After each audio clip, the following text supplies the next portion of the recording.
Chapter 298. Breaking through a lifespan of 100 million years. I'm not dreaming, am I? Leah muttered to himself, questioning the divine exotic immortal spirit perched on his shoulder. The divine exotic immortal spirit also widened its eyes in shock, its mouth agape. From their perspective, the huge hand at the horizon of the sea seemed as large as the ocean itself. If not for the curved fingers, they could hardly tell it was a hand. It felt like it could grab an entire continent with ease. Leah recognized the demonic chi emanating from the gigantic hand as somewhat familiar. Wait, wasn't this the hand of the primordial ancestor? At that thought, a surge of blood rushed through Leah's body uncontrollably, exciting him to the extreme. At the same time, the entire continent's populace could see Guan's figure, whose massive presence shook mountains and clouds on his path, a sight that overturned their understanding and imagination. In the third medicine valley, thousands of disciples watched with their mouths agape.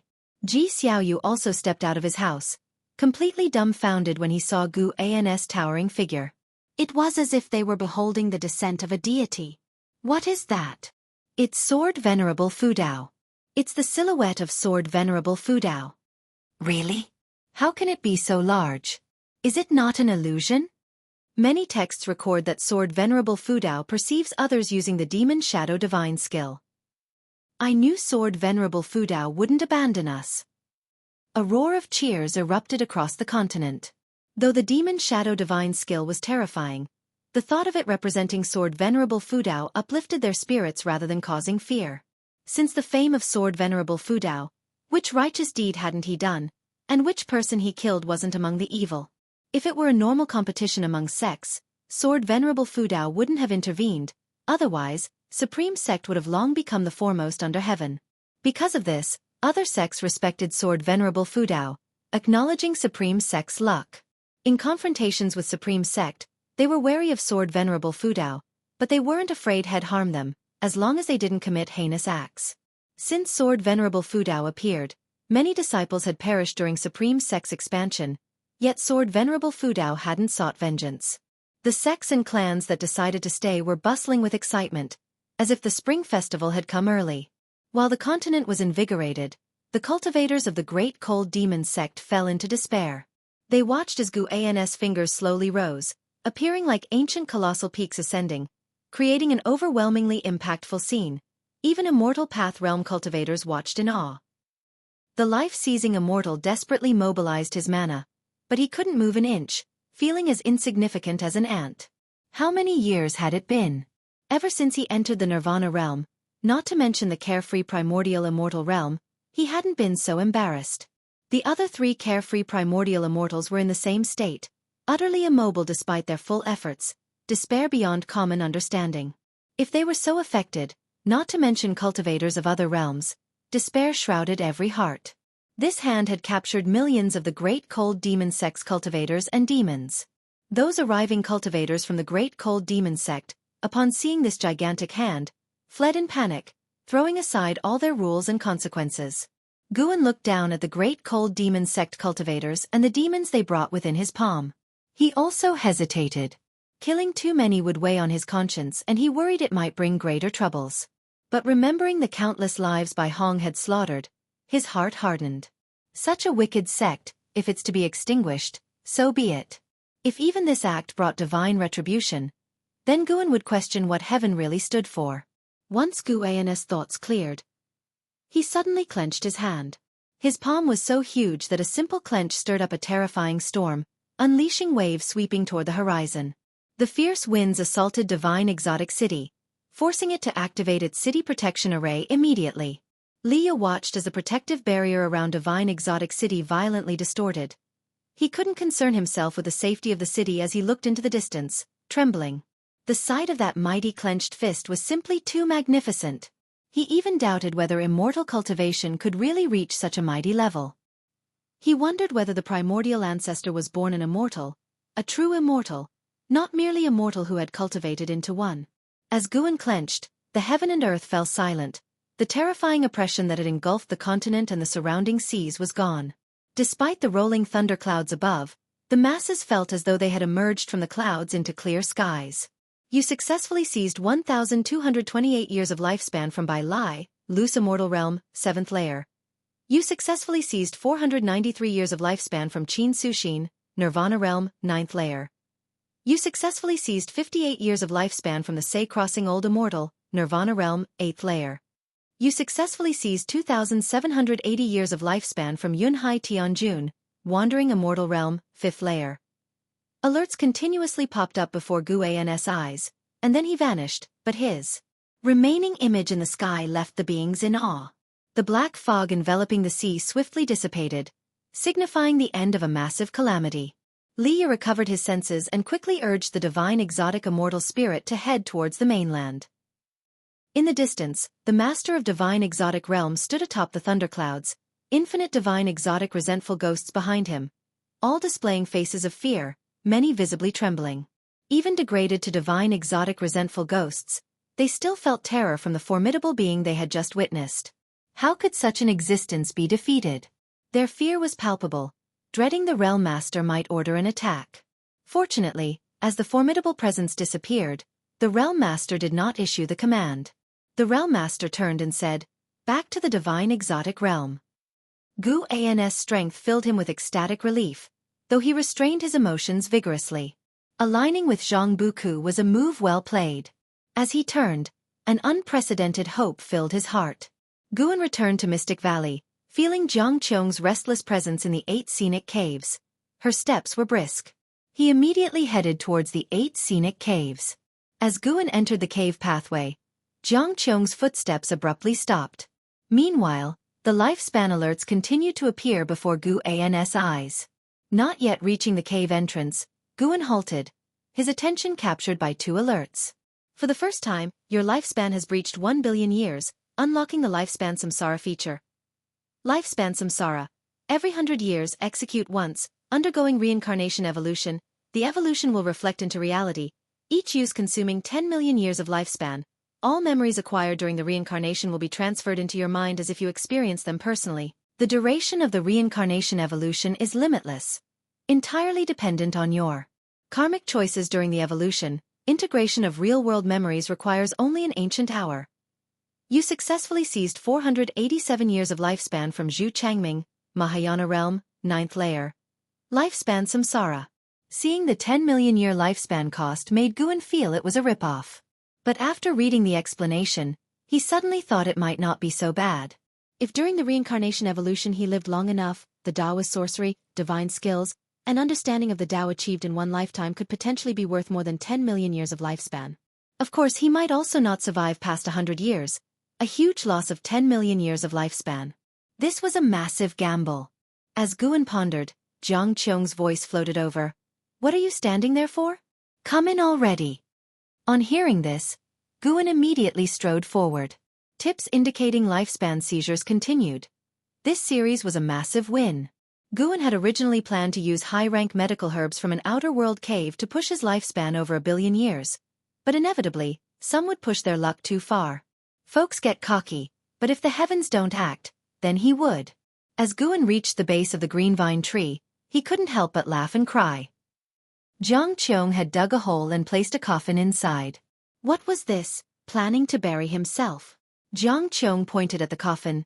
"Lie down here with me, it might help us avoid disaster." Guan pretended to be reluctant. "Is this really necessary?" Jiang Qiong glared, swiftly came forward, and pushed him. If he hadn't suppressed his Taoist gang primal energy, Jiang Qiong might have been obliterated. Guan had no choice but to lie down in the coffin. Jiang Qiong jumped in after him, forcibly pressing him down. Lying in the coffin, she swung her right hand, and the lid immediately covered them, plunging their vision into darkness. From the outside, the coffin began sinking into the earth, soon vanishing from sight. Confined in the cramped space of the coffin, Guan and Jiang Qiong squeezed together. In that moment, Guan's heart calmed. Massacring so many, even if all evil, his heart couldn't stay tranquil easily. Excessive killing bred malevolent energy, even a thrilling emotion of breaking free from moral shackles. He needed time to adjust. Now, lying in this darkness, his mood inexplicably steadied. Despite being in the dark, Guan could still see his lifespan alerts. Jiang Qiong's body began to squirm. Her arm was soft, she seemed to feel too squeezed, constantly pressing against Guan. Guan couldn't help asking, If the calamity doesn't strike, how long must we hide here before we can leave? Being squeezed in the coffin with Jiang Qiong, he actually found it quite amusing, a completely novel experience for him. Hide for a few decades, at least until we get past the life-seizing Immortals 100-year mark. That long? No, I need to go back. There are disciples in the valley. I can't abandon them. Humph. Don't even think about it. Now that you've already lain down, don't think about leaving. As her words fell, Guan felt his left hand grasped by hers. Her hand was cold, like a corpse's. Guan tried to break free, but she held on tightly.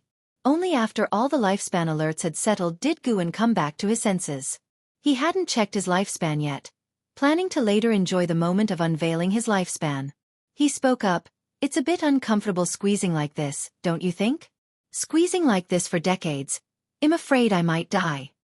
Jiang Qiong didn't respond but began to shift her body. Guan stiffened instantly. Jiang Qiong actually lay on top of him, face to face. In the darkness, Guan distinctly felt her breath was a bit agitated, though faint, not escaping his senses. Suddenly, Jiang Qiong's face pressed against Guan's chest, and he could feel one of her legs rubbing against his shin. "This is bad. Things have gone too far."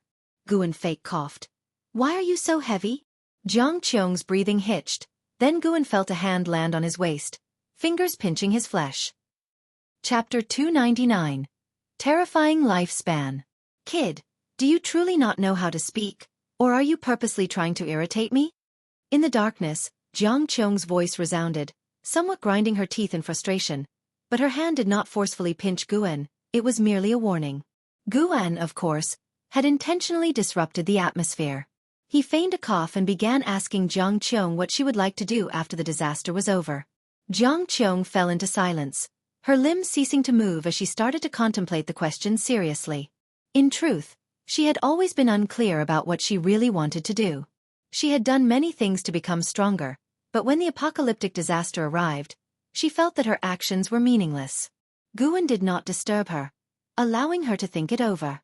However, the moment the silence settled, his mind began to wander. Pinned down by Jiang Qiong, Guan could feel every part of her body pressing against him. How could he remain calm?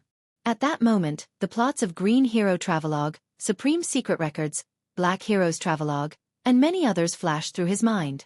Suddenly, he felt Jiang Qiong tremble slightly. He hurriedly shifted his thoughts to ponder what exactly lifespan samsara was. As his thoughts shifted, Jiang Qiong calmed down. She spoke up, "If we truly can survive this catastrophe, then I'll focus on developing the Juhua sect. I won't wander around anymore. I feel like all these years of running about haven't really counted for much." "That's good," Guan replied, "to avoid any dangers." Jiang Qiong suddenly stretched out her hand, hugged Guan tightly, and whispered softly, "The calamity of the ephemera sect left me without any relatives. You are now the only person I care about. Back when you first entered the 8 scenic caves, I was considering whether to kill you or not. Who would have thought that after so many years, you would become so important to me?" Hearing this, Guan stiffened slightly and replied helplessly, "Is it that serious? I haven't been all that good to you. On the contrary, you've taught me quite a few spells." Setting aside the matter of Sword Venerable Fudao supporting Jiang Qiong, Guan genuinely felt that his outward contributions to Jiang Qiong paled in comparison to what she had offered him. Many spells Jiang Qiong taught him, he still used to this day. She had also given him magic artifacts and heavenly treasures. "How can you say you haven't been good to me? You've managed the 8 scenic caves very well, and you've never betrayed me. Every time I've come back, you've taken good care of me. Affection isn't entirely about contributions. If you were stronger, you would definitely treat me even better. I understand that. And I felt right from our first meeting that you had the ability to kill me. You hid it well, but I knew not only that you didn't kill me, but also that you were obedient to me." Listening to Jiang Qiong, Guan suddenly didn't know what to say. "Of course, you rascal. You are good to everyone. Everyone in the valley praises you." Jiang Qiong suddenly snorted. Hearing this, Guan immediately said, "That's what makes me a scary talent, being good to everybody, making it hard to interpret my thoughts."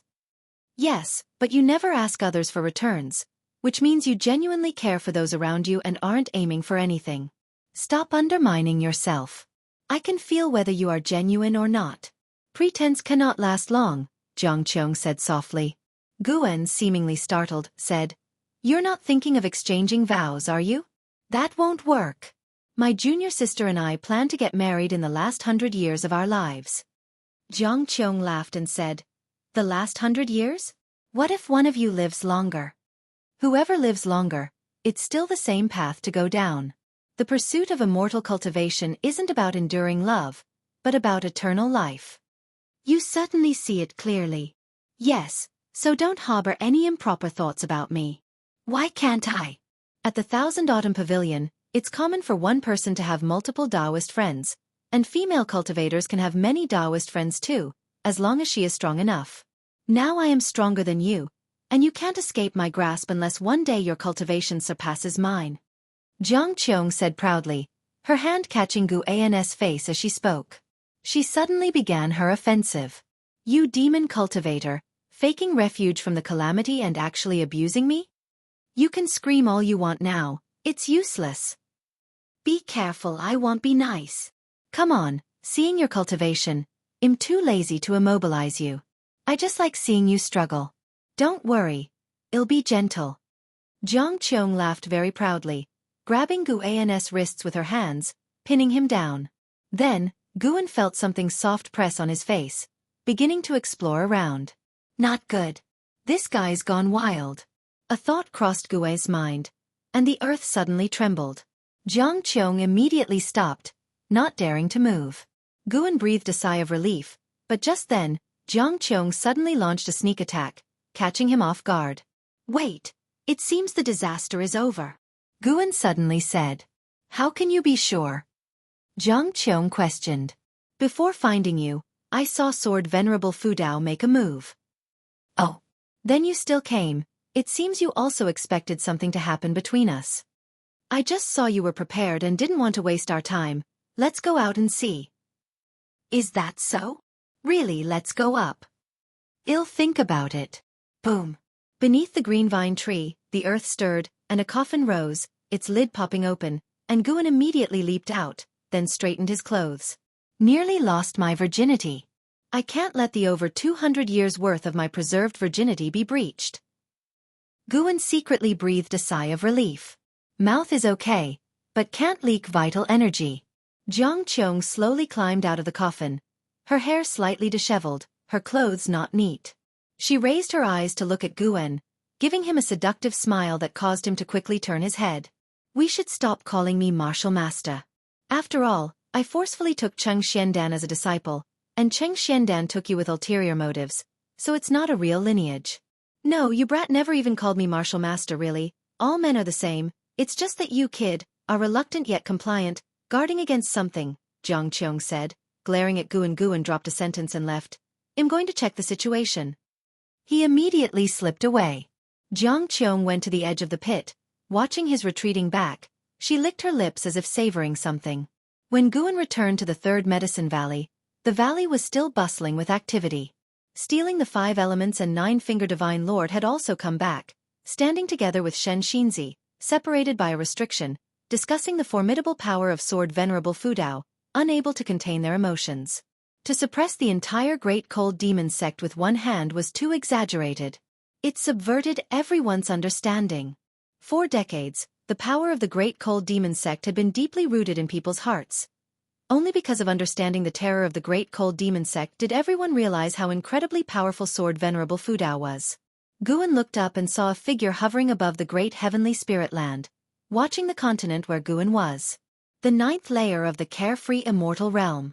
Although only one small realm higher than the Sword Venerable, the presence far surpassed the Sword Venerable, the gap enormous. Presumably, he was the master of the Great Cold Demon sect. At this moment, this master only dared to watch from a distance, not daring to come down. Guan also saw those fleeing cultivators of the Great Cold Demon sect disperse like monkeys scattering from a fallen tree, already completely devoid of will to fight. He did not continue to pursue the kill, one reason being that the remaining cultivators were not as powerful as those he had suppressed, and another being he felt many presences approaching, even the presence of divine immortal of wondrous Dharma. Yes, definitely the divine immortal of wondrous Dharma. However, The person did not come with malice, and the direction was exactly where the Holy Land of Holy Court was located. Now that the Holy Court had appeared, it would not be appropriate for him to continue the chase. Next, it would be seen what stance the Holy Court took.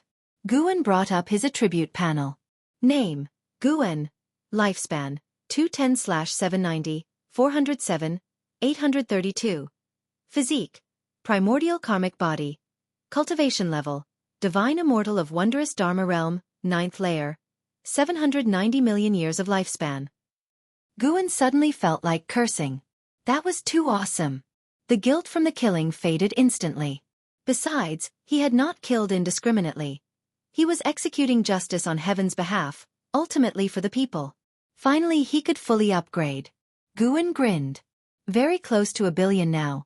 Should he wait a bit longer? Forget it, damn it, just 100 million years. He had to wait a long time. How much longer for the remaining 200 million years? Look for a chance to break through. And it was a comprehensive upgrade. Heart surging with excitement, Guan even felt like trying out a 10 million year lifespan samsara just to see what it was. He walked towards the pavilion clusters, shouting with mana. Today, to thank Sword Venerable Fudao for resolving the calamity, let's celebrate tonight. Consider it a holiday, deacons get moving. His voice spread throughout Medicine Valley. Achieving this feat with core formation realm cultivation was not difficult. And soon, various cheers rose within the valley. When Guan reached his own pavilion, Ji Xiaoyu came up to him indicating with her eyes. They both went upstairs and closed the door. I think Sword Venerable Fudao's silhouette seemed familiar. Ji Xiaoyu said seriously, causing Guan's heart to tremble. What did that mean? Could she have linked it to me? Guan immediately became uneasy. A supreme power who suppressed the great cold demon sect spooked by a core formation realm cultivator. He asked with a frown, could it be that Sword Venerable Fudao originates from the Ji family? Ji Xiaoyu shook her head. No, I saw him in a dream, it must have been a scene from a past life. Hearing this, Guan breathed a sigh of relief, but his brows furrowed even deeper. Today's battle was an eye-opener. I suddenly feel that I can't die too early in this life. I need to follow in the footsteps of Sword Venerable Fudao. Ji Xiaoyu spoke again, her face full of admiration. Chase after Sword Venerable Fudao? He was divine immortal of wondrous Dharma realm, 9th layer. Guan didn't discourage Ji Xiaoyu. What if she really could achieve it? He started motivating Ji Xiaoyu. They chatted for a while before Ji Xiaoyu finally left, but when she reached the door, she stopped, turned back to look at Guan, and said, the scent of a woman on you is stronger now. It's still the same woman as last time. You two must have entangled a bit, although you don't seem to have leaked any essence. After that, she pushed the door open and left without closing it. Guan stood there puzzled. How did she figure that out? What kind of divine skill was that, or was it a talent? Guan didn't dwell on it, living another life. He planned to be carefree and at ease. Why worry too much? Just follow his heart. He started waiting for that divine immortal of wondrous Dharma to leave, as long as the person didn't mess around, and once they left, he would find a place to break through. Chapter 300. 7 Divine Golden Bodies.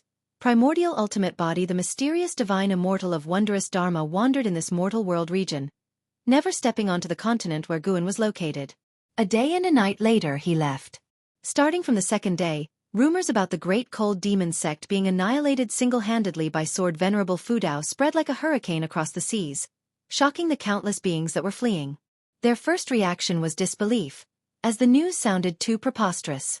The world was in an uproar, and within the supreme sect, it was a time of celebration, with dazzling lights and decoration everywhere. Everyone was singing praises of Sword Venerable Fudao's magnificent feats and mighty power. This time, Sword Venerable Fudao's rescue efforts had a wider reach than ever before. How could they not be proud? They were unclear if there truly were immortals who cared for the common folk in this world, but at least in their hearts, Sword Venerable Fudao was an immortal who brought salvation to all living beings. The day after the divine immortal of wondrous Dharma left, Guan quietly departed from the continent. He headed south, moving away from the mortal world region where the supreme sect was located. Eventually, he arrived at a desolate sea, where the number of beings was extremely sparse. Whether deep within the sea or above its surface, numerous lost souls and wild ghosts floated about. The sky above this place was covered with dense oppressive clouds, but the spiritual energy here was quite abundant. After surveying the area with his divine sense, Guan discovered an island deep within the ocean guarded by powerful restrictions. If he were to break through forcefully, he would undoubtedly alert the entity within. He speculated that a carefree primordial immortal might be hiding inside because, although the restrictions were strong, he felt it wouldn't be difficult to break through if he wanted. No wonder the spiritual energy was so abundant here, yet there were so few beings. It turns out a malevolent deity was hidden within. Guan landed on an uninhabited isolated island and immediately activated the lifespan barrier. 790 million years of lifespan, the more he looked at it, the more invigorating it felt. He had never been so affluent before. Guan sat cross-legged in front of a withered tree, looking at his attribute panel, chuckling to himself. First, he would enjoy the moment for a while longer. After a good while, Guan then reined in his emotions and decided to give lifespan samsara a try. He would test the waters with 10 million years. If this function turned out to be ineffective, he would dismiss it forever, just like the lifespan deduction he had initiated before. You have spent 10 million years of lifespan to trigger one reincarnation evolution. Beginning connection to Tao rules. Searching for reincarnation heaven and earth. You have the following heaven and earth options. Choose any one. 1. Great Heavenly Spirit Land. 2. Dark Great Heaven and Earth. 3. The Great Multiverse, HM? There's even a Great Heavenly Spirit Land? Guan thought if the reincarnation evolution reflected reality, could it be that it's not just memory fusion, but it could also affect reality itself? He wasn't sure, so after some thought, he decided not to choose the Great Heavenly Spirit Land, to avoid any potential issues. He was drawn to the Dark Great Heaven and Earth. The name sounded well suited for his life-stealing ability. Since it was reincarnation evolution, perhaps he would still possess his current golden finger. That's the one. Dark Great Heaven and Earth. You choose to reincarnate into the Dark Great Heaven and Earth. Considering that the Tao rules of this world cannot conceal your talent, you will retain the life-stealing ability, but cannot unlock stage-specific functions. Reincarnation evolution begins.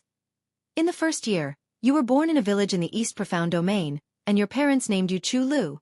At the age of 7, you accidentally pulled up a spirit grass in the mountains, stealing 8 years of lifespan, marking a turning point in your destiny. At the age of 8, you took an immortal cultivator as a master and traveled the world with him. At 15, you encountered a cultivator robbery. To protect you, your master died. You harbored a grudge, hid in the mountains, and began to accumulate lifespan. By 18, you evolved your cultivation level to the nascent soul realm through lifespan evolution, and you began your revenge. At 19, you infiltrated the residence of your enemies, killing everyone until only one person remained, a girl. Seeing her fearful demeanor, you felt some reluctance and struggled internally. Do you choose to execute her? The prompt stopped here. Guan paused for a moment, choosing not to execute her. Joking aside with his life-stealing ability, he certainly wouldn't be hunted by this girl. You spared the girl, Chang Jialan, and resumed your path of immortal cultivation. Seeing this prompt, Guan smiled. This girl, like his junior sister, also had Lan in her name. The previous prompts had no names. It seemed the deceased don't get named unless they survive. Hold on, his parents and master were initially alive as well, but they were not named. He suddenly had a bad feeling. Could it be that this Chang Jialan would live a long time? At 20, you joined the Tai sect, and with your exceptional cultivation level and talent, you became a direct disciple, making a name for yourself within the sect. At 21, you utilized the lifespan deduction cultivation technique to master the 7 hearts technique. At 22, jealous of you, the sect leader's son ambushed you while you were on a mission, surrounding you with his people. You executed all his followers, leaving only the sect leader's son alive. He knelt before you, begging for mercy, and you hesitated. Do you choose to execute him? Kill. Guan didn't hesitate, and the prompt continued to appear. Killing men and sparing women? Seems like there's something wrong with the standard, huh? Guan criticized himself internally. Subsequently, him and the reincarnation returned to the Tai sect, faced continuous strife and enmity, and he always chose to kill, since it was others who provoked him. Killing led to the unveiling of secrets, and he was pursued by the Tai sect and even placed on a wanted list. After that, almost every year, he was embroiled in battles. Sometimes several times within a year. Once, Guan chose to save a wounded cultivator he encountered by chance, only for that person to summon a large group of cultivators to ambush him, intending to seize the magic artifact in his possession. Angered, Guan's killing intent intensified. One betrayal after another, jealousy, and feuds kept unfolding. What an impressive turn of events. Indeed, this was the dark great heaven and earth, and the world seemed excessively grim. Over the first 50 years, Guan encountered not a single kind-hearted cultivator. He was fighting alone the entire time. The most distressing part for him was that, in order to get back at him, his enemies extracted the souls of his family still in the mountain village and refined them into resentful ghosts to be embedded in ghost devices. Furious, Guan became even more ruthless in his subsequent choices, always responding to killing with killing. His lifespan accumulated rapidly, and by 50, he had reached the cultivation level of loose immortal realm, becoming the East Profound Domain's killing god. At the age of 65, you encountered the girl you once spared, Chang Jialun. She had now become a disciple of the Blue Sky Holy Sect, a renowned genius. She recognized you and was very grateful. You were moved by her attitude. At 66, pursued by Chang Jialun, you both became Taoist friends. At 67, Chang Jialun gave birth to a son and a daughter for you, and you cherished her even more. At 68, while you were cultivating, a wandering carefree primordial immortal from the Blue Sky Holy Sect descended. He was known as the Black Profound Emperor and crushed you to death. Reincarnation ends. What? It's over already? Guan nearly spit blood. For 10 million years of lifespan, he only got 68 years of life? Black Profound Emperor. Okay, very good. Without giving Guan time to ponder more, a vast array of memories flooded his mind, the life of Chu Lu, as if he had experienced it himself. However, since it was reincarnation evolution, he didn't feel the length during the assimilation process. It was like recalling past memories, recalling some experiences, a rather peculiar sensation. Although he only lived for 68 years in this life, Chu Lu improved a cultivation technique over his lifetime, and even evolved it into a divine skill that caused a sensation in both the past and the present. Developed from the 7 Hearts technique after numerous enhancements, it is now known as the 7 Divine Gold Bodies. 7 Divine Gold Bodies, with an inherent cultivation technique. Once mastered, it forms 7 souls, each equipped with divine skills, allowing him to resurrect even if killed. In memory, getting crushed by the Black Profound Emperor wasn't as straightforward. He resurrected 6 times in the Black Profound Emperor's hands, but the result was the same. The gap in cultivation level was too vast. His teleportation divine power was unable to let him escape. After assimilating the 7 divine gold bodies, Guan felt somewhat placated. It is hard to say if the value of the 7 divine gold bodies could match 10 million years of lifespan, but it certainly was not something to be gained with just 1 or 2 million years of lifespan. The skill was extremely powerful, allowing nascent soul realm Chu Lu to severely injure enemies of the 2nd level of wandering immortal realm, proving its strength. Sigh, it was not enough perseverance. Guan realized that in reincarnation evolution, he could only make decisions at destiny's turning points and couldn't control his reincarnated self. Thinking about it, didn't this mean that all other worlds of reincarnation also had their own thought processes? Isn't this also the case with reincarnation in reality? Ji Xiaoyu in this life was completely different from her previous life. Guan withdrew his thoughts, noticing that the ground was full of spiritual energy. This showed that reincarnation evolution also consumed real-world spiritual energy. Fortunately, he had changed locations to avoid affecting the Supreme Sect and the continent. Time to get down to real business. Today, he would break through a major realm. Guan accessed the attribute panel and poured 20 million years of lifespan into physique. Primordial Karmic Body advanced to Primordial Chaos Body, then ascended to Primordial Ultimate Body. Awakening the Great Divine Power, the Primordial Chaos Grand Disc.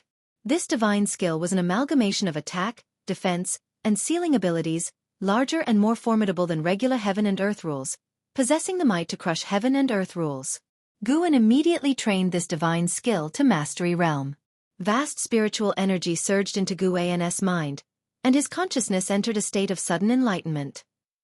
Primordial Ultimate Body and Primordial Karmic Body, although both named after Primordial, had a huge disparity. By reaching Ultimate Body, one could easily see through heaven and earth rules as well as cause and effect, exerting absolute suppression over the Primordial Body type. Although Guan had not yet encountered a Primordial Body type, he felt that Primordial must exist. After all, It was achieved through the elevation of his own body type, indicating that if the mortals of the great heavenly spirit land traced back their ancestry, they might very well be linked to primordial. He just did not know where primordial was located. As Guan devoured the spiritual energy, the silent and gloomy sea stirred into a tempest, as a powerful divine sense swept across the sea. Unfortunately, no matter how much it searched, it could not find Guan. An ancient hour later, Guan finally opened his eyes, and his physique was completely transformed into a primordial ultimate body. His current strength had reached a terrifying level, and the sensation of power was exceedingly delightful. He even wanted to find someone to test his newfound strength against. Fortunately, he resisted the urge. Cannot drift away. Chu Lu was too overconfident, killing throughout his path, only to be crushed to death by a cultivator several major realms above. Guan looked at the cultivation technique section. Primordial Chaos Supreme Holy Skill and All Things Form and Energy Art were each worth 20 million years of lifespan. The reason he only used 20 million years of lifespan was that he started to covet the function that would unlock with a billion years of lifespan. Chapter 301. Breakthrough to the 9th layer of the Tao Void Mysterious Immortal Realm. In the next ancient hour, Guan enhanced the Primordial Chaos Supreme Holy Skill to the great accomplishment of infinite primordial creation, and yet, 20 million years of lifespan only advanced him by one level, luckily reaching the peak of perfection. At the same time, he awakened the divine skill, Unlimited Avatars. Every element of the 5-element spiritual energy could turn into an avatar. This divine skill's combat power wasn't particularly outstanding as it manifested in quantity, since the 5-element spiritual energy existed everywhere. He continued to advance. The All Things Form and Energy Art was elevated to the Chaotic Myriad Forms Freedom Technique, and then further to the Tao Void Mysterious Divine Thought Skill. Similarly costing 20 million years of lifespan, no new divine skills were awakened, but the technique itself was a divine skill. The Tao Void Mysterious Divine Thought Skill, once mastered, would not be restricted by rules. With a mere thought, he could suppress cultivation level, breath, appearance, and everything else, making them unperceivable to others. With this technique, there was no need for Guan to use transformation techniques. Of course, what he valued most was its marvelous effect in hiding cultivation level and breath. In the reincarnation evolution, Chu Lu died quickly exactly because he lacked this technique. Of course, trusting Chang Jialan also played a part. After Guan passed on the Tao Void Mysterious Divine Thought Skill, another ancient hour had passed. Next was the promotion of the Boundless Heaven Constricting Sword to the Eternal Boundless Divine Sword. The Limitless Freedom Step was finally elevated to the Stepping Path of Ages Step, a technique that allowed time reversal within a specific range of each footstep, transforming all things from death to life, from life to null. Of course, this stepping technique couldn't aid in achieving immortality since it had limitations and was primarily used for combat. The 9 extremes yin-yang body was finally advanced to the Tao of Transcending Void Body. Guan also enhanced the soul capturing skill, promoting it to the Great Imprisoned Soul Immortal Technique, consuming 5 million years of lifespan. The previous 3 ultimate skills and divine skills each consumed 20 million years of lifespan, totaling 65 million years of lifespan. Adding the physique and cultivation technique, Guan had already spent 105 million years of lifespan. The consumption from the lifespan barrier was also a significant figure. Even without breaking through, he felt invincible at this moment. But he needed to be cautious. He must break through. Guan reopened the attribute panel, focusing his gaze on the cultivation level column. At this moment, the entire ocean was experiencing a violent storm, with endless towering waves, as the divine sense of a carefree primordial immortal frantically scanned the area. Guan didn't mind since the area was mostly inhabited by lost souls and wild ghosts who wandered the mortal world, suffering from the rejection of the heaven and earth rules. He hesitated for a moment, then decided to invest 5 million years of his lifespan.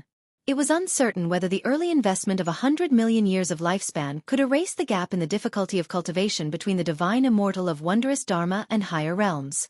You practiced chi absorption cultivation for 30,000 years, forcefully attempting to assault the Tao Void Mysterious Immortal Realm with the great accomplishment of infinite primordial creation, starting the Tribulation Crossing. You didn't endure the 6 realms' destiny ultimate void tribulation, failing the tribulation. 30,000 years for one tribulation crossing. Guan was thrilled, knowing that previously, when he attempted to reach the divine immortal of wondrous Dharma realm, it took 60,000 years for one chance to cross the tribulation. However, even more surprising events occurred. You practiced chi absorption cultivation for 300,000 years. You endured the Six Realms' Destiny Ultimate Void Tribulation with the forceful use of the great accomplishment of infinite primordial creation, and succeeded in the Tribulation Crossing, advancing your cultivation level to the first layer of the Tao Void Mysterious Immortal Realm. You practiced chi absorption cultivation for 500,000 years, advancing your cultivation level to the second layer of the Tao Void Mysterious Immortal Realm. 10 successful crossings. I'm really fucking strong. Guan was ecstatic, but as he looked further, his smile gradually faded. The time required for each level in the Tao Void Mysterious Immortal Realm kept increasing. You practiced chi absorption cultivation for 4 million years, advancing your cultivation level to the 8th layer of the Tao Void Mysterious Immortal Realm. You practiced chi absorption cultivation for 4.7 million years, advancing your cultivation level to the 9th layer of the Tao Void Mysterious Immortal Realm. You practiced chi absorption cultivation for 5 million years, forcefully assailing the divine thought true immortal realm with the great accomplishment of infinite primordial creation, starting the tribulation crossing. You didn't endure the heavenly Tao 49 mysterious void tribulation, failing the tribulation. That's good. Reaching the 9th layer of the Tao Void Mysterious Immortal Realm in 5 million years was an unexpectedly pleasant surprise. But what's after was shocking. An attempt of tribulation every 300,000 years. If following the old pattern, failing 100 times would mean 30 million years of lifespan. Failing 200 times would mean 60 million years of lifespan. That's ridiculously exaggerated. Is the divine thought true immortal that mighty? It's a big leap. Guan didn't question it much, given he hadn't even heard of the Tao Void Mysterious Immortal, let alone the higher divine thought true immortal. Once again, nature's spiritual energy surged towards him. The entire ocean's spiritual energy abruptly sank, and its range rapidly expanded. Damn. This commotion is a bit excessive. Guan was secretly alarmed, feeling he might once again bring about a calamity to the mortal world. The vast amounts of spiritual energy required to transition from the 9th layer of the divine immortal of wondrous Dharma to the 9th layer of the Tao Void Mysterious Immortal far exceeded Guan's imagination. However, he could judge the resources of the great heavenly spirit land through this disturbance. If his breakthrough affected the entire great heavenly spirit land, it would indicate that the Tao Void Mysterious Realm cultivators in the great heavenly spirit land were few and far between. While feeling the transformation within himself, Guan observed the surroundings. The range of spiritual energy extraction grew larger, and in less than 30 minutes, it exceeded the size of the area the great cold demon sect planned to annihilate and was still rapidly increasing. Time swiftly passed. An hour later, Guan forcefully achieved the Tao Void Mysterious Immortal. Regardless of the realm, the evolutionary cultivation would always compress the breakthrough into 1 hour. The mysteries of the Tao Void Mysterious Immortal flooded into his mind. A Tao Void Mysterious Immortal could transcend universal rules and travel through the Great Thousand World. The so-called Great Thousand World consists of countless realms like the Great Heavenly Spirit Land, and only reaching this level would one touch the barriers of the universe. Of course, not all universes can be easily traversed, as there are also differences in strength among them. The power of a mysterious immortal is even greater, capable of transforming all things into living beings. Reaching this level means starting to condense one's own Tao. The so-called Tao is the condensation of the overall path of immortal cultivation, manifesting as will, capable of condensing a Tao form and using it to battle and suppress everything. Guan was immersed in the transformation brought by the Tao Void Mysterious Immortal, unable to extricate himself. Only when his cultivation level broke through to the second layer of the Tao Void Mysterious Immortal Realm did his consciousness awaken. He looked up. The universe no longer looked so distant to him. His gaze and divine sense reached perfect unity, allowing him even to peer into the ends of the universe. He saw the silent destruction domain described by Zia, a place of utter darkness emitting a terrifying aura that made it difficult for him to infiltrate lightly. For he sensed auras within that made him wary, not just one, but several. Time continued to move forward. Guan began to detect the approach of various cultivators' aura. Looking up, he saw a massive number of cultivators flying out of the Holy Land where the Holy Court was located, quickly approaching, the numbers even surpassing those of the Great Cold Demon sect. His breakthrough had indeed alarmed the Holy Court. It must be said, compared to the Holy Court, the Great Cold Demon sect was utterly incomparable.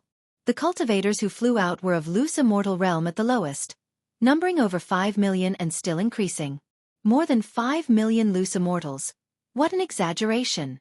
He even sensed the aura of divine immortals of wondrous Dharma and carefree primordial immortals, with more than 10 divine immortals of wondrous Dharma among them. The cultivators of the Holy Court dispersed to protect various continents and islands. The ocean stirred up world-shocking waves, the speed of the sinking spiritual energy causing many continents to shatter. Seeing the Holy Court coming out to protect the common people, Guan breathed a sigh of relief, holding the Holy Court in much higher regard. He didn't want his breakthrough to result in the extinction of countless beings. It seems the support of the great cold demon sect by the Holy Court was only the will of that Holy King. If the Holy Court became his enemy in the future, regardless of the animosity, simply for today's actions of the Holy Court, he wouldn't thoroughly exterminate them. Of course, it would be even better if he could establish friendly relations with the Holy Court. Cultivation doesn't have to be all about fighting and killing. The benefits derived from slaughtering the great cold demon sect were indeed massive, but it also attracted much wariness. Look now, the battle just ended, and divine immortals of wondrous Dharma have shown up, a realm previously unheard of. If he became too arrogant and a more terrifying existence than the divine thought true immortal appeared and slapped him to death with one palm, what could he do? The experience of Chu Lu was a lesson. Of course, more of Chu Lu's death was due to trusting the wrong person. Guan couldn't help but curse at him. How dare you marry into the family of someone you killed? Although initially, Chu Lu was the victim, he should have stayed away from Cheng Jialan. With the Holy Court taking action, Guan felt even more at ease. He began to focus on enjoying the transformation of the Tao Void Mysterious Immortal. Reaching the 9th layer of the Tao Void Mysterious Immortal realm, what could the Holy King behind the Great Cold Demon sect do to him? If that Holy King was also a Tao Void Mysterious Immortal, then Guan would fight with all his might to achieve another breakthrough. Chapter 302. Absolutely not intoxicating. Under the cloak of night, the vast ocean was riddled with shadows of great cultivators flitting by, and many sea monsters leaped out of the water, making the night all the more terrifying. The isolated island where Guan was situated was surrounded by terrifying waves, which could engulf it at any moment. Yet, he was still waiting for the breakthrough to conclude. The amount of spiritual energy needed for each minor realm within the Tao Void Mysterious Immortal realm far exceeded that for breakthroughs in previous major realms. Guan had been observing the outside world, for he wanted to know the impact of this breakthrough on the great heavenly spirit land. By now, the range of the descending spiritual energy had become enormously exaggerated. However, in comparison to the entire great heavenly spirit land, it was still not sufficient to shake the whole. The great heavenly spirit land was far too vast.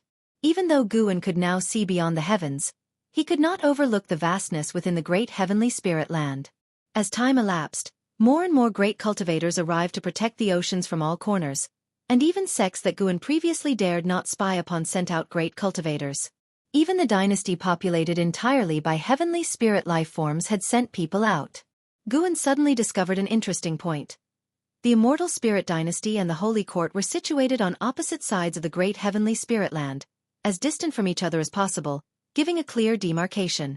He would have to find an opportunity to learn about the immortal spirit dynasty from Bai Zia next time. Guan saw that apart from this stretch of the ocean, the continents and islands and other seas were all protected by great cultivators, even floating in the air near the continent where the supreme sect was located, holding back the waves. The Holy Court's efficiency was truly formidable. It could offer swift protection to the common people within a short period of time, truly worthy of its name. It is worth mentioning that the carefree primordial immortal of this ocean region had been the target of a manhunt. He was besieged by several other carefree primordial immortals and had already fled to outer heaven. Guan couldn't help but mourn him silently. My sin, my sin. Although the other party became involved because of him, Guan had no choice. He had to break through. Going anywhere would attract attention. Going to outer heaven would attract at least those at the heaven and earth flying immortal realm, which would be far too dangerous. However, considering the current commotion, Guan's next breakthrough would have to take place outside of heaven. Although outer heaven was dangerous, Tao Void Mysterious Immortal was not weak. Guan had already seen the words, Divine Thought True Immortal, and had a vast lifespan. He couldn't feel at ease without reaching the 9th layer of Divine Thought True Immortal. He would have to control his next breakthrough a bit more. Reaching the 9th layer, he would have to restrain himself and not prematurely peer into the name of the next realm, lest his heart itch with curiosity. Guan thought silently to himself. The anomalies above the ocean had not affected outer heaven. The moon set and the sun rose. When morning arrived, the turmoil of spiritual energy over the ocean gradually returned to calm. Guan had finally reached the 9th level of Tao Void Mysterious Immortal. He slowly opened his eyes, and the golden patterns on his forehead shone with an illusory vertical golden eye. The pupil of the primordial divine eye was gradually turning black, then deep gray, making this vertical eye all the more terrifying and oppressive. With a thought, Guan caused the primordial divine eye to disappear. He slowly stood up. Without taking a step, his figure vanished on the spot from the island.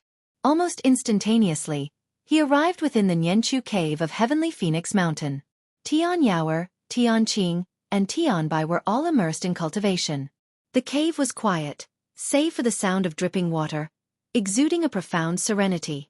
Guan clapped his hands, and the 3 demons awoke. They quickly came out of the house and upon seeing Guan, were overjoyed and rushed to meet him. Master, what exactly happened outside these past 2 days? Yes indeed, such a terrifying aura came through. Master, are you all right? The 3 demons chattered excitedly, their questions buzzing with enthusiasm. Guan felt a pang of guilt. He should have visited sooner. Instead, he had let them worry for so long. Come on, let's go to the outer world cave, Guan called out, then took the 3 demons away with him.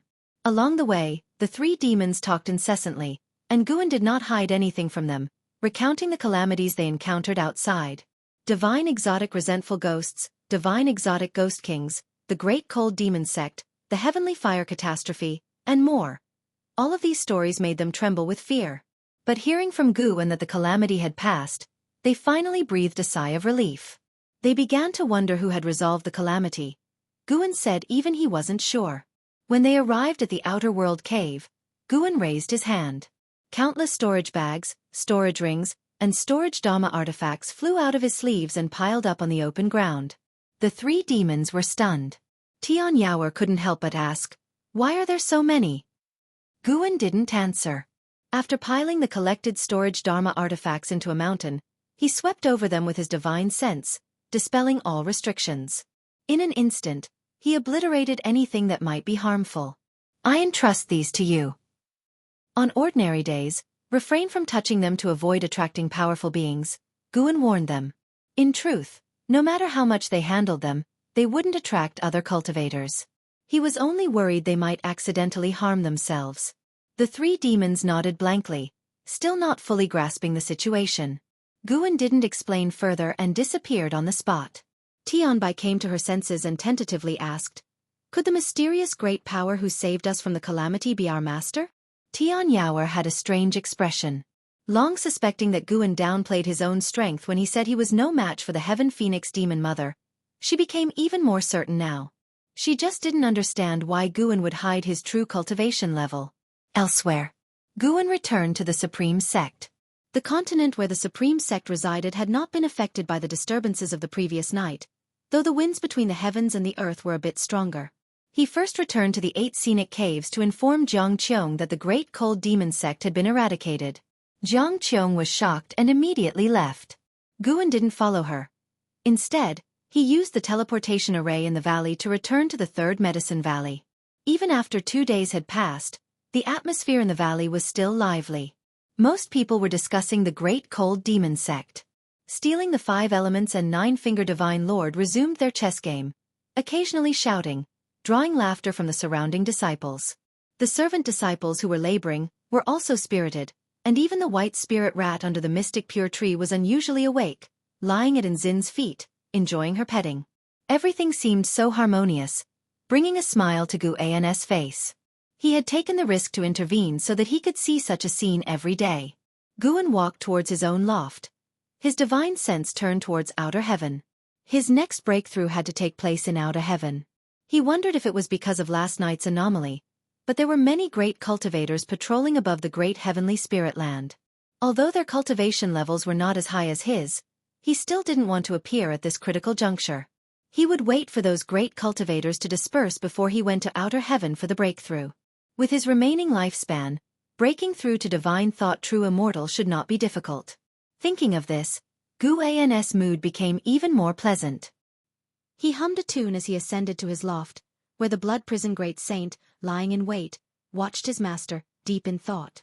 After Guan entered and closed the door, blood prison great saint finally thought, "The master seems to have become stronger again. How high is his realm?"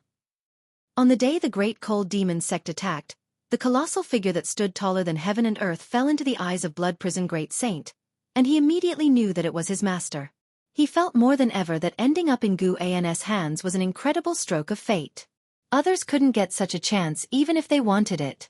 Thinking this, he wore a proud smile. Considering the millennium term, it now seemed like nothing in comparison. When the millennium came, he would choose to stay and continue to serve Guan, whether as an ox or a horse. He had already set his sights on the position of the head disciple of the Third Medicine Valley. Considering Nzin's talent, he was sure she would be buried by then, so who could compete with him? As for Yang Jian, he would definitely want to venture out. The boy also had such ambition. At the same time, inside the loft, Guan sat in a chair and lay down in the position he found most comfortable. Looking at his remaining lifespan of over 600 million years, the corners of his mouth just couldn't help but turn up. He must not become complacent. He would have to continue cultivating medicinal herbs in the future. Tao Void Mysterious Immortal was not his final destination, nor would Divine Thought True Immortal be. He had to keep growing stronger. Right now, he was indeed powerful, but there were still things in the world he could not see through, and thus needed to keep cultivating diligently. For the next few days, Guan began moving between the various medicine valleys, returning to his usual life. During this time, Sage Shen Miao of the North Sea Mountain inquired about his opinion of Sword Venerable Fudao. Guan casually praised him without elaborating much. 5 days later, Guan noticed a group of cultivators with strong cultivation levels sneaking into the continent, investigating the public opinion about Sword Venerable Fudao. These cultivators were all from the Holy Court. It was not just this continent. Cultivators from the Holy Court were also investigating the Great Cold Demon Sect and the surrounding seas. Guan did not intervene. The Holy Court beginning to investigate the Great Cold Demon Sect suggested that the matter had alarmed the upper echelons of the Holy Court, and the Holy King could no longer act unilaterally. After harvesting all the mature medicinal herbs in the various medicine valleys, Guan began to relax and rest. He found Nine-Finger Divine Lord and played a game of chess, winning 3 rounds in a row. Stealing the 5 Elements became interested and wanted to play as well. Starting from Guan's first move, an hour later, Guan stood up, holding the 7 stars mirror as a fan, strutting off in a superior manner. Stealing the 5 Elements sat stunned on the stone stool, gazing at the chessboard, utterly lost in thought. The surrounding disciples were thrilled, all praising Guan. Stealing the 5 Elements had always been winning, quite arrogantly at that. Seeing their master defeat him, how could the disciples not be exhilarated? Nine-Finger Divine Lord was amused. It turned out it wasn't that he was inadequate. Rather, Guan truly possessed extraordinary comprehension in the ways of chess. Guan left amid the cheers of the disciples, his face wearing a smug smile. Play against me? You'll need another 100 million years of practice. Guan admitted that those at the 9th layer of heaven and earth flying immortal realm were powerful, just 27 small realms below him. Returning to the loft, Guan sat down and opened his attribute panel. He felt regret over the previous lifespan samsara and wished to start another game. After all, there were still plenty of Holy Court great cultivators patrolling outside heaven, so there was no rush to break through. Just one game, and definitely not getting carried away. You consume 10 million years of lifespan to initiate 1 reincarnation evolution. Connecting with Tao rules. Searching for reincarnation worlds. You can choose one of the following worlds. 1. Great Heavenly Spirit Land. 2. 9 Extreme Great Heaven and Earth. 3. Dark Great Heaven and Earth. Guan hesitated for a moment before deciding he would still choose the Dark Great Heaven and Earth. Where one falls, there one shall rise.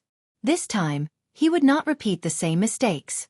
You have chosen to reincarnate into the Dark Great Heaven and Earth. Considering that the Tao rules of this world cannot conceal your talent, you shall retain your ability to seize lifespan, but you will not be able to unlock stage-wise functions. Reincarnation evolution begins. In the first year, you are born into a noble household within the Beiqian domain's Great Xia Holy Dynasty, blessed by your parents with the name Xiao Shengtian. At the age of 5, while you are fast asleep, you fall victim to poisoning by a concubine of your father's third wife. Before you lose consciousness, you glimpse her figure. Fortunately, your mother discovers you in time, allowing for your rescue. Once your strength returns, your grandfather gathers the family in the Great Hall. Faced with your grandfather's query, will you choose to expose that you were poisoned by the third wife's concubine? Chapter 303 Fighting Will. Guan's hostility. Seeing the prompt of reincarnation evolution, Guan hesitated. If it had been earlier, he would have definitely chosen to expose the crimes of the third concubine to seek justice for himself. But Chu Lu's short life had left him with a psychological shadow. Although lifespan samsara was just an evolution and would not harm his original self, he was toying with 10 million years of lifespan. Moreover, the prompt was brief, and he couldn't analyze the specifics of the situation or understand the background of the third concubine. What if exposing her would bring about a deadly disaster?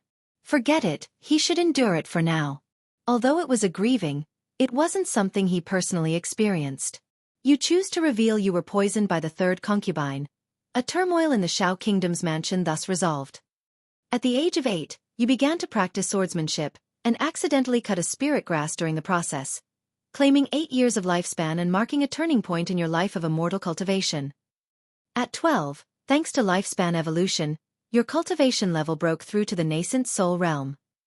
At 17, the Great Ming dynasty was besieged by 3 dynasties, the land shattered, and you followed the Xiao family's southward migration, continuously encountering attacks and fierce battles, and your lifespan grew quickly. At 18, during the escape, you encountered 2 severely injured cultivators, one male and one female, each begging you to save them and kill the other, plunging you into hesitation. You choose to save the male or the female, to kill the male or the female. Neither save nor kill. Guan made his choice without hesitation. You didn't make a move, you watched the 2 die, and after their death, you took their storage bags. Seeing this line of prompt, Guan almost cursed loudly. Why so impulsive? The following years were filled with various escapes and battles. Until, at 27, an elder of the Great Dayan sect from the Mahayana realm suspected you of slaughtering his descendants since you possessed their descendants' storage bag. You vehemently denied it, yet he still tried to kill you, and finally, both of you were heavily injured, and you got separated from your family. Fighting a Mahayan realm cultivator at the age of 27, Xiao Shengtian indeed had some substance. It seems his path was quite wild. Guan lamented in his heart. He could only see a general description and didn't know how many enemies Xiao Shengtian had killed during this process. At 30, you entered the Luo Qing sect to focus on cultivation. At 45, the Xiao family was slaughtered. Deeply grieving upon learning this, you began to investigate who the enemy was. At 50, after 5 years of investigation, you found that the power that slaughtered the Xiao family was the Li family from the East Profound Domain. You left the Luo Qing sect alone to rush to the East Profound Domain. Seeing the words East Profound Domain, Guan secretly felt that something was amiss. Why, out of nowhere, was his family destroyed again? Speaking of which, Guan in this life also had no relatives, living alone in the Ji family mansion. Could this be fate? At 60, you stormed the secret realm assessment of the East Profound Saint Mansion, swept through the geniuses of East Profound Domain, and became renowned throughout the world. At 70, you cultivated the heavenly gang holy body in the East Profound Saint Mansion. The mansion master favored you greatly, wishing to betroth his youngest daughter to you, whether you accept. Do not accept. You refused the mansion master's goodwill. He then took you as a disciple, and you received great cultivation resources from the East Profound Saint Mansion. Guan smiled when he saw this. That's more like it. The following life was filled with various cultivations. Xiao Shengtian continually enhanced his physique, cultivation technique, and divine skills. His choices were limited, focusing on only one method of each type. Years swiftly passed. At 137, you participated in the holy competitions of the 5 domains. With an overwhelmingly dominant appearance, you claimed the title of the strongest prodigy of the era, and the name of the heavenly gang holy body spread across the great heaven and earth. At 138, you encountered a cultivator from the Li family during an externship. Due to a deep-seated hatred, you erupted into conflict with the Li family, encountering a mysterious carefree primordial immortal who intervened and nearly killed you. Fortunately, a cultivator named Hanging Pot saved you when you were severely injured. At 139, before your injuries fully healed, the Li family attacked again, vowing to annihilate you. Hanging Pot consumed his true yuan, using a great divine power to shift you and his children into a space-time rift. The three of you fell into the Dark Continent. At 140, Hanging Pot's son couldn't withstand the invasion of dark powers, ultimately perishing, his soul turning into a dark undead and disappearing, and you took his sister to search for him. At 142, the two of you failed to escape the Dark Continent. Hanging Pot's daughter also turned into a dark undead. You, enraged, began slaughtering the dark undead of the Dark Continent. At 143, you encountered the Black Profound Emperor from the Tao Void mysterious immortal realm, who extinguished your soul. Reincarnation ends. What? Damn Black Profound Emperor again. How did he reach the Tao Void mysterious immortal realm this time? Guan's eyes widened, his anger uncontainable. If the Black Profound Emperor had the ability to anticipate lifespan, he would have already sensed the intense hostility from Guan. This guy had been squatting on him for 2 lifetimes. How could he bear it? Guan immediately vanished inside the room and teleported to the ocean floor of another world. Then he activated the lifespan barrier. A surge of vast memories rushed into his mind. An hour later, Guan opened his eyes, his face showing complex emotions. Xiao Shengshan's life was more splendid than Chu Lu's, advancing triumphantly, enjoying life fiercely with gratitude and resentment, possessing the fame of the strongest talent of the contemporary era, and he also encountered many beautiful women. Regrettably, he still died.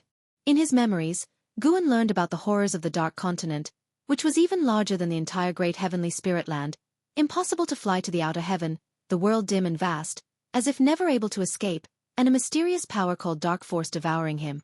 If not for the sufficiently powerful heavenly gang holy body, Xiao Shengtian might not have lasted until the day he met the Black Profound Emperor. It must be said, the Tao Void mysterious immortal realm Black Profound Emperor was truly terrifying. Guan not only possessed memories but could also deeply experience the feelings of the time. When the Black Profound Emperor killed him, he seemed to deliberately preserve his flesh. The thought of his body being used by the Black Profound Emperor really irked Guan. He also did not know where the Dark Continent was, whether the timing could match up, and if they met, if the opponent's cultivation was not as good as his, he must make the Black Profound Emperor truly feel despair. The second reincarnation evolution ended at only 143 years old, which was quite annoying. However, the gain was greater than last time. Although the heavenly gang holy body was not as good as his primordial ultimate body, he could pass it on to his disciples in the future. The real gain was Xiao Shengshan's will. Xiao Shengtian cultivated a kind of fighting will. The more severe the injury, the stronger the burst of strength, capable of sweeping all opponents of the same realm, and even had a chance to counter-kill higher realm opponents. Of course, for Guan, the main use of the fighting will was manifested in crossing the tribulation. With this will, would his evolutionary practice in crossing the tribulation be easier?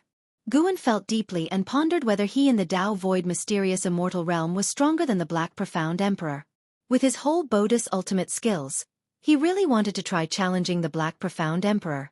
He then disappeared from the seabed, returning to the attic of the Third Medicine Valley. Although merging memories caused some disturbance, it wasn't as significant as his previous breakthrough. Guan sat on a chair, suddenly feeling like trying again. He couldn't pick the Dark Continent next time. There was no need to stubbornly confront the Black Profound Emperor. Forget it. Bad luck. In the reincarnation evolution, Guan could only make significant choices. He couldn't control how his evolving self specifically acted, meaning, reincarnation evolution was unknown. Since it was unknown, it needed to be mystical. Moreover, Guan still needed to break through. He couldn't get overexcited and delay his breakthrough. Guan took out the Green Hero Travelogue and flipped through a few pages, completely shifting his thoughts. This book is truly incredible. Even if Shen Tianyi died now, with this book, in Guan's heart, he was a saint. The news of the Great Cold Demon sect being wiped out by Sword Venerable Fudao spread wildly for a long time, making Sword Venerable Fudao's fame spread even wider. In the blink of an eye, half a year passed, and time came to the end of the year. Winter snow covered the vast heaven and earth. Guan was writing a book in the attic, recording all the Taoist sorcery and ultimate skills practiced by Chu Lu and Xiao Shengtian in his lifetime into a secret book. Not wishing to immediately disseminate it but just writing for fun. If it could prove useful later, he could directly bring it out. He suddenly sensed something, raised an eyebrow, then put down his pen and vanished inside the room. Far away on the ocean, Wuxia lay on a large gourd, the gourd soaring among the clouds, his legs crossed, looking very stylish. He sensed an aura and immediately opened his eyes, leaping up. Then, he saw a figure swiftly approaching, his face breaking into a surprised smile. It was Meng Lang, whom he wanted to see. Guan quickly flew in front of Wuxia and greeted with a fist and palm salute. Daoist friend Bai, didn't expect to meet you here. Wuxia frankly stated his purpose, then greeted him back smiling.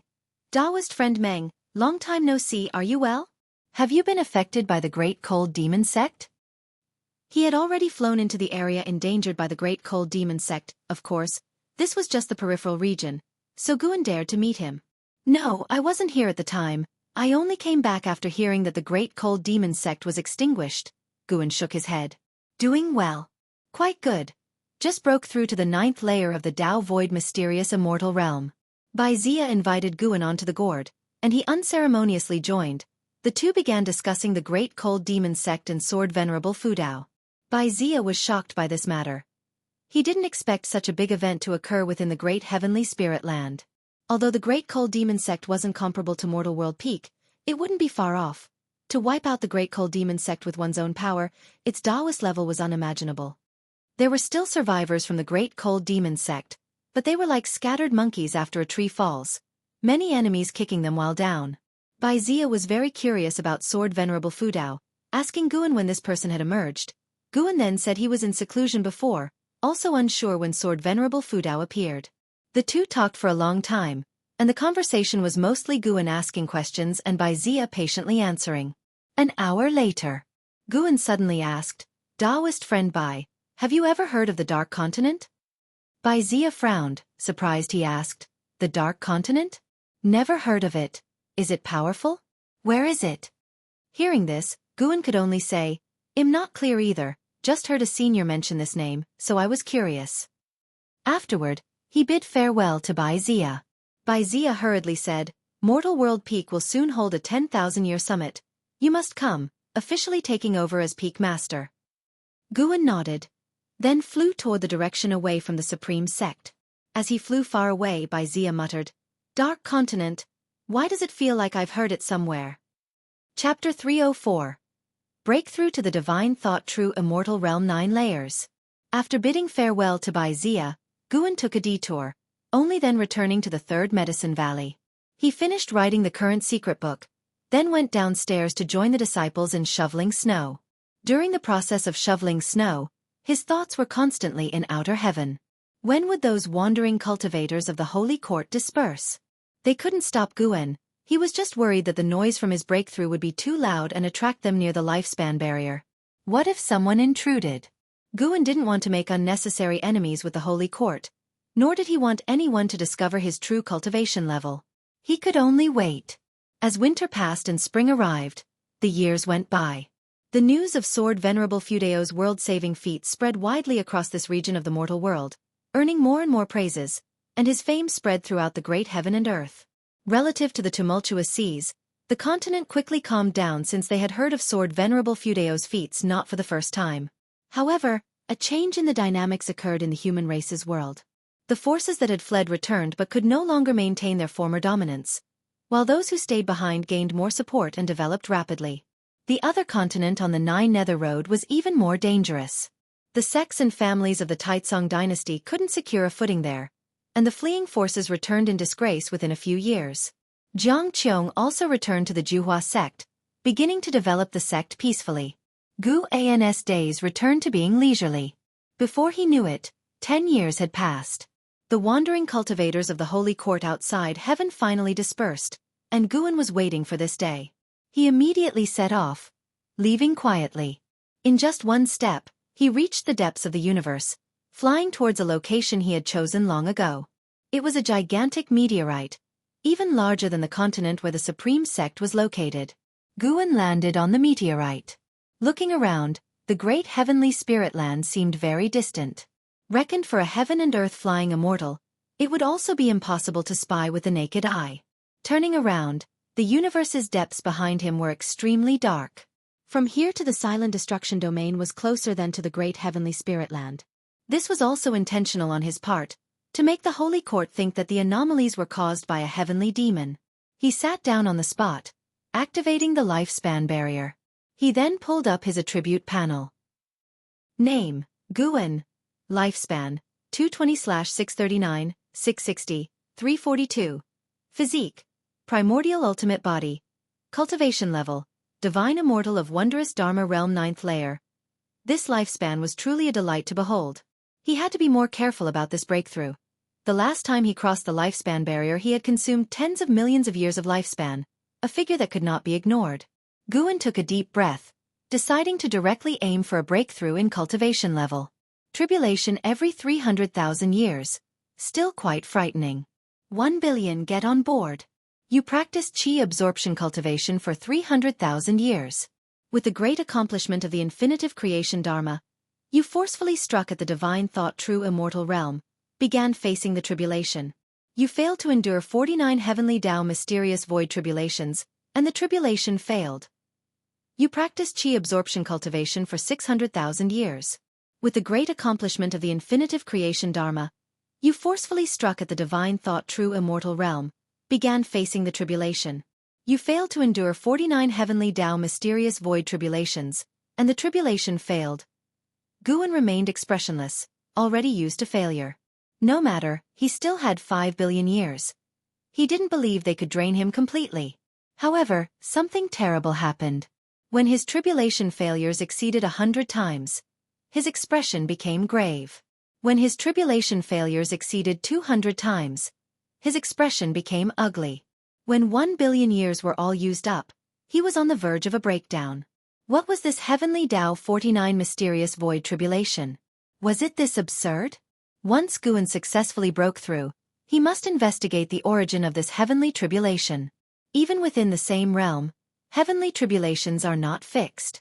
Taking Mortal World Peak for instance, their recorded types of heavenly tribulations exceeded 10,000. The rule summarized by the immortal cultivation world is that the more powerful you are within the same realm, the more terrifying the heavenly tribulation. However, those cultivators, despite an increased difficulty in their tribulation, could rely on formations, dharma treasures, and sect teachings for support. Guan could only rely on himself, owning no dharma treasures. After a full aspect promotion, he himself was terrifyingly strong. How could such a him fail more than 300 times? Guan gritted his teeth, choosing to commit 30 million years of lifespan. From 1 billion to 30 million, it wasn't that he was frightened. He just felt he was close to succeeding and didn't want to waste lifespan. However, all failed again. Guan's eyes began to redden. He couldn't believe it. Another 30 million years. Dare to consume 500 million years. When Guan's thoughts settled, he still failed. Another 30 million years. Failed. Failed. Failed. Just as Guan was preparing to continue investing, the prompt finally changed its length. He succeeded. You practiced chi absorption cultivation for 2,330,000,000 years. With a great accomplishment of the infinitive creation dharma you forcefully struck at the divine thought true immortal realm, began facing the tribulation, and you endured the 49 heavenly Tao mysterious void tribulations. Tribulation succeeded, and your cultivation level broke through to the first layer of divine thought true immortal realm. You practiced chi absorption cultivation for 260 million years. Your cultivation level rose to the second layer of divine thought true immortal realm. You practiced chi absorption cultivation for 300 million years. Your cultivation level was enhanced. 4 million years to not break through a minor realm? Is divine thought true immortal that exaggerated? Feeling spiritual energy flowing into his body, Guan hurriedly continued to invest lifespan. 3rd layer. 4th layer. He must reach the 9th layer to feel at ease. Eventually, he spent another 54 million years of lifespan and finally reached the 9th layer of divine thought true immortal realm. The mighty spiritual energy surged into his body, its scale far surpassing that when breaking through the Tao void mysterious immortal realm. Not only that, he found himself also absorbing the universal laws pervading the cosmos. He immediately closed his eyes to meticulously experience it. As he closed his eyes, the universal laws became clear, those laws falling and then vanishing into thin air, finally appearing imperceptibly inside the lifespan barrier. Soon, Guan noticed a divine sense sweeping over from the silent destruction domain.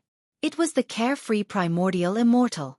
As time passed, the noise from the breakthrough grew louder, attracting more and more divine senses, with the lowest being at the heaven and earth flying immortal realm. After 30 minutes, Guan sensed the divine sense of a divine immortal of wondrous dharma. Fortunately, those guys didn't dare show themselves yet, only daring to hide and use divine sense to spy. About half an ancient hour passed. Guan suddenly sensed something, subconsciously opened his eyes, and then his eyes widened. He saw a pair of eyes appearing in the cosmic darkness, ordinary human race eyes, just like immortals, except the gaze was very detached. These eyes were large, with the stars and continents of the universe completely tiny like dust before them. Guan felt as though he was being watched by the other, which made him feel uneasy. Could the lifespan barrier have been seen through? After a while, the pupils of those eyes finally shifted away. Guan breathed a sigh of relief. Daring to play such a dirty trick? Thinking I would be scared to jump out and beg for mercy? Unbearable. Just then, he finally succeeded in his breakthrough, and a stream of memories began flowing into his mind, all about divine thought true immortal. Divine thought true immortal, divine sense transformed into divine thought, with immensely powerful thoughts that could kill enemies or cast spells through thought alone. True immortal then is a true immortal. His flesh and spirit underwent another transformation, and once completed, he would be an immortal conforming to the heavenly creation, not one just enhanced through cultivation. Guan's consciousness immersed in the legacy memories. He saw many images.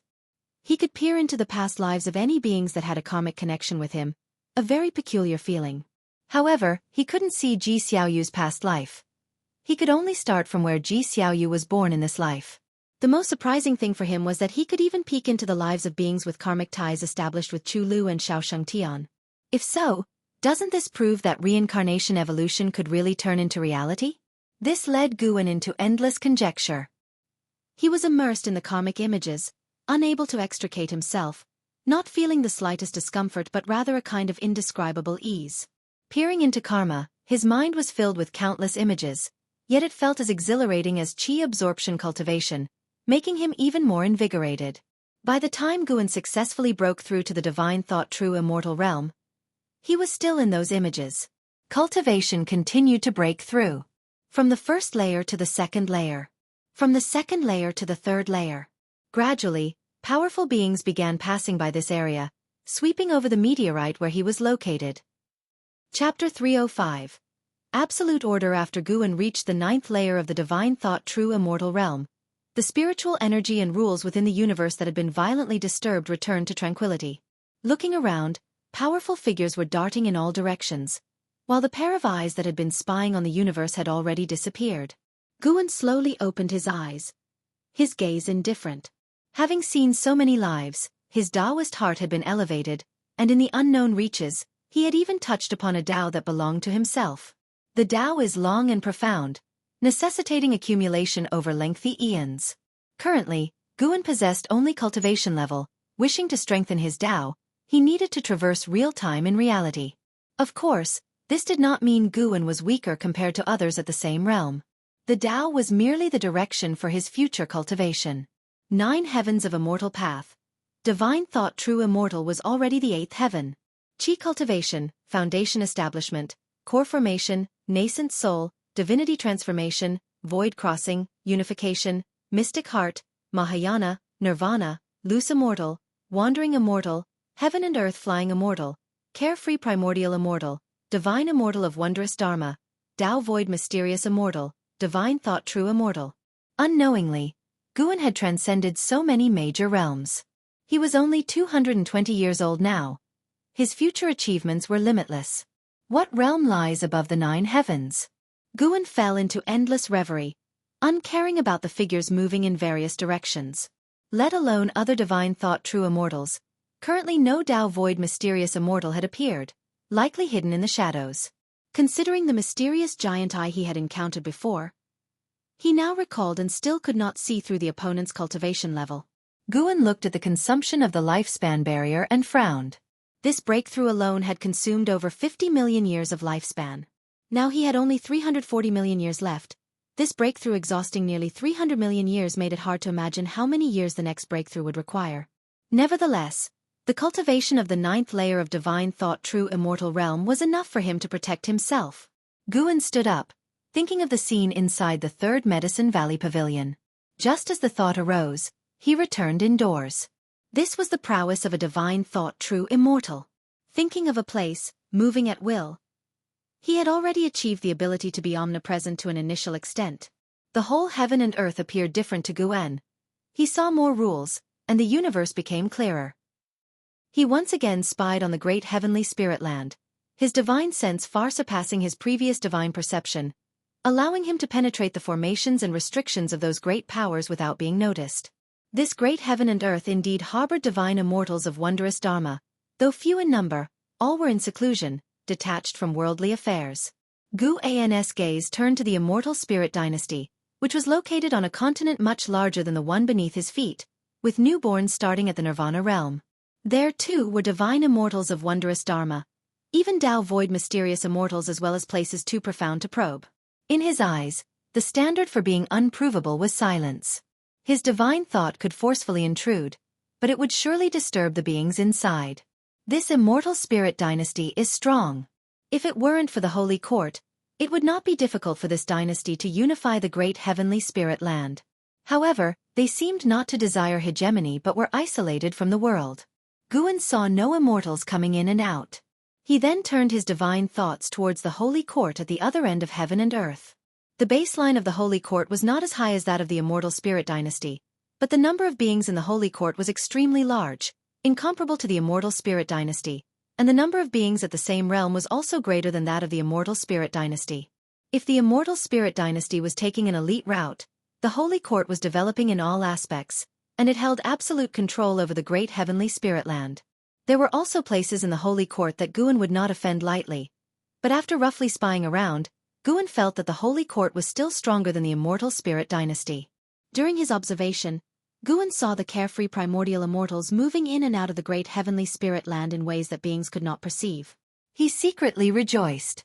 Fortunately, after reaching the heaven and earth flying immortal realm, he had not acted recklessly. Otherwise, when the carefree primordial immortal arrived in front of him, he would not even have been aware. After reaching the divine thought true immortal realm, Guen was better able to sense the foundation of the great heavenly spirit land and of course, he also had his own confidence, not so fearful of the Holy Court. Guen vaguely saw the chief fortune of the Holy Court forming an invisible passage, leading deep into the universe, entering the annihilation zone. His gaze involuntarily turned towards the annihilation zone. The universe was vast and boundless, and the annihilation zone was not just in one direction but surrounded the cosmic region where the great heavenly spirit land was located, although the great heavenly spirit land was closer to one side. Thus, the beings of the great heavenly spirit land who flew out mistook that the silent destruction domain was only in one direction. Even for a heaven and earth flying immortal, flying to the annihilation zone from another direction would take many years, enough to see how vast the universe is. Guen retracted his divine thoughts, filled with emotion. This world was different from what he had anticipated. Due to the influence of past life culture, he felt that if there was the immortal path, there would be order, with immortals governing all things under heaven and reincarnation constraining yin-yang. Yet, in reality there was none. There were realms of immortal path but no immortals governing the heavenly Tao. There were reincarnation and yin-yang, yet no order like that of the underworld. Now, having observed the universe, Guen had only one feeling. It was chaos. There was no absolute order. Guen thought that there might be an even vaster world on the other end of the universe, with the silent destruction domain impeding the steps of the beings of the great heavenly spirit land, especially since he had learned through reincarnation evolution about the existence of other great lands. Speaking of the dark great land alone, he felt that the dark great land was stronger and larger than the great heavenly spirit land. This was normal. Zia had mentioned that the current great heavenly spirit land was just a fragment. How vast the true great heavenly spirit land was hard to imagine. Guen couldn't help but think of his juniors, his disciples. His pride faded along. Though a divine thought true immortal was indeed powerful, he had not yet reached a stage where he could command reincarnation, at least he could not make those around him immortal. He was planning to visit Yilan after some time to see if he could help extend her ultimate lifespan. Guen raised his hand, tapping the desktop with a finger. This action was transmitting mana. He was enhancing the mana within the heaven-cutting axe while also strengthening the words righteous path on the heavenly repair platform. Since the prestige of Sword Venerable Fudao had already been established, he would just have to maintain it. At the end of summer, the weather was gradually cooling. In the woods, Guan was guiding Yang Jian in his cultivation. Yang Jian wielded a trident and blade, his attacks swift and powerful, yet unable to harm Guan, who with just 2 fingers could block all his attacks.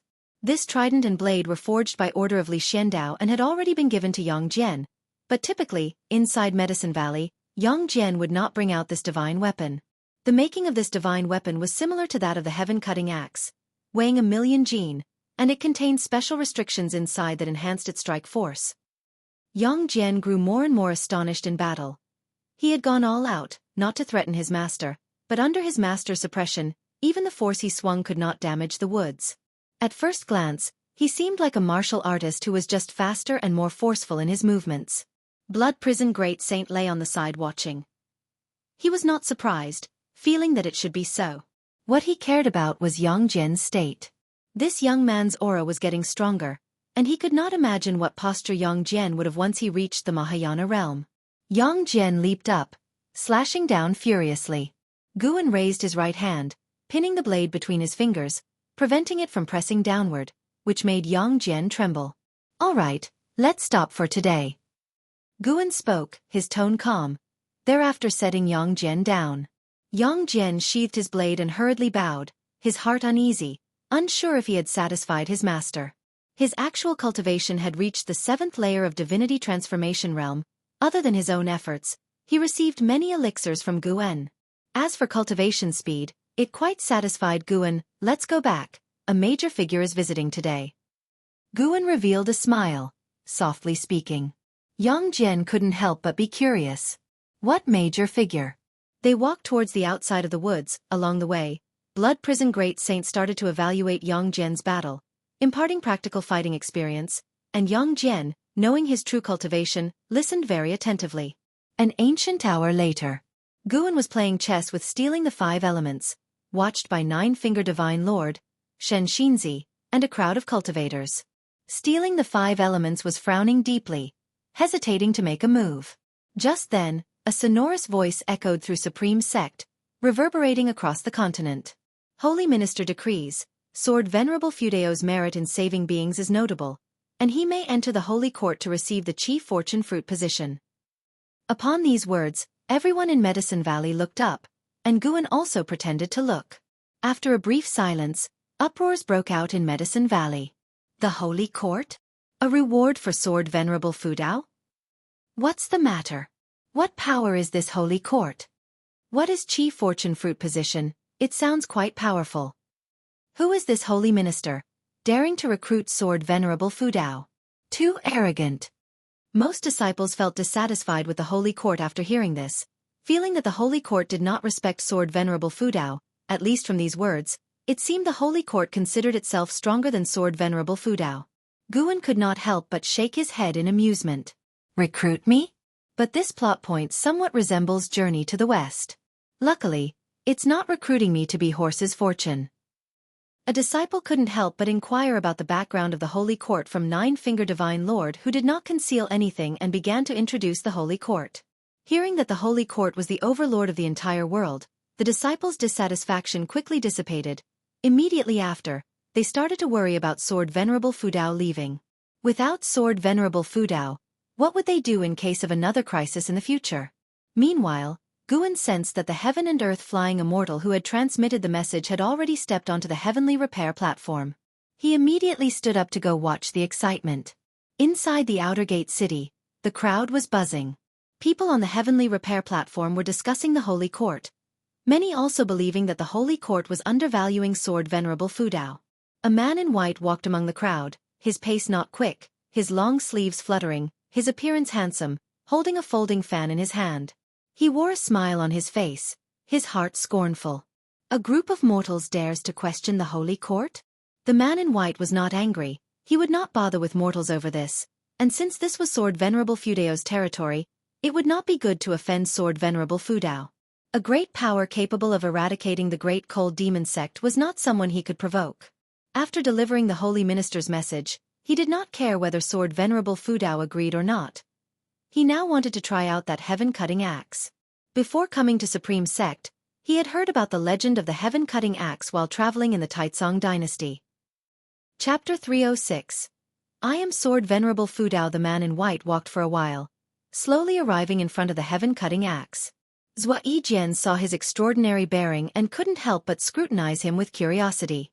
The man in white asked with a smile, I am Lu Xianyi, may I try my hand at the heaven-cutting axe? The creatures of this continent are too weak. Naturally, it would be impossible for them to receive the inheritance of Sword Venerable Fudao. If he could achieve that, it would also be a fortuitous opportunity for him. Leaving aside his identity, for him as a heaven and earth flying immortal, Great Cold Demon Sect is certainly an immovable behemoth that he could easily sweep away. The man in white speculated that Sword Venerable Fudao might possess abilities comparable to a holy king. Go ahead, but you can only pull once per day, said Zhua Yijian, neither haughty nor humble. Over the years, he had seen too many great cultivators, and the pride in his heart had also been growing. In his eyes, the honor of Sword Venerable Fudao was even higher than the prosperity of the supreme sect. The man in white nodded and turned his gaze to the heaven-cutting axe. At the same time, Guan stood among the crowd, watching the man in white from afar and sending out a lifespan detection. Lu Xianyi, 9 layers of heaven and earth flying immortal realm 67980/5000/890000. An extreme lifespan of 890,000 years. It was unknown what realm he could reach in his lifetime. Guan suspected that a certain realm might once again bring a transformation of extreme lifespan, but since his breakthroughs did not increase his lifespan, he was not clear about which realm would bring about such a transformation. Furthermore, in his view, the previous great realms all had the feeling of being reborn from the ashes. Under Guan's watchful gaze, Lu Xianyi grasped the handle of the heaven-cutting axe and his expression changed slightly. The gaze of more and more onlookers fell upon them. Anyone looking at Lu Xianyi would think that he came from an extraordinary background. Lu Xianyi began to exert force, and for a moment, the heavenly repair platform trembled slightly, but the heaven-cutting axe did not budge an inch. Zhua Yijian's look changed when he saw Lu Xianyi shake the heavenly repair platform. It indicated that Lu Xianyi's cultivation level was extremely profound. It was too normal to not be able to lift the heaven-cutting axe. After all, Sword Venerable Fudao was unmatched in the world. At least, in Zhua Yijian's heart, Sword Venerable Fudao was invincible. Wait a minute. This guy's voice is very similar to the one who shouted just now. It's not just similar. It's the exact same voice, just quieter, and the oppressive feeling is also restrained. Having realized this, Zhua Yijian's gaze towards Lu Xianyi was filled with hostility. How dare this scoundrel try to poach the Sword Venerable? Outrageous! The commotion caused by Lu Xianyi attracted the attention of everyone on the heavenly repair platform. But he didn't pull for too long. After a few breaths, he released his hand. He let out a long sigh, stepped back and said with a smile, Sword Venerable Fudao is indeed as reputed, I am impressed. After that, he raised his hand in salute to the heaven-cutting axe, then turned and left. The cultivators along the way made way for him, afraid of offending him. Just from the commotion earlier, they felt they were not in a position to provoke him. Guan stood among the crowd and also gazed at Lu Xianyi. Soon, Lu Xianyi disappeared from the platform, prompting discussion among the cultivators there. Guan then headed down the platform. Since he was here, he might as well take a stroll. Otherwise, stealing the 5 elements and 9-finger Divine Lord would suspect why he specifically came to watch Lu Xianyi. Of course, the most important reason was that Guan did not want to play go with stealing the 5 elements. These guys were playing slower and slower games. Guan certainly understood their malicious intentions.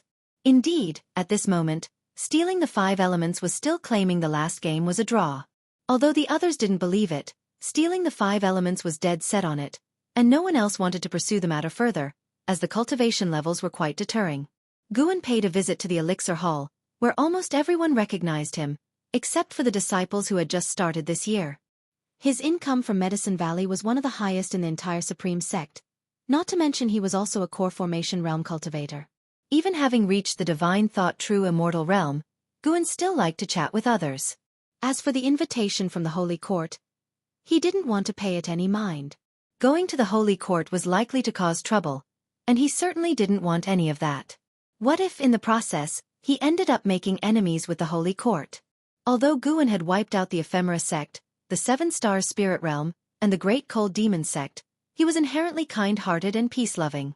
Well, if it's possible to avoid making enemies, then it's better not to. Not until dusk did Guan return to his valley, and by then, stealing the 5 elements had long since disappeared. In the days that followed, Guan noticed that Lu Xianyi had no intention of leaving the supreme sect. Guan couldn't help praying, hoping the man wouldn't enter his medicine valley. The 3rd medicine valley had already hidden too many monsters and devils. It couldn't house any more. Summer passed, and autumn arrived. In the 3rd medicine valley, under an old tree, Guan held the 7 stars mirror, using it like a fan, relaxing blissfully. Sitting opposite him, Lu Xianyi's complexion was ugly, his hand holding the ghost stones, unable to make a move for a long time. Stealing the 5 elements and 9-finger divine lord sat aside, both revealing sincere smiles. A being in the 9 layers of heaven and earth flying immortal realm and still less than 70,000 years old was definitely a top-notch genius of the current era. Even stealing the 5 elements, who was also in the 9 layers of heaven and earth flying immortal realm, felt a dangerous aura from Lu Xianyi.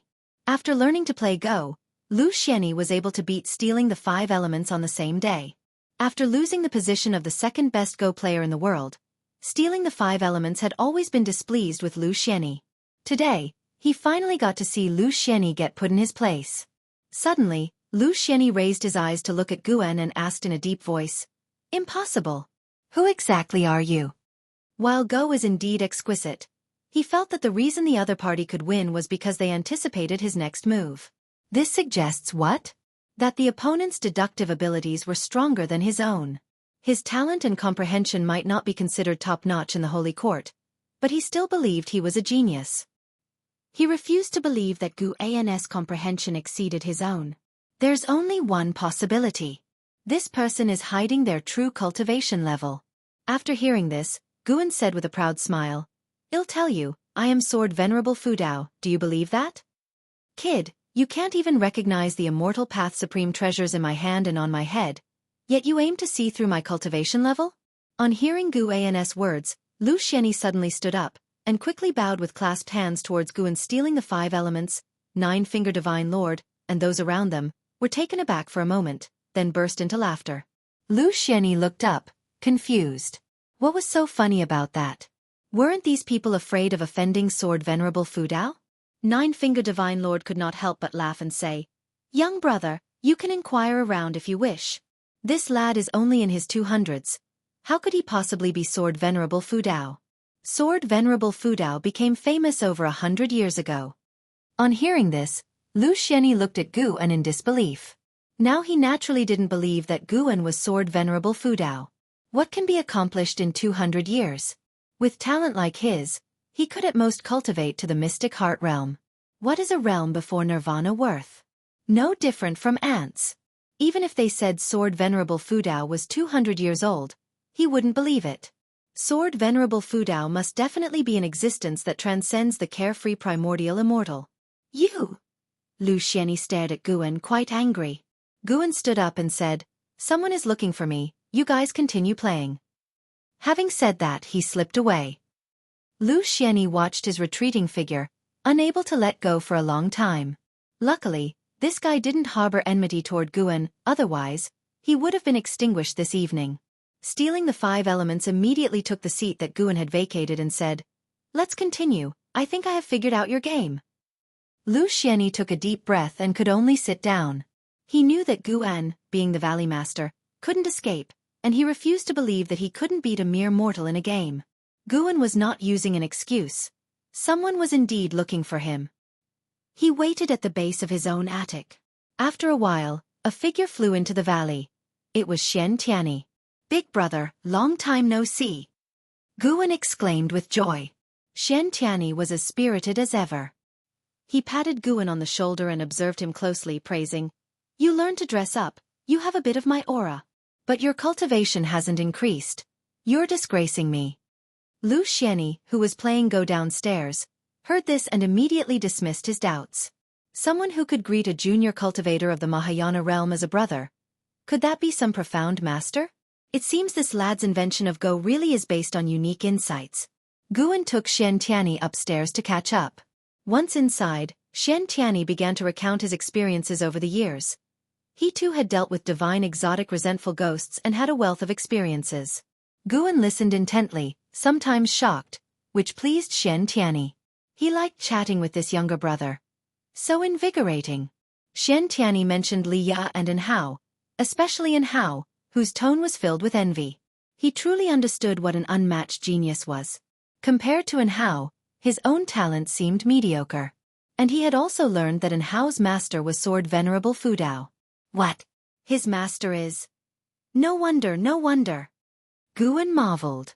The attic was protected by Xian Tianyi's restrictions, so they didn't worry about the disciples overhearing. As for the likes of stealing the 5 elements, even if they did hear, what of it? If they dared to plot against An Hao, Guan wouldn't consider their friendship over go. After Great Cold Demon sect withdrew, the sea became chaotic since quite a number of forces had escaped previously, freeing up a lot of maritime and land resources, and the Star Sea congregations are also vying with others over them, Xian Tianyi reflected. Although many years had passed, bringing up that event still excited him. Sword Venerable Fu Dao truly gave the Supreme Sect glory. While Xian Tianyi's heart lay with the Supreme Sect, he belonged to the Star Sea congregations. The two thus chatted passionately. Meanwhile, after beating stealing the 5 elements, Lu Xianyi stood up and left, ignoring stealing the 5 elements requests for another match. He wandered around the valley, and his attention was captured by Shen Xinzi. The Bitter Sea Buddha sect Lu Xianyi seemed to have an idea, but he quickly shifted his gaze, with no intention of approaching Shen Xinzi. He observed everyone in the valley. This medicine valley was too peculiar. The inhabitants were either terrifyingly weak or concealed immortals, with an enormous disparity. Suddenly, his gaze was again drawn to one person, and this time, his eyes latched on. Following his line of sight, it was Yang Jian who was weeding. Due to the vast gulf in their cultivation, Yang Jian, who had his back to Lu Xianyi, did not detect anything unusual. Until a voice came from behind him. "What is your name?" Yang Jian subconsciously stood up and turned around. He had seen Lu Xianyi from a distance before, and knew that the other party had an important status and was not a simple cultivator. "My name is Yang Jian. May I know what matter brings you here, senior?" Yang Jian bowed with clasped hands, striking a balance between respect and not coming across as obsequious. Yang Jian. Lu Xianyi mused, recalling having heard this name before. It was mentioned by 2 Supreme Sect disciples in conversation, with one claiming that true Lord Erlang, Yang Jian, was more formidable than the great sage equaling heaven. The two even quarreled about it in the end. Chapter 307. Millennium Summit. Yang Jian knew from Lu Xianyi's expression that he had heard of Journey to the West, but hadn't read it, plus his demeanor suggested he most likely came from overseas. He immediately took out a book from his pocket and handed it to Lu Xianyi. "This is my favorite book, the most extraordinary book ever, a gift for you, my elder." Upon hearing this, Lu Xianyi quickly reached out to accept it, even bowing gratefully, which made Yang Jian feel vigilant. What's going on? Did this fellow realize he was concealing his cultivation level? Seeing the change in Yang Jian's eyes, Lu Xianyi spoke. "Thanks, I'll go read this book now since I have nothing else to do." With that, he turned and left. Yang Jian watched him walk away, thought for a moment, and continued weeding. It wasn't until the evening that Xian Tianyi finally left. Guan looked at the book on the table, his face full of anticipation. The latest Green Hero Travelogue. Xian Tianyi truly was a saint in his eyes.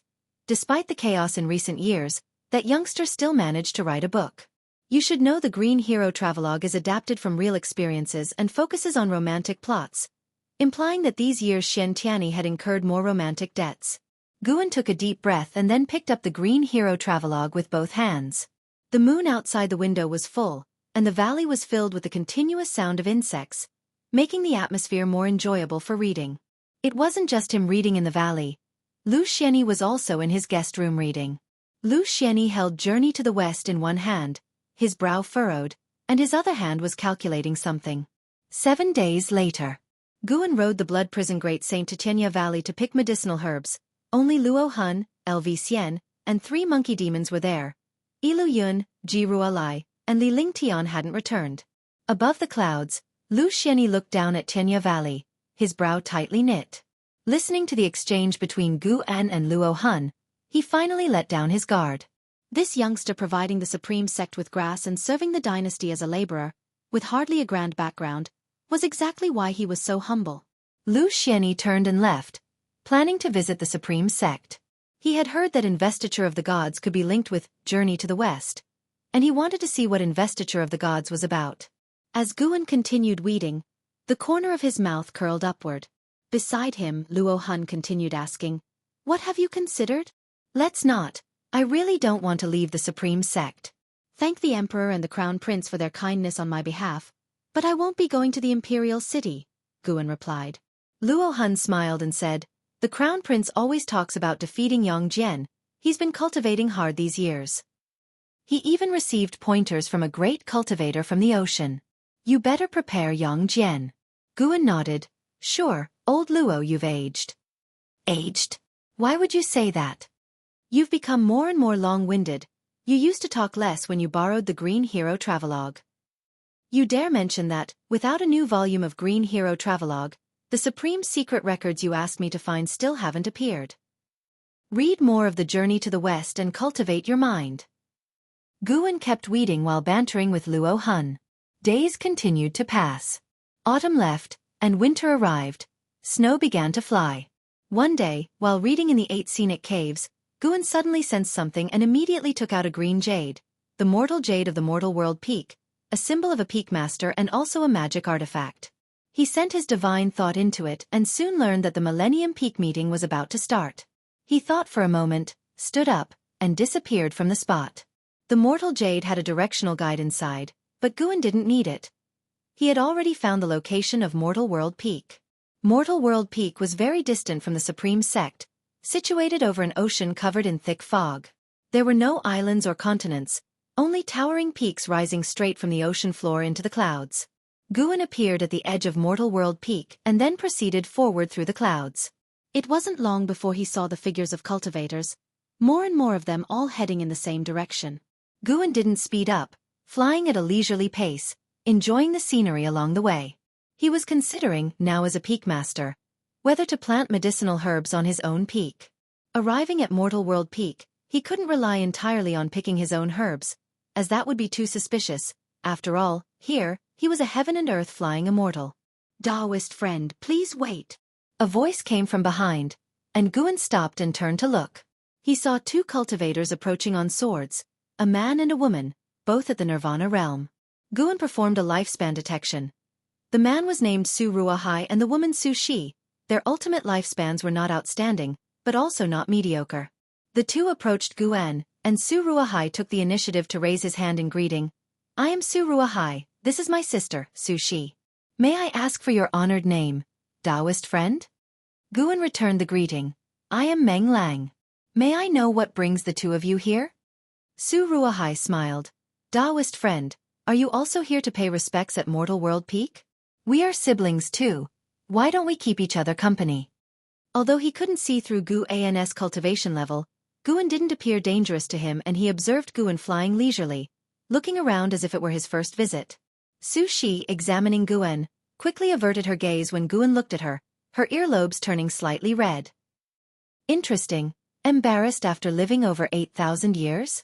Guan thought to himself and then nodded. Su Ruahai became even more enthusiastic, and the 3 chatted as they flew.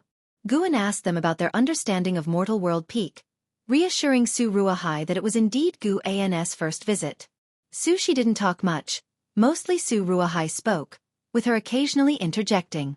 Through them, Guan gained a clearer understanding of Mortal World Peak. At the same time, he thought about the siblings he had met towards the end of Xiao Shengshen's life, recalling their adventures, which made him feel somewhat regretful and endearing Su Ruahai and Su Shi to him. An hour later, the 3 passed through dense fog, and their eyes were drawn to a gigantic peak ahead, an incredibly majestic peak even larger than any they had encountered along the way. Its diameter at the base was at least 1,000 miles, shooting straight into the sky, its top invisible. The surface of this mountain was densely wooded, full of vitality, and cultivators from all directions were flying toward this mountain. Upon arriving here, the surroundings became noisy, with roars of demon pets and mounts in the distance. Su Ruahai looked up, feeling moved, truly worthy of Mortal World Peak, one of the oldest schools in the world. "I've wanted to join Mortal World Peak since I was young. I wonder if it'll pass smoothly." Guan laughed. "With your cultivation level, you should be fine, no need to worry." Su Ruahai laughed bitterly. Brother Meng, you don't understand the requirements of Mortal World Peak for aptitude. Ha ha ha, Taoist friend Meng, you finally arrived. A hearty laugh interrupted Su Ruahai. Guan knew without looking up that it was Bai Zia who had come. He had intentionally leaked a hint of heaven and earth flying immortal aura earlier. Su Ruahai and Su Shi might not have noticed, but Bai Zia, who had been waiting for him, picked it up quickly. Bai Zia descended from the sky, grabbing Guan's hand, eager to move on. If you hadn't come, your position as Peak Master would have been taken. Bai Zia huffed. Guan quickly said, I'd like to bring them along. Bai Zia glanced at Su Ruahai and Su Shi, nodding slightly. Su Ruahai and Su Shi were stunned. Peak Master's position? Had they heard right? Chapter 308. Unable to contact Guan saw that Su Ruahai and his sibling were still in a daze, so he immediately rolled up his sleeves, took them into his palm, and followed Bai Zia to fly upwards. That scene caused Bai Zia to raise an eyebrow and laugh. Taoist friend Meng, you have impressive divine skills. In the eyes of Su Ruahai and his sibling, it was not that they had become smaller, but Guan and Su Ruahai had become gigantic, a visual impact so shocking that it left the siblings speechless and wide-eyed. Listening to Guan and Bai Zia chatting and laughing, Su Shi came back to her senses and looked at Su Ruahai, asking carefully, Brother, just now the senior mentioned Meng Dao, is he a Peak Master? She naturally knew what being a Peak Master meant.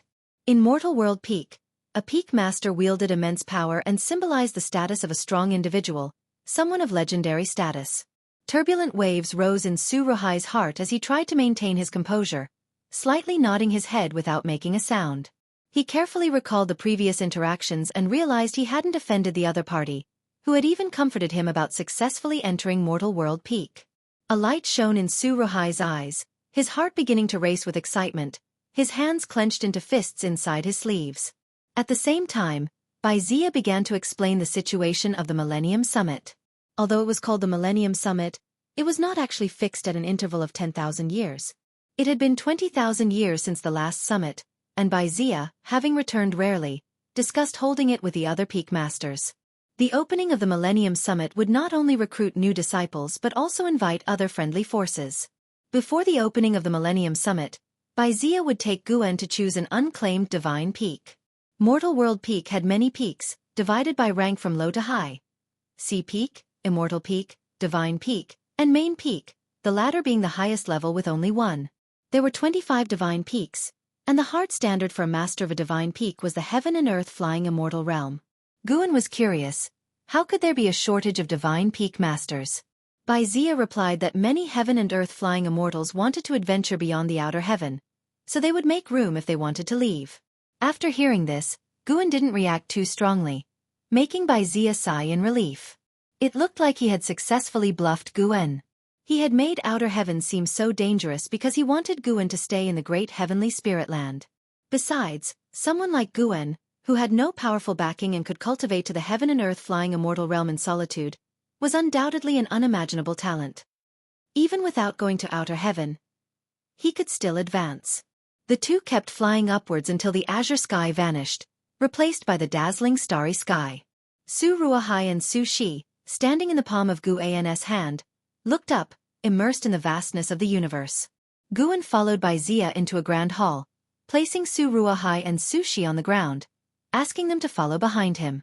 The grand hall was spacious, with giant majestic statues lined up on both sides, and the ceiling was engraved with various grand scenes.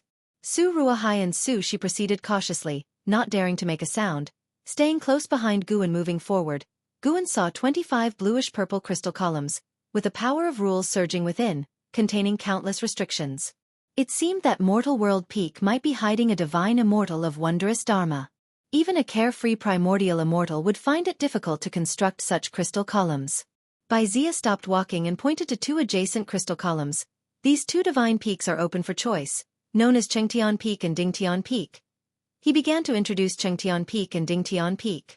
Chengtian Peak had over 1 million disciples, and its height was moderate since it had a long history, so the disciples' cultivation levels were generally strong. The height of Dingtian Peak was second among the divine peaks. Because it had experienced internal strife, there was a gap in the disciples' cultivation, with most of them below the level of loose immortals, and resources were also scarce, with many areas left idle. Currently, The number of disciples on Dingtian Peak was just over 200,000. Guan immediately spoke up, "Then Dingtian Peak it shall be. I will see to its improvement and contribute to Mortal World Peak." Upon hearing this, Baizia looked at Guan with newfound respect. Afterward, Baizia asked Guan to bring out the mortal jade and place it on the crystal column. Having done all this, they proceeded to other palaces for a tedious process to unlock Guan's rights on Dingtian Peak. Su Ruahai and Su Shi also registered in the process, becoming disciples of Dingtian Peak. An hour later, Baizia took Guan and the siblings to Dingtian Peak, then left. He didn't support Guan's position. Jokingly, did a heaven and earth flying immortal even need someone to stand up for them? Who would dare to stir up trouble? That would be courting death. In Mortal World Peak, disciples were not allowed to defile the Peak Master. Su Ruahai and Su Shi looked with excitement at the majestic Dingtian Peak. Guan looked at them and asked with a smile, "From now on, how should you address me?" Su Ruahai quickly bowed and offered his respects. "This disciple Su Ruahai greets Master." Su Shi recovered her senses and followed suit, greeting him as Master. Guan smiled, then revealed the aura of the heaven and earth flying immortal, enveloping Dingtian Peak. Only at this moment did Su Ruahai and his sibling truly feel the strength of Guan. The three flew to the summit. Shortly after, 9 wandering immortals came to greet them. Guan, without a second word, displayed his mortal jade. The 9 wandering immortals showed delight and paid their respects, referring to Guan as Master respectfully. Guan threw a lifespan detection at them. Their lifespans were healthy, able to work for him for many years. The eldest disciple of Dingtian Peak was named Zhu Xinglan, possessing the 9th layer of the Wandering Immortal Realm cultivation, seemingly only a step away from the heaven and earth flying immortal realm, but it was an insurmountable gap for most wandering immortals. Guan dismissed the other disciples and had Zhu Xinglan accompany him alone, while he already had someone arrange the Su siblings. Zhu Xinglan was refined in appearance, looking to be in his 40s, dressed in a green robe with a black and white beard, his demeanor calm and imposing as he stroked his beard. Guan asked him to give him a tour around Dingtian Peak. Before long, 2 hours had passed. After settling into his new residence, Guan prepared to leave. Before departing, he gave Zhu Xinglan a large amount of crystal stones to buy medicinal herbs to cultivate on Dingtian Peak, making Zhu Xinglan extremely excited, feeling the arrival of a magnificent peak master. Returning to Third Medicine Valley, Guan transformed from the high and mighty Peak Master of Mortal World Peak to an ordinary Valley Master of Supreme Sect. In the evening, Guan found stealing the 5 elements and 9-finger Divine Lord, who were still playing chess, truly a waste of time. Guan curiously asked, "Where did Shen Xinzi go?" 9-finger Divine Lord casually responded, "I heard he went to the Millennium Summit of Mortal World Peak. He just left not long ago." Mortal World Peak? MHM. An ancient Qi fortune sect. Don't bother poking your nose into it. You won't encounter it in this lifetime. It's a sect much more powerful than the Great Cold Demon sect. 9-finger Divine Lord casually replied, prompting Guan to stare at him, then he turned and walked away. Stealing the 5 elements then said with a smile, "That's not necessarily true. If he could invent this game, I think he might encounter great opportunities in the future." "Who knows? You're so powerful, yet I haven't seen you help him." 9-finger Divine Lord replied, and although he had grown familiar with Guan, he had no intention of changing Guan's destiny. With Guan's talent, even if he was taken to a great sect, it might not be for the best. At least here, Guan could live effortlessly, live happily. Guan, hearing their conversation, thought to himself with a hint of amusement, "If I revealed my realm, you might have never even heard of it." Guan hummed and went to chat with Ji Xiaoyu. With some time left before the Millennium Summit, Guan was in no rush to head there. Days later, Guan came to Immortal Seeking Island and made his final deal with the island master. Henceforth, Immortal Seeking Island would belong to him. Due to the calamity brought by the Great Cold Demon sect, the forces behind the island master had already withdrawn, not willing to look back, and could only sell it off to gain as much as possible. Before leaving, the island master said to Guan, "You had better have your backing force send a wandering immortal here. Otherwise, you won't be able to keep order." Guan nodded with a smile. After the island master and his people had left, Guan turned to Hu Xiaojian and said with a smile, "From now on, Immortal Seeking Island is mine, and I won't treat you unfairly." Hu Xiaojian immediately knelt down, banging his head on the ground in excitement. Afterward, Guan summoned the elders of Sea Protection Mansion, briefly instructed them, and upon hearing that Guan would arrange for a wandering immortal to come later, all the elders' expressions became respectful, no longer daring to underestimate him. Guan wasn't just boasting. There were wandering immortals on Dingtian Peak, and he could easily arrange for one. After all, he was using the identity of Meng Lang on Immortal Seeking Island. Time flew swiftly by. Until the Spring Festival had passed, the Millennium Summit of Mortal World Peak was finally about to begin. Above the sea of clouds, Holy Mother of Western Spirit stood on a lotus throne, moving swiftly, with Lu Lingjun standing beside her, and a small snake lying on her shoulder, the white spirit demon emperor who had ascended with her.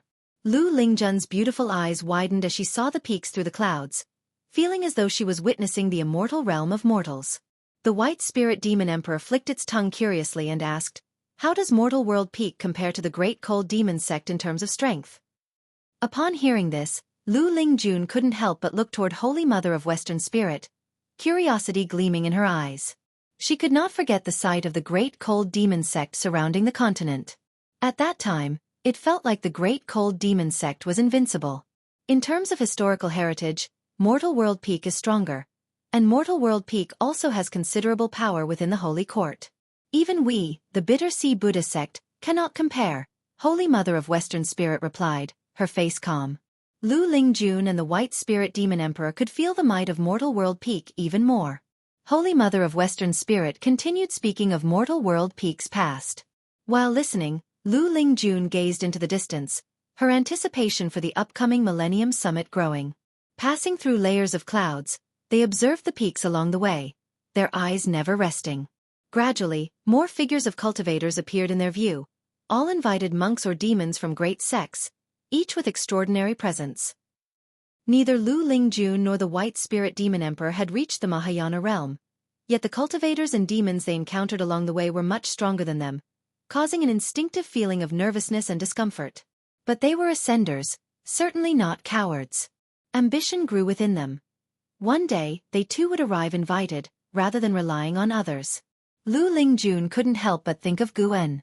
The young man who had written the Immortal God Book, if he could see this spectacle, would certainly be inspired even more. Too bad, with Guan's talent and temperament, he probably would never reach such a place in his lifetime. Chapter 309, The Invincible Heavenly Demon Great Emperor at the summit of Mortal World Peak. In a courtyard at the mountain's top, Guan gathered with a group of heaven and earth flying immortals. Everyone present was either a peak master or main peak elder of Mortal World Peak. The courtyard was simple and not very expansive, filled with various flowers and trees, and the faint scent of sandalwood lingered in the air. Guan was exchanging pleasantries with everyone. No matter how high one's realm might be, social interaction is inevitable. Guan did not resist it. After all, he intended to stay at Mortal World Peak for the long term. This place was destined to become an important source of lifespan for him. Overall, the atmosphere was harmonious, with no apparent scheming or rivalry in sight. The master of the main peak, just as Guan had guessed, was none other than a carefree primordial immortal, and not of a low realm at that. Eternal Taoist Lord, carefree primordial immortal level 6267907/78000/1500000, a maximum lifespan of 1,500,000 years. Exceeding Shenzhen's 999,999 years suggested reaching the carefree primordial immortal realm, heralded a transformation in the limit of one's lifespan. With just level 6 of carefree immortal achieving 780,000 years of lifespan, the divine immortal of wondrous Dharma must certainly surpass 1 million years, and the higher Tao void mysterious immortals would have lifespans of several million years, or even more. Guan was unable to even estimate how long the divine thought true immortals had lived. They were ancient beings to him. Compared with them, Guan was like an infant. After rotating through interactions with each person, Guan became a listener. The Millennial Peak meeting would host a banquet to exchange insights with the higher echelons of various sects, and also conduct peak combat competitions. The first aim was to promote healthy internal competition, and the second was to demonstrate Mortal World Peak strength to the world. As for recruiting disciples, that was just a side matter. With Mortal World Peak's current foundations, they hardly cared about the number of new disciples. After a while, the high-level meeting of Mortal World Peak adjourned, and Guan flew off alone toward Dingtian Peak. He spread his divine thought and already caught sight of Lu Lingjun and Shen Xinzi. Shen Xinzi was not a concern, for with his 9th layer wandering immortal realm cultivation, he was treated well wherever he went. However, Lu Lingjun, who was only at the mystic heart realm, couldn't enjoy the same treatment. Without the Holy Mother of Western Spirit accompanying her, Lu Lingjun had to stay inside her temporary residence. She was living atop a mountain peak with a broad view. Many cultivators and demons who passed by cast surprised glances at her, which made the color of her cheeks unpleasant. Guan glanced at the situation briefly before taking his gaze back, not taking much interest in it. Upon returning to Dingtian Peak, Guan wandered around leisurely as no disciples recognized him along the way. There were many winding mountain paths on Dingtian Peak. Along the way, he saw courtyards of disciples, some growing flowers and plants, some with empty yards, and others raising demon beasts and insects, providing an entertaining stroll for him. Dingtian Peak had several mountain cities, akin to the fortresses of the Supreme Sect, where nearly anything one wished for could be purchased, except that these cities weren't as crowded as those of the Supreme Sect. As Guan passed by a mountain city, a voice reached him, its tone filled with surprise. "Master!" Guan turned his head to see Su Shi approaching briskly. Upon seeing Guan, her ears reddened and she shyly lowered her head, reminding Guan of an Exian. But an Exian was not shy, she was gentle. Guan smiled and asked, "Where's your brother? Why are you here alone?" Su Shi, still keeping her head down and holding her sleeves, softly answered, "He went to Debating Peak. He wants to see if he can meet any acquaintances or clansmen." Debating Peak was specially prepared for receiving Mortal World Peak's guests, and the current Millennial Peak meeting had brought the quiet Debating Peak to life. Guan, seeing her in this state, smiled broader. He then took out a secret book and handed it to Su Shi, saying, "Meeting is destiny. Consider this spell book a welcome gift. You may pass it on to Su Ruohai as well." Su Shi looked up, instinctively stepping back and waved her hand, saying, "If not for Master, we might not have been able to join Mortal World Peak. How can we accept another spell book? We will train diligently and earn spell books with our efforts." Guan gave her a stern look and said, "Then what kind of master am I? Take it." Su Shi had no choice but to accept. Seeing her at a loss, Guan then chuckled and said, "If you feel bad, how about doing me a favor? Have you been busy lately?" Su Shi quickly shook her head, replying, not busy at all. Go to Debating Peak, to the dwelling of the Bitter Sea Buddha sect.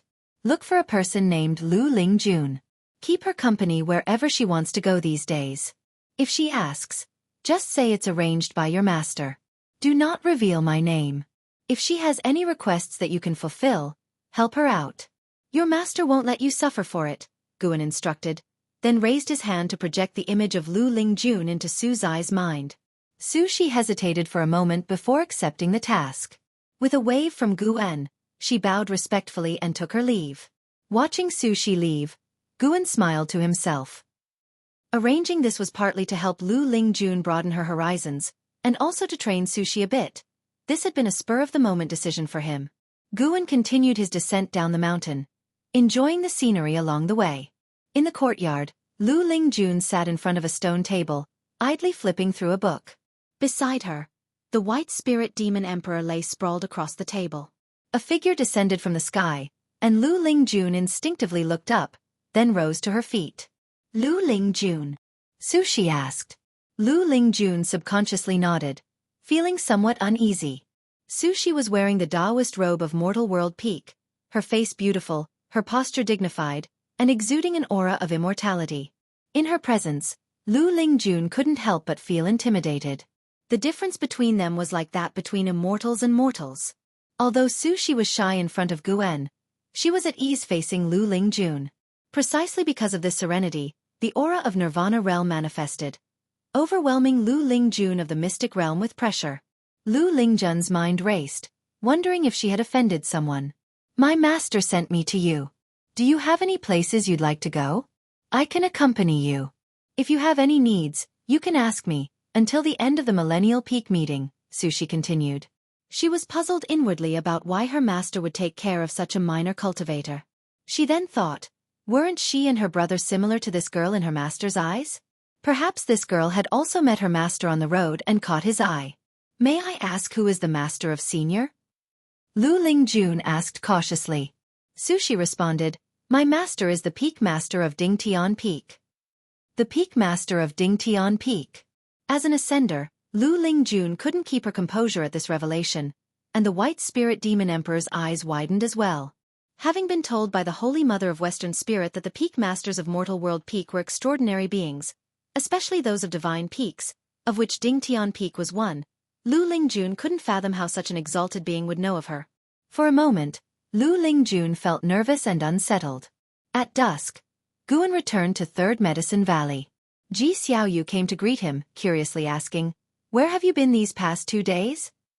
Guan replied, a Taoist friend of mine is hosting a banquet, and I have to attend as a guest. Ji Xiaoyu nodded, then said, I had another dream while cultivating today. Shall we talk about it? I don't want to get involved with your great karma. Guan thought helplessly, but he immediately said aloud, of course, no problem. They both ascended to the upper floor. After Ji Xiaoyu set up restrictions, only then did she sit down at the desk, frowning slightly as she said, I dreamed that I was in a dimly lit space surrounded by stars, some of them immensely vast.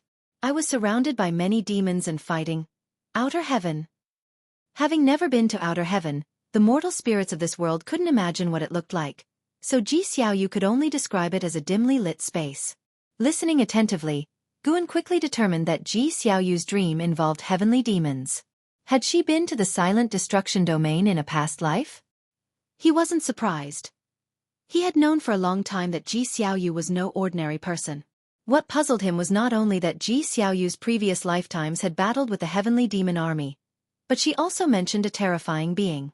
This being commanded the heavenly demons. He said that no matter how many times I reincarnate, he would be waiting for me to challenge him.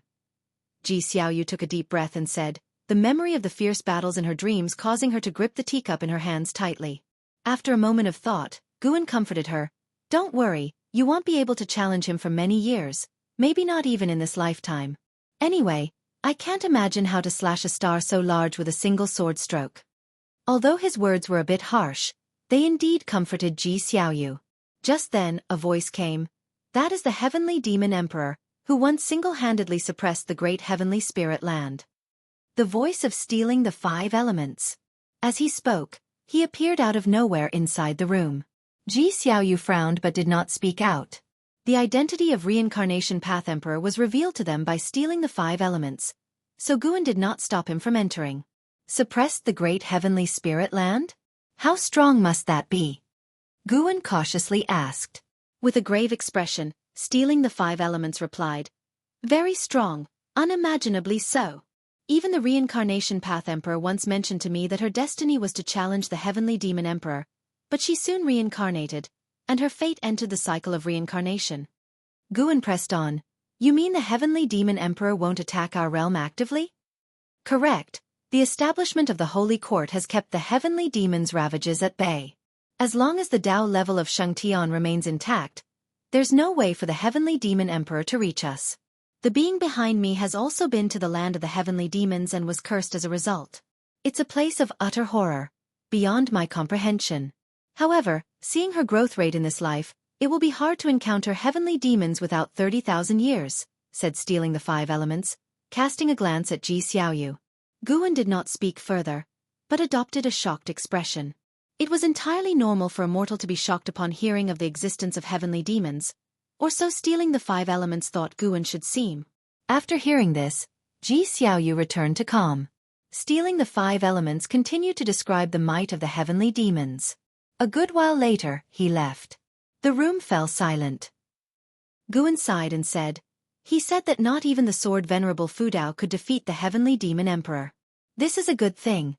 At least you don't have to worry for now. Looking at him, Ji Xiaoyu's gaze was serene as she said, I had hoped to lead a peaceful life and pass away peacefully, but after what he said, I suddenly don't want to die. I want to cultivate to the level where I can meet that heavenly demon emperor. Taken aback, Guan replied, having a larger goal is certainly a good thing. Ji Xiaoyu rose from her seat and turned to leave. Just as she reached the door, she turned her head back and said, why don't you give up either? I've dreamed of many people. Some started from nothing and ended up shining brilliantly. If you could be by my side to fight the heavenly demon emperor, wouldn't that be wonderful? With that, she turned her head and pushed the door to leave.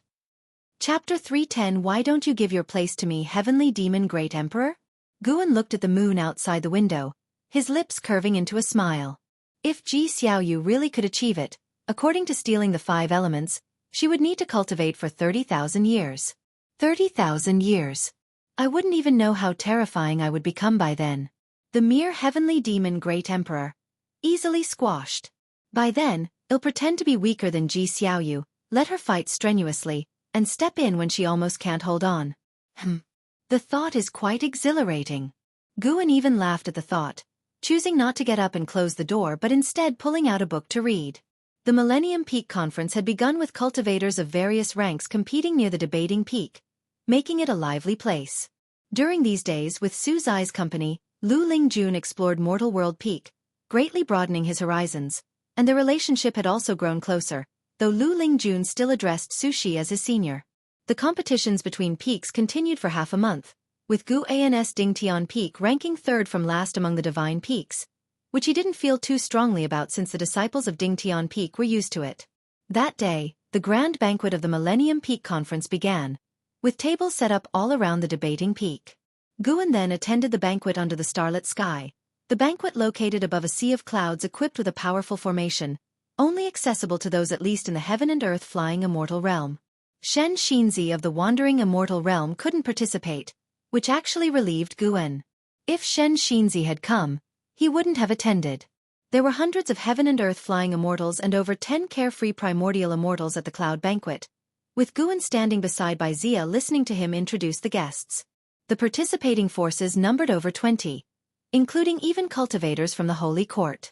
The atmosphere was harmonious, and Guan was enjoying the feast. The exquisite delicacies here were truly exceptional, with just one bite enough to save mortals decades of hard cultivation. With Zia's help, Guan got acquainted with quite a few heaven and earth flying immortals. An ancient hour later, a carefree primordial immortal suddenly walked to the middle of the cloud banquet, laughing as he spoke. Taoist Lord, I wish to join Mortal World Peak. May I ask if that's permissible? Upon these words, everyone turned to look at him. The peak master of Mortal World Peak's main peak, everlasting Taoist Lord, looked towards him and laughed. Mohen, although you've left the great cold demon sect for tens of thousands of years, can you really sever all ties given your sect's current crisis? Other carefree primordial immortals followed with light jabs at Mohen. Mentioning the great cold demon sect invariably brought up Sword Venerable Fudao, but Mohen wasn't upset. He looked at everlasting Taoist Lord and cheerfully said, I've long severed those ties. It's normal for that group of useless people to be annihilated. Don't provoke me. Sword Venerable Fudao isn't someone I can afford to antagonize. I advise you all to speak well and avoid substantial karmic retribution. Hearing this, other carefree primordial immortals stopped making fun of him. Even they did so, not to mention the heaven and earth flying immortals. Though all were present at the banquet, the division of hierarchy was clear, and heaven and earth flying immortals were definitely not the protagonists. Everlasting Taoist Lord pondered and said, The position of the Peak Master of Chengtian Peak is still vacant. Would you accept that?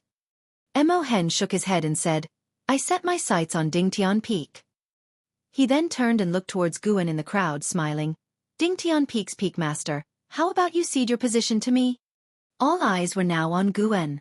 Before Guan could speak, Zia angrily said, What do you mean by this? Bullying the weak? Guan looked at Zia, not expecting him to be so aggressive. He's got quite the backing.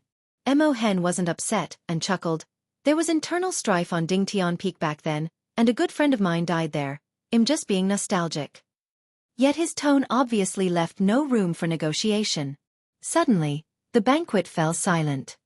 Zia looked towards everlasting Taoist Lord. Carefree primordial immortals seemed amused by the situation, while the heaven and earth flying immortals looked at Guan sympathetically. They all knew Guan had just become the Peak Master of Dingtian Peak, and now, just days later, he was being asked to vacate his position, which must be hard to accept. Guan remained silent, while everyone thought he was weighing his options. In reality, he was feeling sentimental. My ties with the great cold demon sect are truly cursed. Is this to continue the karma? To make me completely annihilate the great cold demon sect? Guan felt no pressure, being the strongest person present with a cultivation level 2 major realms higher than anyone else. What was there to fear? He wanted to see the attitude of Everlasting Taoist Lord. If Everlasting Taoist Lord didn't defend him, then there was no reason to stay in Mortal World Peak. As for Mo Hen, a bad ending was inevitable.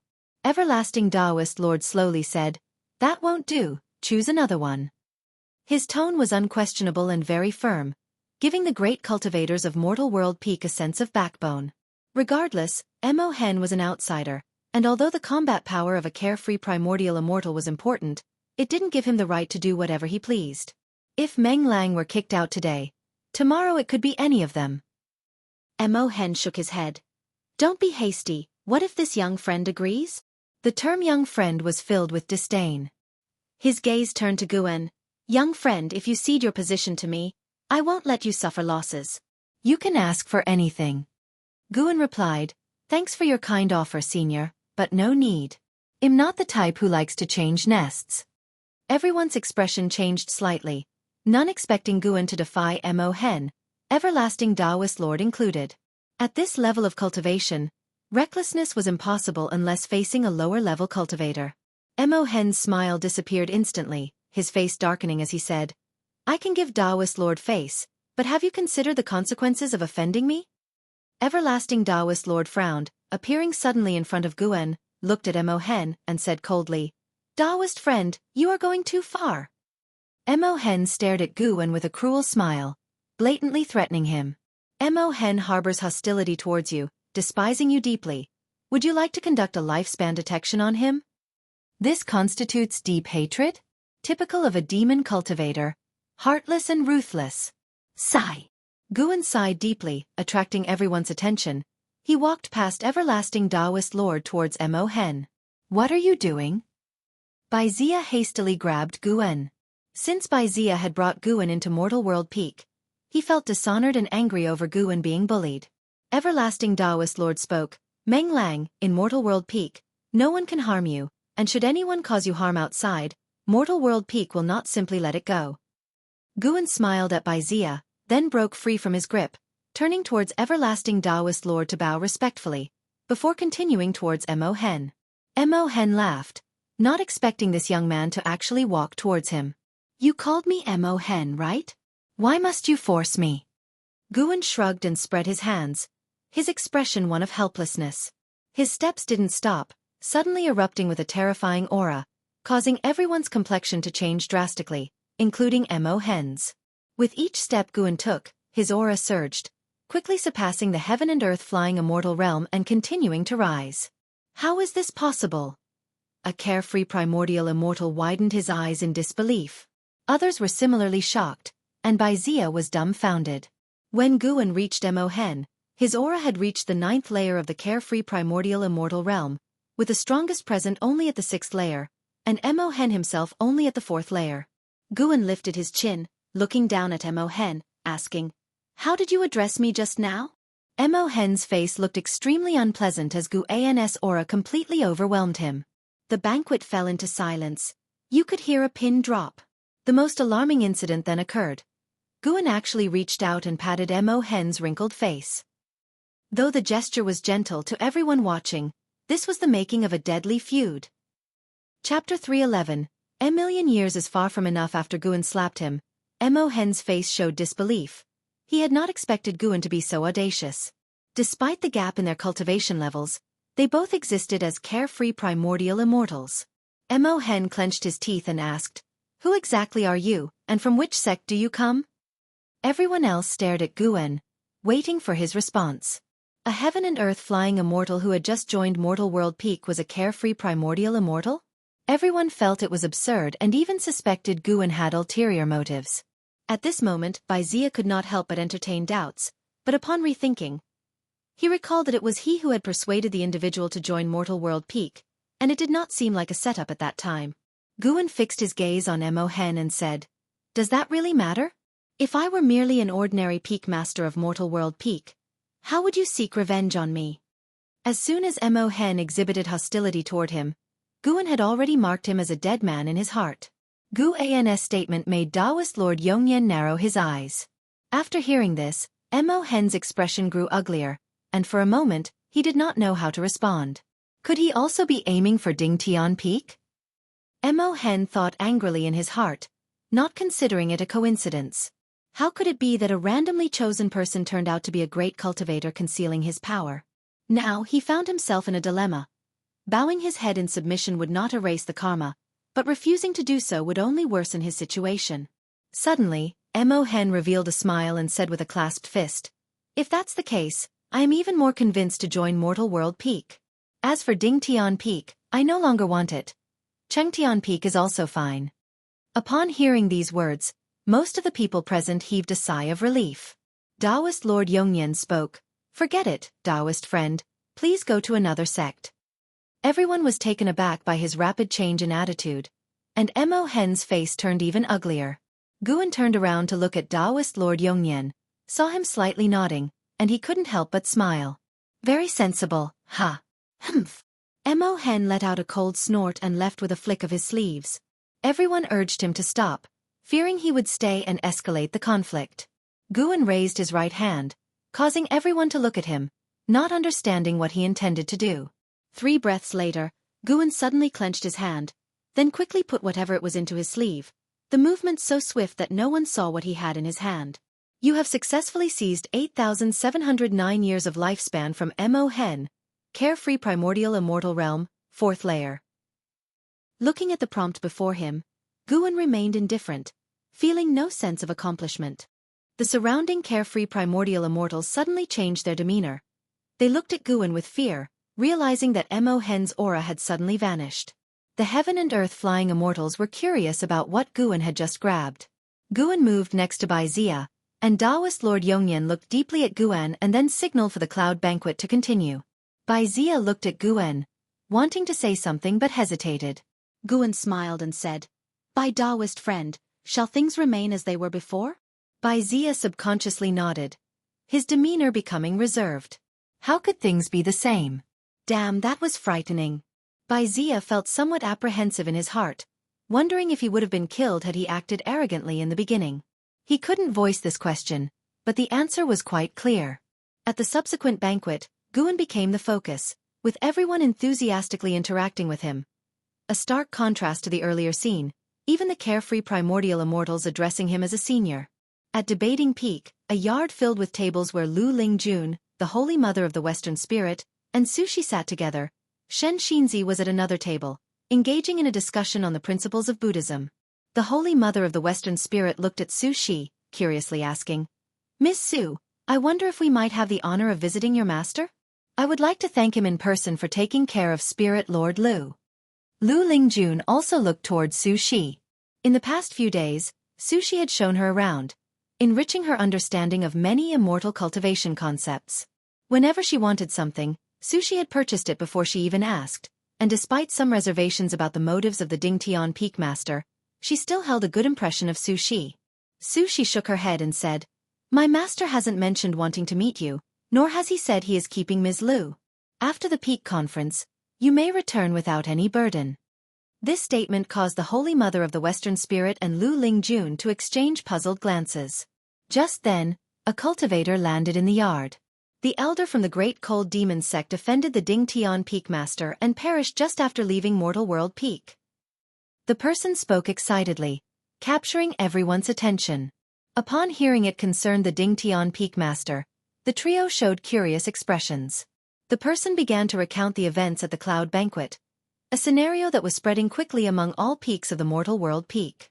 Mo Hen had once been an elder of the Great Cold Demon sect, which was nearly dissolved, so Mortal World Peak had no hesitation in making his demise known to demonstrate its strength. From Mo Hen forcing the Dingtian Peak Master to relinquish his position to the Dingtian Peak Master showing stronger cultivation than Mo Hen and publicly slapping him, forcing Mo Hen to leave disgracefully, the whole process fired up everyone who heard it. Mo Hen had just flown out of Mortal World Peak when he fell, making the Dingtian Peak Master seem even more formidable in the eyes of the listeners. The news spread within Dingtian Peak, motivating all disciples and clearing the gloom of their low ranking. After understanding this, Lu Lingjun felt even more uneasy. Such a strong-willed Ding Tian Peak master. To have such a person assisting her was a mixed blessing. Due to the conflict between the Ding Tian Peak master and Mo Hen, this Wanli Peak conference became much more discussive. As Mo Hen's identity and deeds were unearthed, all guests could feel the strength of Mortal World Peak. After the cloud banquet ended, Guan returned to the Supreme Sect. He had also heard the noise from Mortal World Peak. How could news spread so fast? In reality, it was Mortal World Peak deliberately promoting it, thankfully without mentioning Menglang's name, showing him respect. Guan returned to the Third Medicine Valley and happened to meet an Xian, and they chatted for a bit. Master-disciple discussed ordinary matters in the valley, and Guan found talking about life's minor details more interesting than discussing major worldly affairs. Those carefree primordial immortals always talked of grand principles and the world's populace, floating aloft. In the divine exotic realm under the blood-red firmament, Zhang Buku stood by the seashore practicing his divine skills. Behind him, the divine exotic realm master sat before the divine exotic life tablet, looking up at the heavens, lost in thought with a vacant gaze. Zhang Buku finished his maneuver and turned to face his master, asking, "Master, the great calamity has ended, and you have reached agreements with various sects across the sea. Why do you still look so troubled?" Thinking about how sword converted the great cold demon sect stirred his blood. Since he began walking the path of immortal cultivation, he had often heard of the deeds of Sword Venerable Fudao. He never imagined that wherever he went, Sword Venerable Fudao would still be revered by all as a supreme great power. Divine Exotic Realm Master slowly retracted his gaze and said, "Just like Master, the great cold demon sect is but a pawn. This matter cannot end so quickly. The commotion is too large, and the Holy Court will surely investigate. When the storm settles, more trouble will come." Zhang Buku disagreed and said, "If there were an existence behind the great cold demon sect capable of contending with Sword Venerable Fudao, wouldn't they have acted long ago? Perhaps they are investigating Sword Venerable Fudao's identity and cultivation level." "Master, don't worry. Wouldn't it be better for you to focus on cultivating and strive to break free from destiny on your own?" Zhang Buku advised. Since his father's death, he had faced continuous tribulations and developed a firm heart. He knew worrying about the future was futile, and seizing the moment to cultivate diligently was key. The divine exotic realm master shook his head, smiling. "Master is not like you. I cannot strengthen through cultivation. The more divine exotic resentful ghosts there are, the stronger master becomes." Zhang Buku frowned upon hearing this and asked, "Now that the world is at peace, won't you be unable to expand the number of divine exotic resentful ghosts?" The divine exotic realm master nodded, then looked up again and said, "It just means I can't grow stronger in this realm.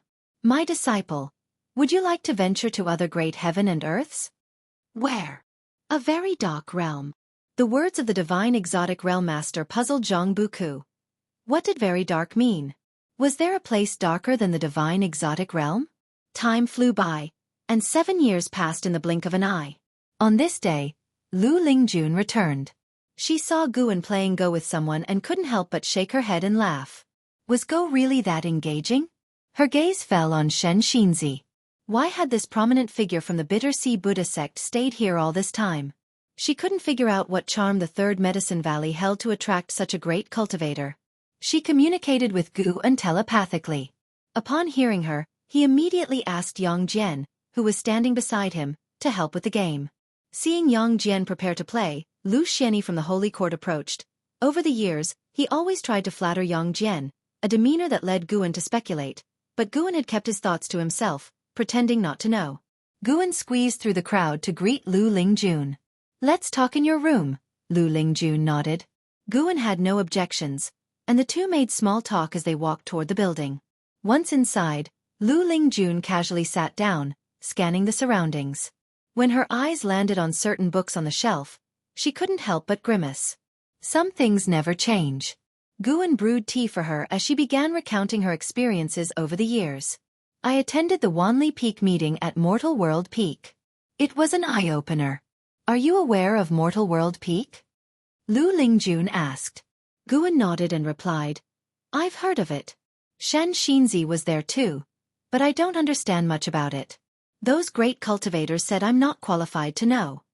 Lu Lingjun smiled and said, "Indeed, you're not qualified. But I was fortunate to attend, and I can tell you about it. Want to hear? Guan, carrying the hot tea, placed the cup in front of her and said, "Of course I want to hear. Go on. Let's see if you will try to impress me." Lu Lingjun began from where she first learned about the Wanli Peak meeting, and Guan sat down to listen attentively. She didn't hide the Dingtian Peak Master's protectiveness toward her. Even her language seemed to steer, seemingly eager to see Guan's reaction. Guan kept a normal expression, silently criticizing in his mind. Are all women like this? Previously, Jiang Qiong also used sword Venerable Fudao to pressure him. After some time, Lu Lingjun remarked reflectively, "The strength of the Dingtian Peak Master is unimaginable. The elder from the Great Cold Demon sect was killed just like that. I wonder when I could reach such a realm." Guan joked, "Practice cultivation for 180,000 years. Lu Lingjun glared at him and retorted, "Easy for you to say? 1,000,000 years might not be enough. You have no idea about the vastness of the Immortal Path realm." Chapter 312. The shock of Hu Xiaojian appreciation flickered in Guan's eyes. He hadn't expected Lu Lingjun to have such a keen self-awareness. Lu Lingjun, seeing Guan's expression, felt rather helpless. Was this guy always so calm? She glared at Guan and said unenthusiastically, "Don't you long for it after hearing all that?" Guan replied, "Of course I yearn for it, but over the years I've heard too many tales of immortals. At best, I take them as entertainment. Could a great man like myself even dream of such things?" Lu Lingjun felt his words were somewhat odd, but she was too lazy to argue and continued to talk about her observations from Mortal World Peak. Although Guan had been there at the time, hearing it from Lu Lingjun's perspective offered a different view of the scene. The two chatted for over an ancient hour, and Lu Lingjun expressed her desire to stay temporarily in the Third Medicine Valley, to which Guan agreed. Guan stretched in a languid manner as he looked out the window. Tomorrow he could go to Dingtian Peak to pick medicinal herbs. He had ordered Zhu Xinglan to establish a medicine garden, and the first batch of medicinal herbs was already ripe. Regarding the medicine garden on Dingtian Peak, Guan had no intention of prohibiting other disciples from picking the herbs so as not to arouse suspicion. After all, Mortal World Peak was now a first-class sect with close ties to the Holy Court, and he had to be careful. And after all, Dingtian Peak was vast. Even with disciples helping, he could collect many herbs himself. Thinking of this, a look of anticipation appeared in Guan's eyes. The following afternoon, on Dingtian Peak, Guan walked up the mountain path to the summit, followed by Zhu Xinglan, who displayed great respect as the peak's foremost disciple. He now knew that Guan was a great power who surpassed the carefree primordial immortal. Such a major figure was critical to cling to, and so he was eager to assist in any way possible. "I need a wandering immortal disciple to take charge of an island for me," Guan said casually. "Ask around for me. I won't treat him unfairly." Today had brought him over 300,000 years of lifespan. A decent haul. Zhu Xinglan immediately responded, "Master, if you wish to leave today, I will arrange it now." "Go ahead." With Guan's consent, Zhu Xinglan vanished on the spot. Guan walked to the courtyard and sat on a bench, looking up. Ever since his last breakthrough, cosmic wars had erupted from time to time outside, with increasing numbers of heaven and earth flying immortals coming and going. Guan also caught sight of the visage of a heavenly demon.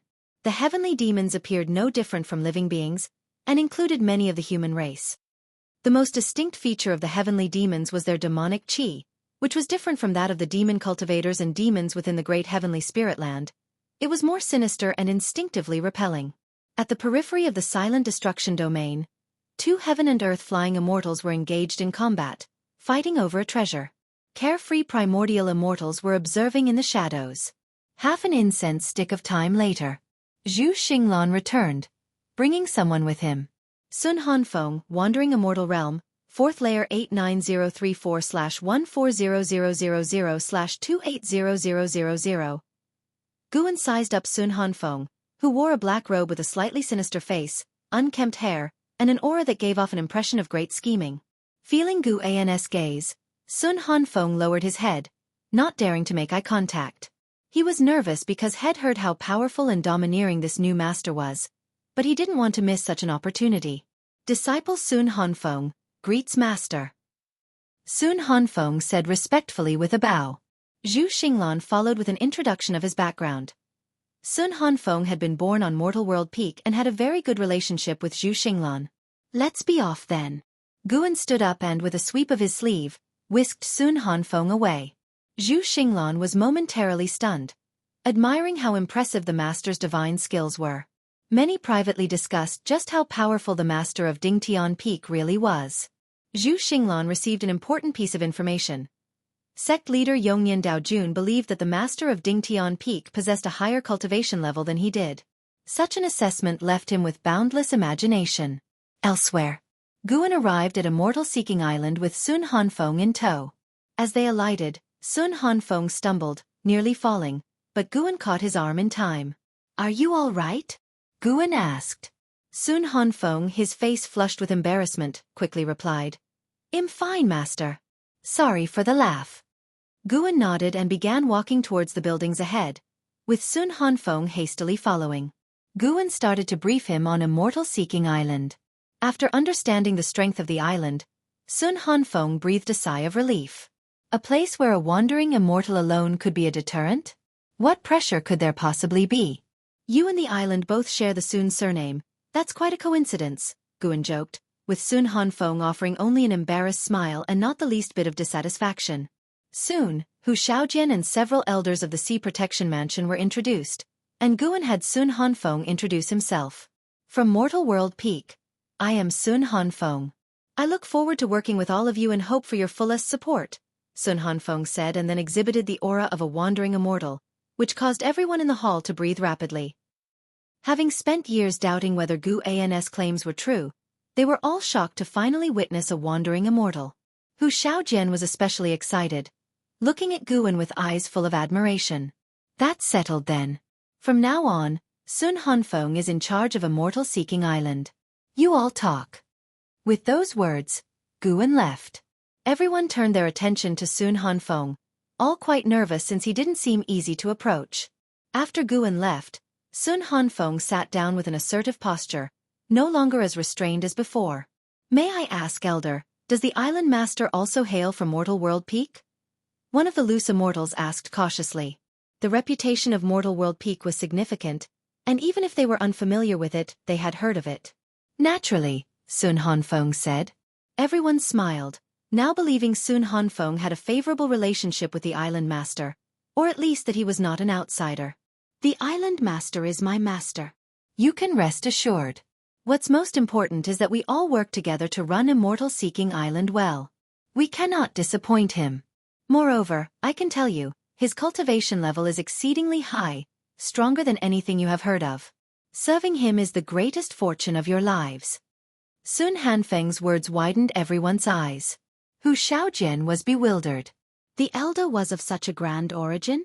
Was he not a loose immortal? Wait, loose immortal was what he had claimed himself. Hu Xiaojian felt overwhelmed by immense joy, his mind buzzing, failing to pay attention to the ensuing discussions from the elders.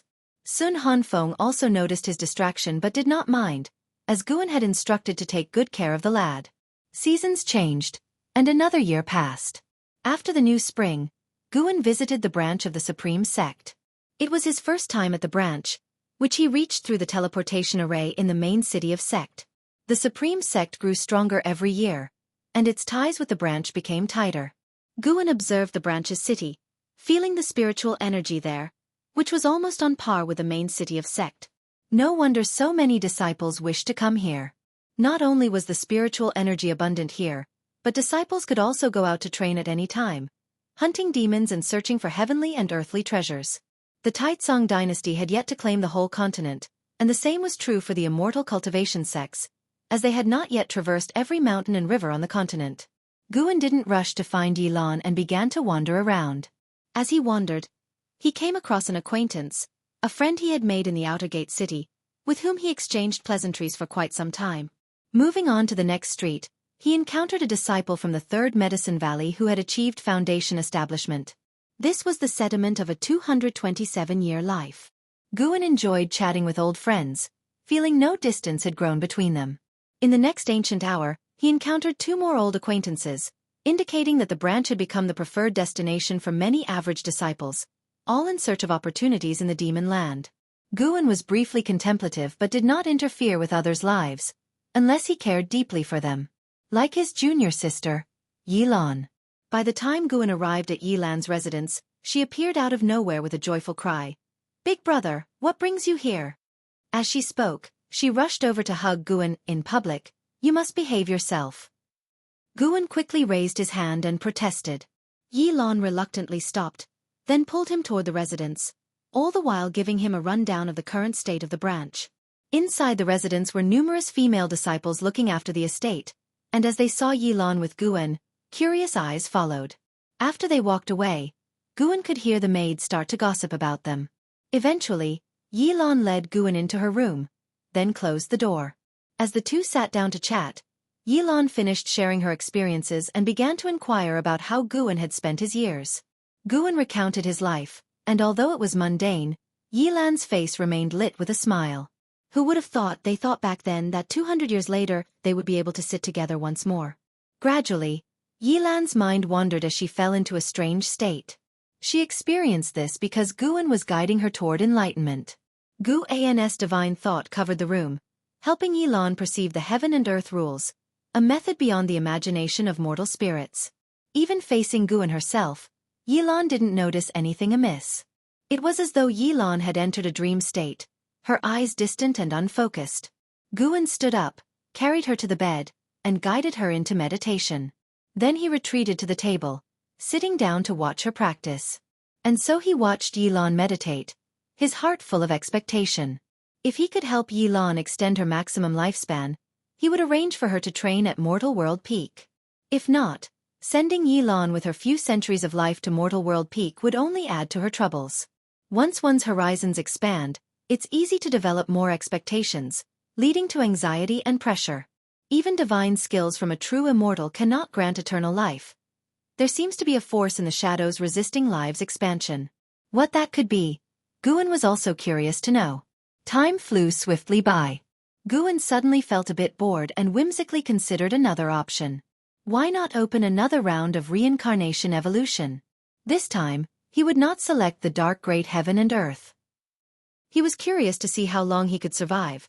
Perhaps if he lived for thousands or tens of thousands of years and mastered formidable divine skills, it might increase his chances of surviving the next tribulation crossing. Moreover, the memories passed down from reincarnation evolution could benefit his Taoist heart cultivation.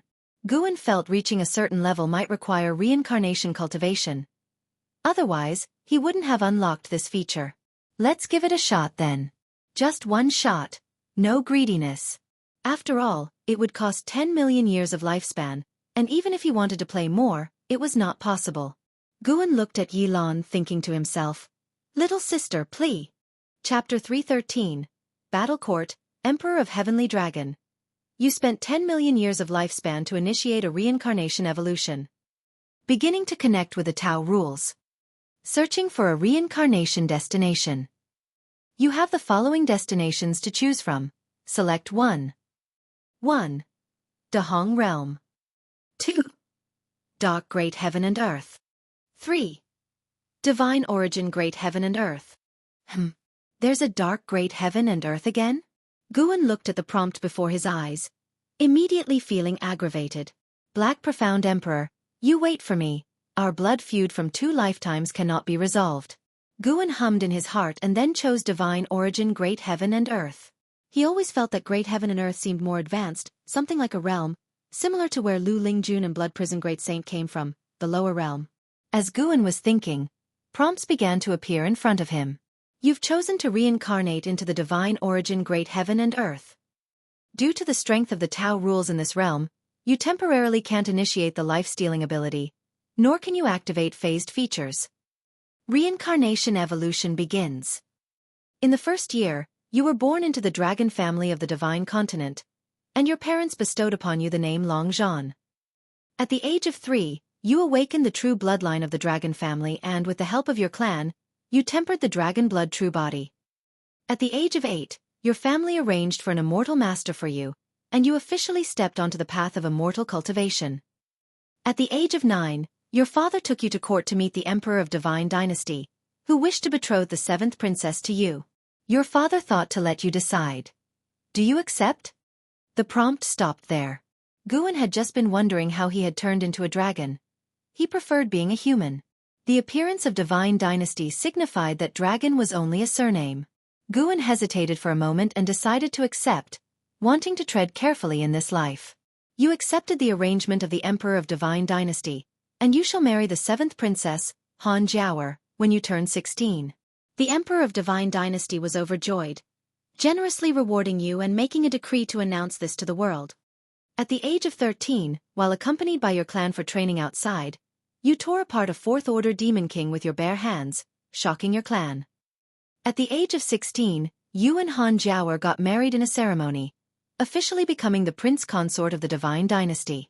The Emperor of Divine Dynasty conferred upon you the title of Mighty Holy Duke, granting you the Divine Dynasty's chief fortune. You became famous throughout the world, entering the ranks of the top-tier talents. At the age of 18, you decided to venture into the world to grow stronger. You left with Han Jiaoer's reluctant farewell, and in the same year, she gave birth to your son, named Long Xian. At the age of 20, you reached the edge of the divine continent and saw an evil dragon ravaging the city. You stepped in, subdued it, and unexpectedly discovered you could absorb dragon blood, making your chi blood even stronger. At the age of 21, you encountered an old Taoist who wanted to read your fate. Do you accept? It stopped again, suggesting the old Taoist was no ordinary person. Guan hesitated for a moment and chose to accept. You agreed to let the old Taoist read your fate. He pinched your muscles and bones and began to calculate. He was soon shocked, proclaiming you possess an innate divine emperor fate, destined to dominate all creatures of heaven and earth, becoming the lord of great heaven and earth. Immediately afterward, the old Taoist exploded into a burst of blood, covering you. At 25, you accidentally entered the grotto heaven of an ancient great cultivator and learned the ancient strange skill, divine desolation technique. Guan's lips twitched when he saw the part about the old Taoist's explosive demise. After that, he picked the more cautious options whenever possible. Year after year passed. Guan was on tenterhooks, fearing an early death. When he made it past 200 years, he smiled, finally setting a new record. However, without the life-stealing ability, Long Zhan's growth was surely not as fast as Chu Lu, Xiao Shengtian, and without a displayed realm in the prompts. Take it slow. Guan then became even more earnest, determined to strive to survive this life. As time ticked by, Yilan was meditating on the bed while Guan sat at the desk, the room engulfed in silence. Birdsong occasionally rang out from outside the window, adding a serene atmosphere of passing years. After an ancient hour, Guan let out a sigh, his expression grave, mired in struggle. At the age of 187,632, you met with the dragon family ancestor, who said he could fully awaken your bloodline, allowing it to fuse with your chi fortune and create an unprecedented physique. Do you accept his help? Guan had achieved the status of war god of the divine continent and was now venturing through the cosmos when he encountered the ancestor. He always felt the ancestor was up to no good. He did not want to die after coming this far. If the ancestor was benevolent, he wouldn't make things difficult for a descendant who refused him. If malevolent, not trusting him might lead to disaster, but trusting him could lead to plummeting into the abyss. Do not accept. You refused the help of the dragon family ancestor. The ancestor was enraged and attacked you, intending to suppress you. After a great battle, you escaped with severe injuries. At the age of 187,633, you met with Fairy Zi Yuan, who fortunately saved you. Your injuries were healed thanks to her. Next came adventure. Fairy Zi Yuan began to follow him on adventures, making him less lonely. As for his wife, Han Jiaoer, he had gone to bid her farewell when he was 100,000 years old. They had been parted by yin and yang.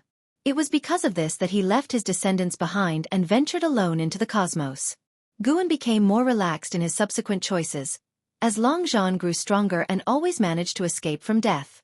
Half an ancient hour later, at the age of 350,896, you unified a small universe, established the battle court, and married Fairy Zi Yuan. You self-proclaimed as the Emperor of Heavenly Dragon and crowned Fairy Zi Yuan as the Heavenly Empress. Quite impressive. Guan suddenly felt a sense of achievement, as if unlocking an epic achievement in a game. He could persevere further. Guan rubbed his hands together and continued to read on. One 10,000-year span followed another. After tens of thousands of years. At the age of 360,000, you broke through your own shackles, achieving the Tao Void mysterious immortal realm, shocking the cosmos. You regained your life grid. Do you activate the life-stealing ability? Here it comes. It's here. Guan chose to seize without hesitation. You activated the life-stealing ability. You sacrificed a universe of living beings, resulting in a massive surge in lifespan. Sacrificed? Guan's face turned pale. How could he be so reckless? At the age of 360,001, just as you transcended the 9 heavens of immortal path and became one with the immortals and gods, a terrifying hand reached across the river of time and snuffed you out. You were executed by the Annihilation God Emperor. Reincarnation ends. What the hell? It ended so abruptly? After he activated the life-stealing ability, Guan hadn't even made a choice.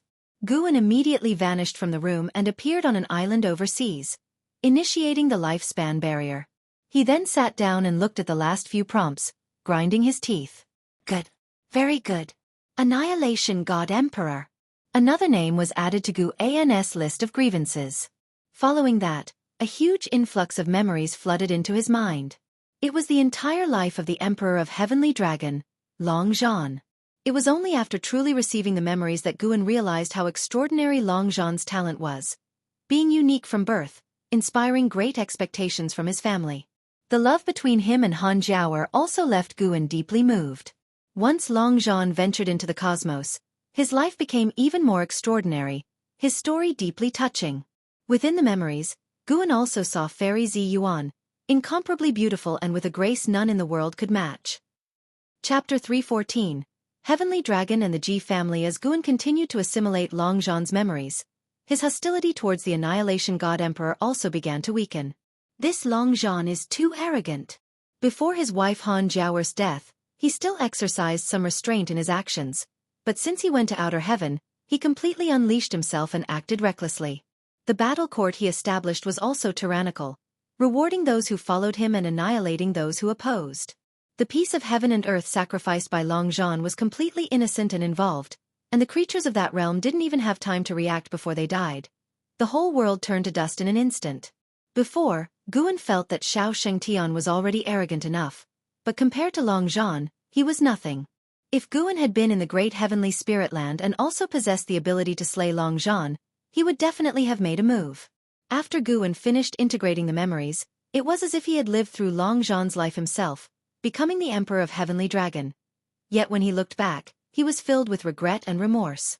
Before Long Zhan transcended the 9 heavens of immortal path, Fairy Zi Yuan had advised him not to pursue enlightenment at the expense of harming other beings. Long Zhan didn't listen, and the two even broke ties over this. After the inheritance of memories ended, Guan was still immersed in them. He was Guan, but also Long Zhan. This feeling left Guan with an indescribable sense. Perhaps this is what it felt like to remember a past life in one's current life. Clearly the same person, but with different personalities. After inheriting the memories of Long Zhan's life, Guan also gained a lot, including insights into the Taoist heart and the ability to inherit Long Zhan's most powerful divine skills. Heavenly Dragon Reincarnation Dharma Aspect. This divine skill could condense the ultimate Dharma aspect of one's Taoist sorcery, and could even condense the Dharma aspect of a past life to fight alongside oneself. After creating this divine skill, Long Zhan had intended to cultivate through reincarnation evolution to create Dharma aspects for tens of thousands of generations, but an accident unlocked the life-stealing ability, and he no longer researched this divine skill, instead continually using lifespan evolution to enhance his divine skill. Guan slowly opened his eyes and then disappeared inside the island retreat, returning to Yi Lan's estate. At this moment, Yi Lan was still in a state of path enlightenment. Guan sat down and continued to reflect on Long Zhan's life. The Long Zhan who had transcended the 9 heavens of immortal path was truly powerful. The feeling of controlling life and casually manipulating rules fascinated Guan even now. At the same time, he was also filled with dread at the power of the Annihilation God Emperor. He had truly been crushed to death by the Annihilation God Emperor with a single hand. He hadn't even seen the true form of the Annihilation God Emperor. It was a means that transcended time and space and was superior to the cosmic rules. After understanding Long Zhan's life, Guan no longer harbored intense hostility towards the Annihilation God Emperor. Unlike Chu Lu and Xiao Shengtian, Long Zhan had brought death upon himself. Guan felt somewhat confused. If reincarnation evolution could be realized, he might also create a peerless evil being. Fundamentally, he did not want to, but he couldn't control the personality in the cycle of reincarnation. Yet reincarnation evolution had many benefits, allowing him to remember countless spells and divine skills, adding to his combat experience, and even enhancing his understanding of reincarnation, making it very difficult for him to give up. After much thought, Guan felt he was trapping himself in his own web of thoughts. Why overthink so much? The path to becoming stronger couldn't possibly be achieved without harming the innocent. Many moral judgments are based on perspective, just like in war. Are not the civilians of the enemy's country innocent? At most, the next time he encounters a situation like Long Zhan's, he could choose not to activate the life-stealing ability and rely on his own efforts to cultivate. In fact, even without the life-stealing ability, Long Zhan's talent was very strong. Guan began to review the cultivation technique of the heavenly dragon reincarnation Dharma aspect. He felt this Dharma aspect seemed familiar, as if he had seen it somewhere before. He soon remembered. The Ji family's heavenly dragon demon suppressing form had some similarities. He planned to ask Ji Xiaoyu about it later. Ji Xiaoyu had already inherited divine skills when she returned to the Ji family, and might be able to perform the heavenly dragon demon suppressing form. The sun set, and the moon rose. A night passed. Yilan gradually woke up and felt as if she had had a dream, one she couldn't remember clearly after waking up. When she opened her eyes, she felt the entire world had changed. Her gaze fell on the table, and she saw Guan reading a book. Guan turned his head to look at her and smiled, asking, "Awake." Yilan, Divinity Transformation Realm Level 5222/600/800. Her lifespan limit had increased by 200 years. Guan let out a sigh of relief, his face showing a smile. As long as there were results. But the effect was somewhat weak. He was, after all, a divine thought true immortal. Guan carefully examined Yilan and noticed a subtle breath dissipating from her body, like the heaven and earth rules, but even more difficult to detect. "How did I fall asleep?" Yilan asked, puzzled. Guan rolled his eyes and said, "You're asking me? It's not like I drugged you, is it? I'm not even blaming you. I came all this way, and while we were talking, you fell asleep, leaving me hanging." Yilan showed an embarrassed expression and couldn't help asking, "Then why didn't you wake me up? You were cultivating even in your sleep. It was clearly not ordinary sleep, so how could I dare to interrupt you?" Guan replied, standing up. "I'm leaving. I'll come to see you again next time." "Sister, why not stay a couple more days?" "No can do. Medicine Valley can't do without me." "Really? How come I heard you're always hands-off as a manager?" "How could that be?" The two bickered for a while, but in the end, Guan firmly decided to leave. Yilan walked him to the estate's front door. Guan suddenly stopped in his tracks, turned to look at her, and asked, "In your heart, which is more important, good and evil or affection?" He asked this because he was reminded of the scene where Long Zhan and Fairy Zi Yuan broke ties. Although Long Zhan brought it upon himself, the end result of his loneliness still left him sighing. Long Zhan might have been overbearing, but towards the people by his side, he was quite good. He just didn't tolerate any dissent from them. Yilan was taken aback for a moment, then smiled gracefully and said, "If you were evil, I myself would not be evil, but I would always follow you, as long as you don't abandon me." Guan showed a smile and said, "Don't overthink it, I was just thinking about the plot in a book. I don't have the courage to do evil." With that, he waved his hand and walked away. Yilan watched his retreating figure, thoughtful. As summer approached, the weather cooled. In the woods, Guan watched Ji Xiaoyu step onto the clearing with anticipation in his eyes. Ji Xiaoyu's forehead was etched with a red Dao pattern that burst into light. Her whole aura suddenly changed. She raised her right hand, and the spiritual power inside her activated in a sophisticated manner, quickly coalescing behind her into a golden wheel that resembled a round glowing door with intricate and profound patterns. As the golden wheel opened, golden dragons surged out from the intense light. Her heavenly dragon demon suppressing form differed from her past life, but Guan saw through it at a glance. The essence of the heavenly dragon demon suppressing form shared the same origin as the heavenly dragon reincarnation dharma aspect but was weaker and far less sophisticated than the latter. This discovery made Guan's heart tremble. The heavenly dragon reincarnation dharma aspect was created by Longzhan himself. Could the Ji family be related to Longzhan? In Longzhan's memories, he only passed the heavenly dragon reincarnation dharma aspect onto his son Long Xian, which implies that Long Xian passed it down. From the life experiences of Chu Lu and Xiao Shengtian, their timelines might differ from Guan's. Could it be that reincarnation evolution might project into the past? Ji Xiaoyu dismissed the heavenly dragon demon suppressing form, then approached Guan and asked, "How was it?" Although she wasn't sure why Guan wanted to see the heavenly dragon demon suppressing form, it was renowned throughout the world, and showing it to outsiders did not violate clan rules. Truly formidable. It fills me with awe.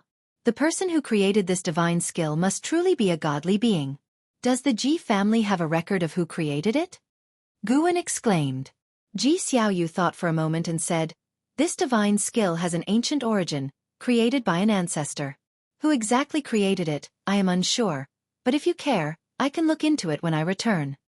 Guan nodded. "I'm indeed curious. I want to write a book, inspired by the Ji family's history." Upon hearing this, Ji Xiaoyu smiled and said, "The vice sect leader is looking forward to you writing about the Ji family." The two continued their conversation, with Ji Xiaoyu planning to introduce other divine skills, but Guan showed no interest, so she gave up. Both of them headed towards Medicine Valley. The heavenly dragon demon suppressing form was created by the reincarnation path emperor, or perhaps, I have seen her perform it. A voice came from the forest ahead, and stealing the 5 elements appeared. Ji Xiaoyu frowned, her expression full of displeasure. Guan had already noticed stealing the 5 elements eavesdropping, and he too was speculating whether it was related to the reincarnation path emperor, so he didn't mind stealing the 5 elements' presence. Currently, only the reincarnation path emperor in the Ji family could travel to outer heaven. Stealing the 5 elements, seeing the look in Ji Xiaoyu's eyes, laughed and said, "She once said that at the other end of the universe, there exists a more vast expanse of heaven and earth that I can't even fathom." After hearing this, Guan suddenly suspected that the dragon race or the battle court might still exist. Of course, it was just a guess. Although he integrated Longzhan's memories and became Longzhan, he had no intention of seeking out the dragon race or the battle court. Staying honestly in the great heavenly spirit land was the righteous path. Even the strong could be crushed by others. "Why do you always eavesdrop on our conversation?" Ji Xiaoyu said discontentedly, the Tao patterns on her forehead emitting strange radiance once again. Stealing the 5 elements raised his hand. "I mean no harm. Am I not helping you clear up your doubts? If you could transform into the reincarnation path emperor, I would only be pleased." With that, he vanished on the spot. Guan consoled, "Don't worry about him, watch how we'll crush him on the chessboard in the future." Ji Xiaoyu retracted her Tao patterns and nodded slightly. For Guan, this was just a minor interlude, understanding was enough. He didn't need to investigate thoroughly. Longzhan's karma was too significant. He didn't want to get involved. But this incident stirred his imagination. If reincarnation evolution projected into the past, how strong would the Black Profound Emperor be now? What about that Annihilation God Emperor in Great Heavenly Spirit Land? Would they also be in his field of view? Guan felt he needed to be even more cautious in the future, and must not let others know he could steal lifespan. A flock of birds flew out from the forest, heading toward the distance, their figures obscured by the sunlight. 5 years quickly passed. This year, news spread throughout the world, causing a sensation. The establishment of the Broken Sea Domain. Created by the Holy Court, covering the region that the Great Cold Demon sect previously sought to slaughter in the mortal world, with a sea-breaking rift at the center. The news spread rapidly, penetrating the continent, with the Emperor Li Xiandao following with an edict to the world, declaring the continent be renamed Taitsong Continent. Chapter 315. Destined Fate Broken Sea Domain. Inside Nzin's house, Guan sat at the table, lost in thought. Why hadn't they set up the domain before? If it was for the sake of guarding against the Great Cold Demon sect, it was hardly necessary. After all, the Great Cold Demon sect was no different from being disbanded. Guan felt that the other party had come specifically for him, especially since the Great Cold Demon sect had a holy king standing behind them. He could see a large number of cultivators building a floating island in the sky at the edge of the sea-breaking rift. He watched for a while before withdrawing his gaze and looking back at an Xian. At the moment, an Xian was immersed in path enlightenment, and with Guan's help, she had also entered that state and had been there for several ancient hours. Guan kept checking An Xin's lifespan limit. Finally, An Xin's lifespan limit began to grow, albeit weakly, but it was indeed increasing. Guan stared intently at an Xian, probing everything within her body. Soon, he caught a glimpse of that mysterious force more complicated than causality, just like the situation with Yilan before. As the lifespan limit increased, this mysterious force began to separate from her body. It seemed likely that all beings were bound by this force, and increasing the lifespan limit would weaken it. Could this be fate? Guan fell into contemplation. Even divine monarchs with powerful divine thoughts could not see through the force that manipulated the lives of all beings. Regardless, having started to be able to catch it was a good beginning. Afterward, Guan got up and left. After all, this was the third Medicine Valley, and it wasn't appropriate for a man and a woman to be alone in the same room, especially with their mentor-disciple relationship. Moreover, in Medicine Valley, with him around, no one could disturb An Xin's path enlightenment. The night passed. The next morning, an Xian walked out of her house and followed the disciples in their exercises. She felt somewhat dazed, looking around her. She could feel that the world had changed. From afar, Guan saw her lifespan limit had grown to 300 years. She hadn't yet released her cultivation level suppression, and the primordial reincarnation skill could still increase her lifespan limit. Guan didn't greet an Xian, pretending to know nothing about it. In the following days, the establishment of the Broken Sea domain and the renaming of the continent became hot topics among all.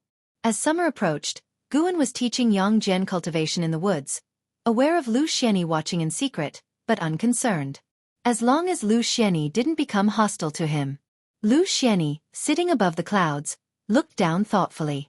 This person's cultivation isn't very impressive, but he's very talented at teaching disciples. Could it be that he really encountered an immortal in a dream? Lu Xianyi wondered curiously. He had joined the Supreme Sect and even entered the Hall of Elders, aware of Guan's identity as an author. Beyond that, he could only confirm Guan was indeed only over 200 years old, as many could attest, so he didn't feel wary of Guan. Even if Guan was the reincarnation of a great power, he posed no threat to a divinity of the 9 layers of the heaven and earth flying immortal realm. Because of this, Lu Xianyi's curiosity about Guan was even greater than his expectations for Yang Jian. "That's enough for today," Guan said. Hearing this, Yang Jian stopped his movements and saluted Guan with a fist. Today, Guan imparted a great deal of combat experience. With memories of Longzhan's battles, Guan's combat experience had surpassed most in the world. A single afternoon had benefited Yang Jian immensely. On the way back to the valley, Yang Jian was very excited. He had not expected his master's close combat abilities to be so extraordinary. "A genius has returned today. I'll take you to see him later," Guan mentioned casually, noting Lu Xianyi, seeing their training conclude, left, not to leave the Supreme Sect, but to play chess. "A genius? Who? That Wu Ju, Uncle Master?" Yang Jian asked curiously. Wu Ju had visited Guan years before, and Yang Jian had only seen him from afar, learning afterward of Wu Ju's famed reputation. "Not him, you'll know later," Guan said mysteriously, piquing Yang Jian's curiosity further. When the master and disciple returned to Medicine Valley, they heard other disciples discussing. "And how is here? Really?" "True, an Xian, our sister apprentice, is actually An Hao's sister. They both have the same last name. Could they be blood siblings?" "No, they're just from the same village and once had the same master, who later renamed them." "My goodness! And Hao is so handsome. Almost like an immortal." "Haha, always the romantic, aren't you?" The Supreme Sect has seen so many geniuses over the years, yet those great figures still think An Hao is the greatest genius the Supreme Sect has ever had. Yang Jian's expression changed slightly. His fists clenched unconsciously. It was An Hao. He glanced at Guan covertly, noticing no reaction, and so he suppressed the excitement in his heart. His current cultivation had already reached the 9th layer of the divinity transformation realm, a result of focusing on his physical cultivation. He wanted to be acknowledged as the #1 genius too. He had also suspected that Hao was that mysterious senior disciple. Today, he hoped to unravel the mystery. Guan led him to Zin's courtyard. Guan noticed stealing the 5 elements and Lu Xianyi observing Hao with their divine senses. Hao, with the vast gulf in their realms, was unaware. The 9-finger divine lord didn't come today, and Shen Xinzi was immersed in studying the journey to the west under a tree, much like Sua Yijian in his absorption. Guan looked at the imposing Hao and was very pleased. The current Hao had already reached the 8th layer of the unification realm, still cultivating at an impressive speed. Yang Jian was a major realm behind him, not yet comparable, but once they entered the immortal path realm, the gap would be trivial. When master and disciple arrived outside Zin's courtyard, she turned around, smiling, and then pulled Hao out of the house.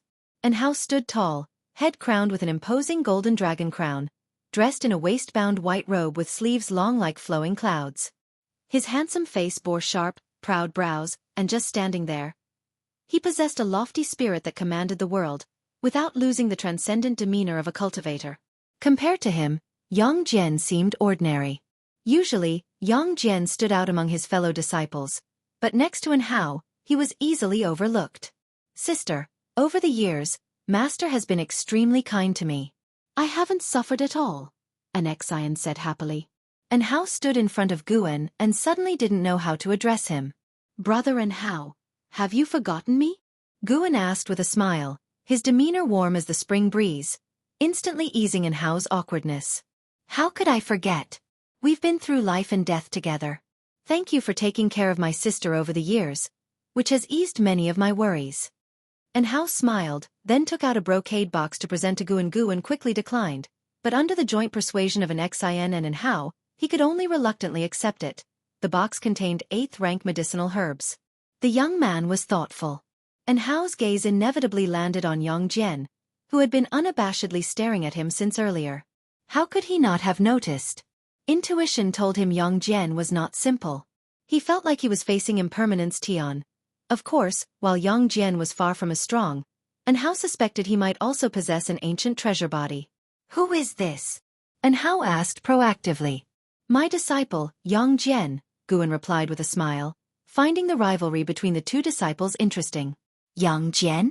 True Lord Erlang? Hao laughed.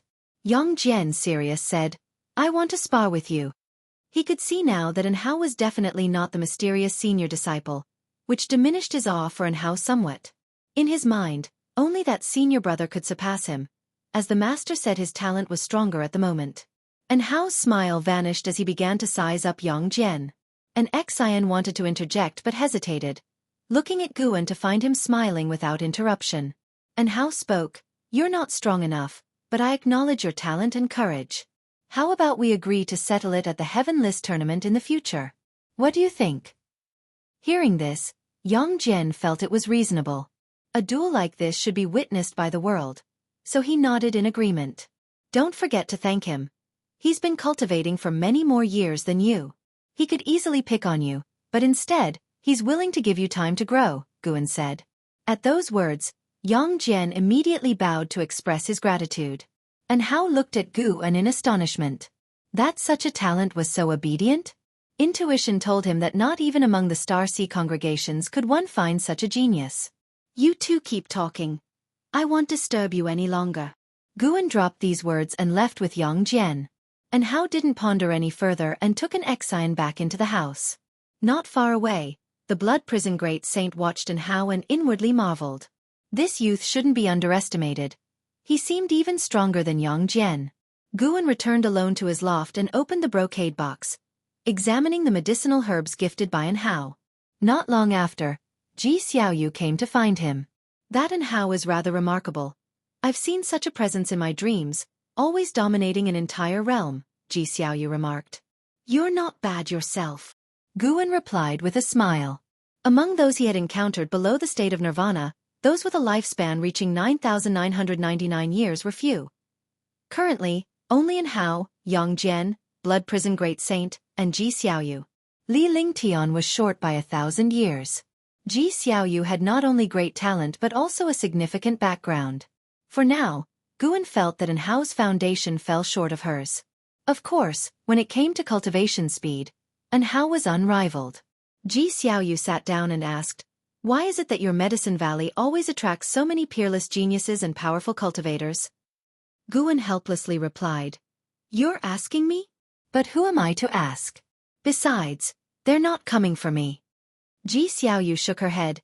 "Even if not for you, you've established good karma with each one. You're not simple like the great fortune of energy movement I've seen in my dreams. Not necessarily the strongest in talent, but always breaking through and stirring the winds of change in the world." Guan blinked and asked, "What are you trying to say?" Ji Xiaoyu took a deep breath. "I'm planning to go somewhere, a place with a great opportunity. Come with me." Hearing this, Guan felt a headache. Many had said similar things to him. "You go ahead, the supreme sect can't be without me," Guan declined, to Ji Xiaoyu's astonishment at his resolute refusal. Chapter 316, Mysterious Heavenly Demon. "You think your sword venerable Fudao? The sect can't go on without you?" Ji Xiaoyu couldn't help but say. Her angry glare was actually quite charming. Guan thought as much, but said, "Making contributions, does it really have to be divided by cultivation levels? Guarding the sect outside is merit, as is guarding Medicine Valley. I cultivate medicinal herbs for the supreme sect with all my might. Isn't that also a laborious and meritorious deed?" Ji Xiaoyu tried to calm her emotions and began to speak of the great advantage of that opportunity. Despite Ji Xiaoyu's persuasion, Guan just wouldn't agree, which infuriated her. Another person was just as infuriated, and that was An Hao. No matter how he persuaded, an Xian simply refused to follow him to the Star Sea congregations. That day, Ji Xiaoyu left the Third Medicine Valley. Less than an hour after her departure, An Hao also stormed off, though he was not leaving the Supreme Sect. He still needed to return to the main city of Sect to have a talk with the higher-ups. Dusk descended. Guan and an Xian stood in front of the wooden railings, their shadows elongating with the setting sun. Guan, admiring the desolate beauty of the sunset, softly asked, "Don't you regret it?" An Xian turned her head, looked at Guan's profile, and asked, "Master, do you have any regrets?" We're different. Ji Xiaoyu has the Ji family behind her, but An Hao only has you." Guan shook his head with a bitter smile. An Xian looked to the horizon and said, "He has more than just me, and his heart holds the entire mortal world. He's long since not the senior brother I knew. I can't be the stumbling block in his path." For some reason, Guan suddenly felt the impulse to focus on cultivating an Xian. It would be interesting to have an Xian surpass An Hao. Unfortunately, for now he could only contemplate it, as reversing the gap between the two was not so easy. The master and disciple began to discuss matters overseas, imagining how powerful the Star Sea congregations were and how awe-inspiring the sea-breaking rift would be. In life, one always wishes to see the whole world, to measure mountains and rivers. Above the sea of clouds, Blood Prison Great Saint carried Guan as they flew, feeling the vibrant spiritual energy of the region, and couldn't help but take a deep breath. "Master, where exactly is this place?" Blood Prison Great Saint couldn't resist asking. Guan replied, "Another sect I've joined. You must not reveal this to anyone, including Jenner." Upon hearing this, Blood Prison Great Saint's body shivered, feeling a surge of excitement rush to the top of his skull, unable to contain his exhilaration. A secret only he knew? Perfect. Didn't this mean he had surpassed Yang Jian in the heart of his master? Serves that kid right for wanting to go out and make a name for himself. Blood Prison Great Saint thought gleefully. Since meeting An Hao, Yang Jian had been practicing even harder, saying that in the future he wanted to go out and make a name even more renowned than An Hao's. That kid really didn't understand the heart of the master. The master with his unfathomable Dao level was a hermit in the bustling world, clearly disliking the high-profile life. Yang Jian was truly drifting away. Guan could feel Blood Prison Great Saint's excitement, his bovine body trembling as if this fellow was simply overwhelmed by the rare opportunity to travel far. This place was none other than Mortal World Peak. Guan disliked the slow pace of Blood Prison Great Saint and used his divine thought to help speed him up. After they entered the peaks of the Mortal World Peak, Blood Prison Great Saint looked around curiously, his bovine eyes wide open, as if a countryman had entered the city for the first time. And so, they arrived at Dingtian Peak. Ever since Guan extinguished Mo Hen the Old Man, Dingtian Peak had seen a surge in popularity, with an increase in the number of disciples, and students coming and going from all directions. Blood Prison Great Saint could feel the aura of those along the way and was secretly shocked. How did it feel like any random person was stronger than he was before the seal? Guan, leading him, went all the way to the mountain top. As soon as they landed, Zhu Xinglan appeared. Bowing respectfully towards Guan, Blood Prison Great Saint sized up Zhu Xinglan with curious eyes. Master, a mysterious cave was discovered within Dingtian Peak, containing powerful restrictions.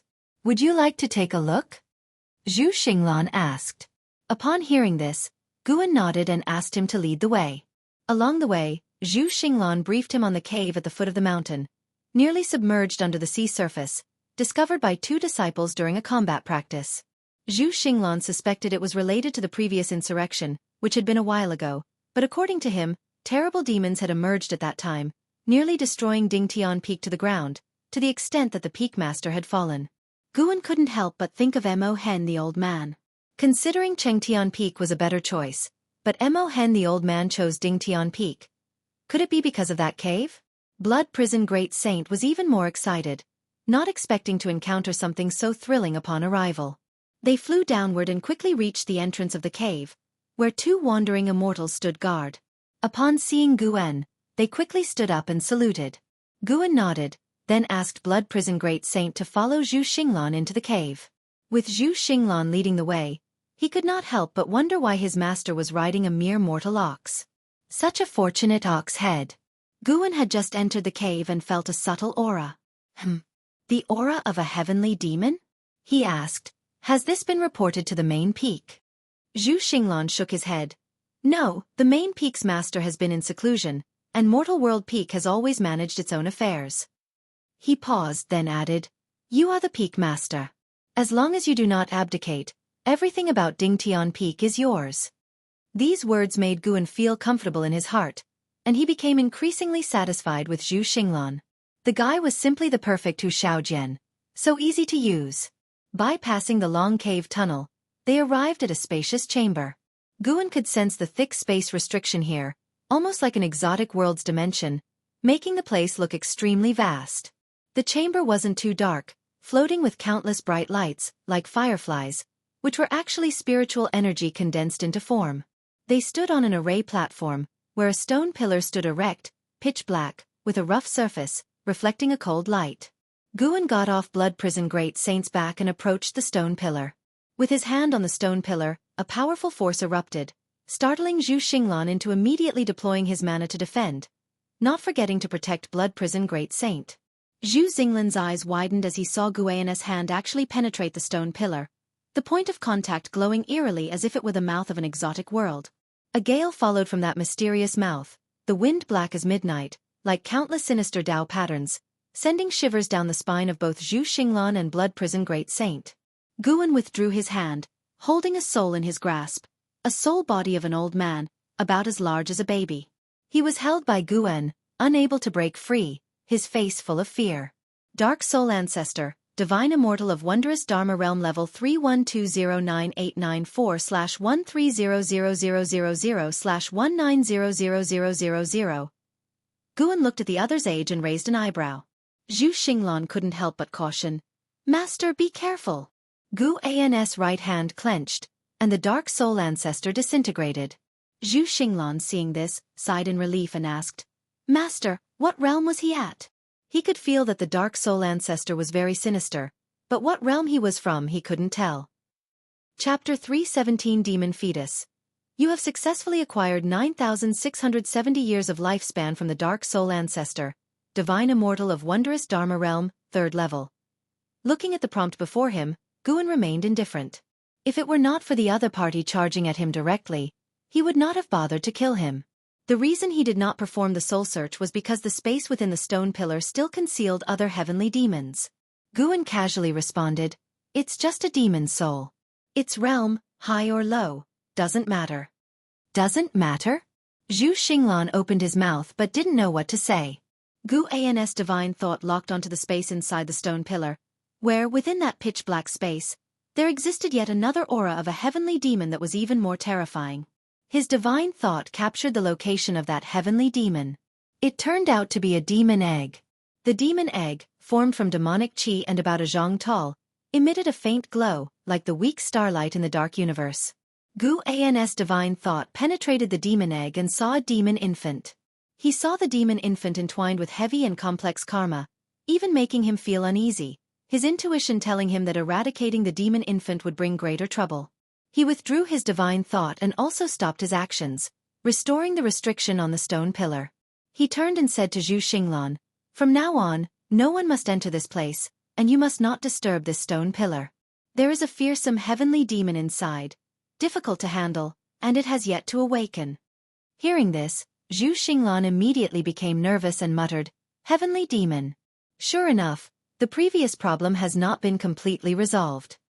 Guan couldn't help but ask, did the previous internal upheaval on Dingtian Peak have to do with the heavenly demon? That's right, that terrible evil demon was a heavenly demon. It said that the former peak master was transformed by the heavenly demon. The sect feared that spreading the word would stir up greater turmoil, so they concealed the fact. Zhu Xinglan nodded, his face full of worry. The greater turmoil he referred to was the Holy Court, which has the deepest apprehension for heavenly demons. Guan suddenly thought of Yu Yingying and Shen Xinzi. Could there be other heavenly demon reincarnations in the world? He felt it was very likely. He sensed he had triggered an extraordinary side plot. He did not want to get involved, so he prepared to seal this place, especially since the demon fetus was still in slumber. As such, it's even more crucial not to speak of this, understood? Guan cautioned. As for informing the Holy Court, he had considered it, but the matter of him casually killing a divine immortal of wondrous dharma could likely be exposed due to that, and Mortal World Peak does not trust the Holy Court either, otherwise they would not have concealed the matter of the heavenly demon. After all, he came here to plant herbs. The well-being of Mortal World Peak has nothing to do with him. Of course, when he becomes strong enough to ignore the karma of the demon fetus, he could then erase the being, giving himself greater peace of mind. Zhu Xinglan nodded, but the deep furrows in his brow did not smooth out. The blood prison great saint looked thoughtfully at the stone pillar. Afterward, they left the cave. Zhu Xinglan began to seal the entrance and Guan rode the blood prison great saint back to the mountaintop.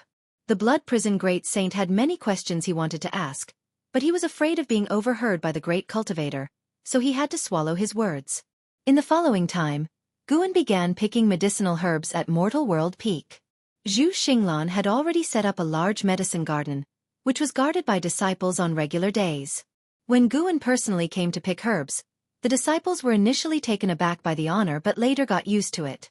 Of course, no matter how approachable Guan seemed to be, they always remained reserved. After half a day's stay on Dingtian Peak, Guan left with several hundreds of thousands of years of lifespan. He came to pick herbs once a month, and the lifespan income from Dingtian Peak last year had already broken 1,000,000 years, surpassing his foundation on the Taitsong continent. After returning to the Supreme Sect, just as the blood prison great saint was about to speak, Guan stopped him. "Remember what I said when we left, don't ask, you will see through everything eventually." Guan's words made the blood prison great saint grow respectful. He felt that his master was instructing him. His nature was too impulsive, which is why he ended up like this, indeed needing to cultivate his Taoist heart. In Mortal World Peak, Guan was the revered peak master, and in the Supreme Sect, he was just an ordinary valley master. Watching Guan chatting and laughing with the servant disciples, the blood prison great saint was incredibly impressed. He felt the master wasn't pretending. In the master's heart, all sentient beings truly are equal. The distinction of strength lies in one's cultivation level, but the life of every creature is equal. The blood prison great saint increasingly felt there was much to learn from his master, such as this way of interacting with others which surely would lead to many good connections. If someone could defy the heavens and change their fate, these tales might spread far and wide in the future. However, his realization was quickly shattered, because that detestable fat mouse came to harass him again. What made him most exasperated was that the fat mouse became even faster. How could he feel that this mouse also possessed peerless talent? This was too absurd. Guan then started to inspect the different sectors within Medicine Valley. Although the third Medicine Valley seldom had trouble, he still had to perform his duties on the surface, to prevent the disciples from slacking. Summer passed, and autumn arrived. In the early autumn season, within the Outer World Cave, Tian Yaoer, Tian Qing, and Tian Bai were attacking Guan together. The three demons constantly changed their movement techniques, their demon energy rolling like a dragon, surrounding Guan. Facing their offensive, Guan seemed quite at ease, with just a wave of his hand, he could resolve their spells. Tian Yaoer stepped on the 9 Extremes Freedom Steps and appeared behind Gu En. She struck with her palm, from which fire surged, rapidly expanding into the shape of a phoenix and swallowing him whole. The next second, the fire phoenix immediately scattered, causing Tian Yaoer to be shaken and fly backward. Gu En then raised his leg, and countless shadows burst forth, causing Tian Qing and Tian Bai to lose their composure, unable to defend in time. They were hit by the leg shadows one after another and were knocked flying, landing clumsily far away. The 3 demons struggled to get up, looking at Gu En with aggrieved expressions on their faces.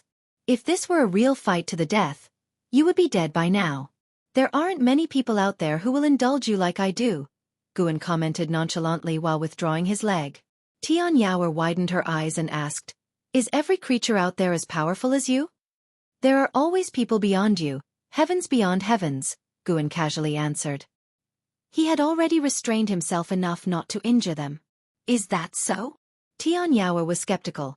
She always felt that whenever Gu En mentioned fearing this and that, it was all to scare them, while he himself seemed forever calm and composed. Gu En snorted. "Anyway, you still need more practice." Tian Qing and Tian Bai immediately approached, clinging to Gu An's arms and sweetly agreeing with Master. This made Tian Yaoer grit her teeth with irritation. Why did it seem as though the other 2 had been spoiled rotten? After Gu En gave a few more pieces of advice, he took his leave. Tian Yaoer immediately pounced on Tian Qing and Tian Bai, and the second battle commenced. The autumn wind swept through, blowing a leaf into the courtyard where an elderly man in rich attire was sweeping the floor. It was none other than the aged Xiaofan.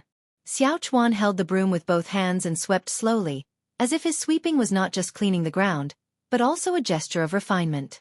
A young boy ran into the yard, spotting Xiaofan and couldn't help but exclaim, "Grandfather, why are you sweeping again? Is sweeping that fun? It's not like we have no servants in the house." The young man wore blue clothes, had a fair face, and appeared to be around 15 or 16 years old, with his hair tied up high, exuding youthful vigor. Xiaofan didn't stop his sweeping but replied with a kindly smile, "It's not about fun, it's a habit. Sweeping helps me reminisce about the past. When you get old like me, you too will love to look back. You're young and don't understand." The boy stepped forward, hands on his hips, discontentedly saying, "Grandpa, I heard you once practiced in the Immortal sect. Why don't you recommend us to enter the Supreme sect and cultivate? Cultivation is not forbidden to ordinary people." Over the years, cultivators have appeared in the city from time to time, and the magistrate's grandson has even gone for cultivation. "Grandpa, although our family has money, it's not enough. We must think long-term." He rambled continuously, while Xiaofan watched him complain without getting angry. Once he finished, Xiaofan suddenly asked, "What if you go to the Immortal sect and discover your cultivation talent to be very ordinary, inferior to anyone around you, being left behind by them continuously, what would you do?" The boy glanced with disbelief. "How could I be that bad? Your grandfather, I was just that bad." "But people are different, right? If someone with exceptional talent emerged from our family, wouldn't that be a blessing for generations, and even you would benefit? Heh, your uncle once went to an immortal cultivation sect.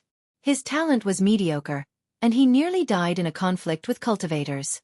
Whether someone is extraordinarily talented or not, these eyes of mine can see."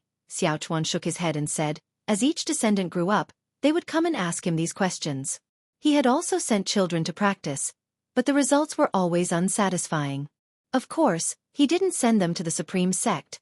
He didn't want to cause more trouble for his senior brother. If they couldn't succeed in other sects, how could they go to the Supreme sect? "But can you really see that clearly?"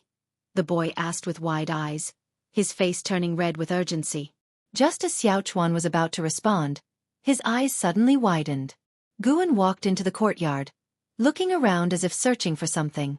When Gu En spotted Xiaofan, he too broke into a smile.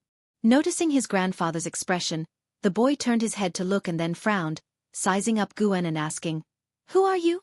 I haven't seen you before." Thwack! Xiaofan smacked the back of his head, not too harshly, and scolded with a smile. "Do you remember everyone in the house apart from the maids? Beat it." The boy pouted but had to leave, sizing up Gu En as he went. Chuanyue, Qi Cultivation Realm, First Level 15/80/180. Guan gestured playfully at Chuanyue, causing Chuanyue to glare at him. Once the boy left, Xiao Chuan stepped forward and hugged Guan excitedly. "Senior brother, how come you're here?" Xiao Chuan was ecstatic. Guan was slightly annoyed. "When your grandson was here, why didn't you call me senior brother?" Xiao Chuan grinned. "That was to prevent him from clinging to you once he realized your identity. You are a high cultivator of the supreme sect, at least in his eyes." Looking at the signs of aging on Xiao Chuan's face, Guan felt a sense of nostalgia. Why stop the children from seeking the immortal path? "I'm not stopping them. They just want to use my connections to get in. If they truly possess the talent, they will rise even without my intervention." Xiao Chuan shook his head. His words seemed to make sense to Guan. Decades had passed, and Xiao Chuan had become more mature, with the sediment of years evident on him. No longer the silent youth who once followed Guan. Chapter 318. Peering into life. The so-called will of heaven. Guan and Xiao Chuan sat in the courtyard chatting with great enthusiasm about the past. When they spoke of those olden times, they both harbored many sighs, and when it came to those long-departed friends, they would fall into brief silences. "I sent you out of the valley, these many decades. Have you been satisfied with your life?" Guan asked. Xiao Chuan smiled and said, "Of course I'm satisfied. At least I have no regrets in life. I've even glimpsed the immortal path. How can a mortal who achieves my level not be content? Those who aren't satisfied are probably oppressed their whole life. With that state of mind, no matter how high their cultivation level is, they'll never be content." Guan couldn't help but raise his teacup to toast him. Such openness was truly rare. Guan had harbored resentments towards Xiao Chuan before for not cultivating diligently. Now he thought about it. Even if Xiao Chuan didn't achieve much in immortal cultivation, he has at least lived a life more joyous than worrisome. However, the thought that Xiao Chuan wouldn't live for many more years made Guan somewhat reluctant to part. He had experienced this feeling many times during the reincarnation evolution, especially in the life of Long Zhan. Long Zhan's drastic change in temperament was because he had lived through too many such events, particularly the death of his beloved wife, which deeply traumatized him. The powerful Long Zhan realized that even with his strength, he would have regrets, which was why he ventured alone into the universe. Xiao Chuan seemed to understand Guan's mood and said to comfort him, "Senior brother, although you haven't started a family, there are many who care about you. You won't be alone." Guan suddenly asked, "What if they were all like you? What should I do then?" Xiao Chuan was stunned. He looked deep into Guan's eyes and said, "Senior brother, anyone else might worry about this question, but you needn't. You treat people kindly, always making friends. Besides, solitude isn't necessarily torture. Isn't the choice of what life you want to lead based on your heart? I can be so open-minded because I learned it from you. Ever since I was little, I've admired you the most. No matter how powerful your senior brother is, in my eyes, he doesn't compare to you because you live freely and can protect the people you want to care for." Upon saying this, Xiao Chuan smiled again. Guan suddenly felt an impulse. This time he wouldn't just go along with Xiao Chuan's wishes. Guan took out a secret book and threw it on the table. Xiao Chuan instinctively looked at it. Surprised, he asked, "What is this?" "This records a kind of spell," Guan began to introduce, and with just a sentence, Xiao Chuan became entranced. Guan took this chance to enlighten Xiao Chuan, immersing his thoughts in the heaven and earth rules, allowing him to momentarily forget about outside matters. Autumn winds swept up the fallen leaves in the courtyard, as if fate refused to let them settle on the ground. Above the sea, dressed in black, Leah stood on a black eagle's back, his gaze fixed on the distance. Above the sea-breaking rift, hung a majestic and mighty floating island, on which stood a city emanating an awe-inspiring aura that commanded respect from all living beings. Broken Sea Domain Master City. Leah muttered to himself, frowning. A divine exotic immortal spirit appeared on his shoulder and said softly, "There are terrifying things hidden there, that will eat me, don't go near." Hearing this, Li Ya's frown deepened as it was the first time he heard the divine exotic immortal spirit say such a thing.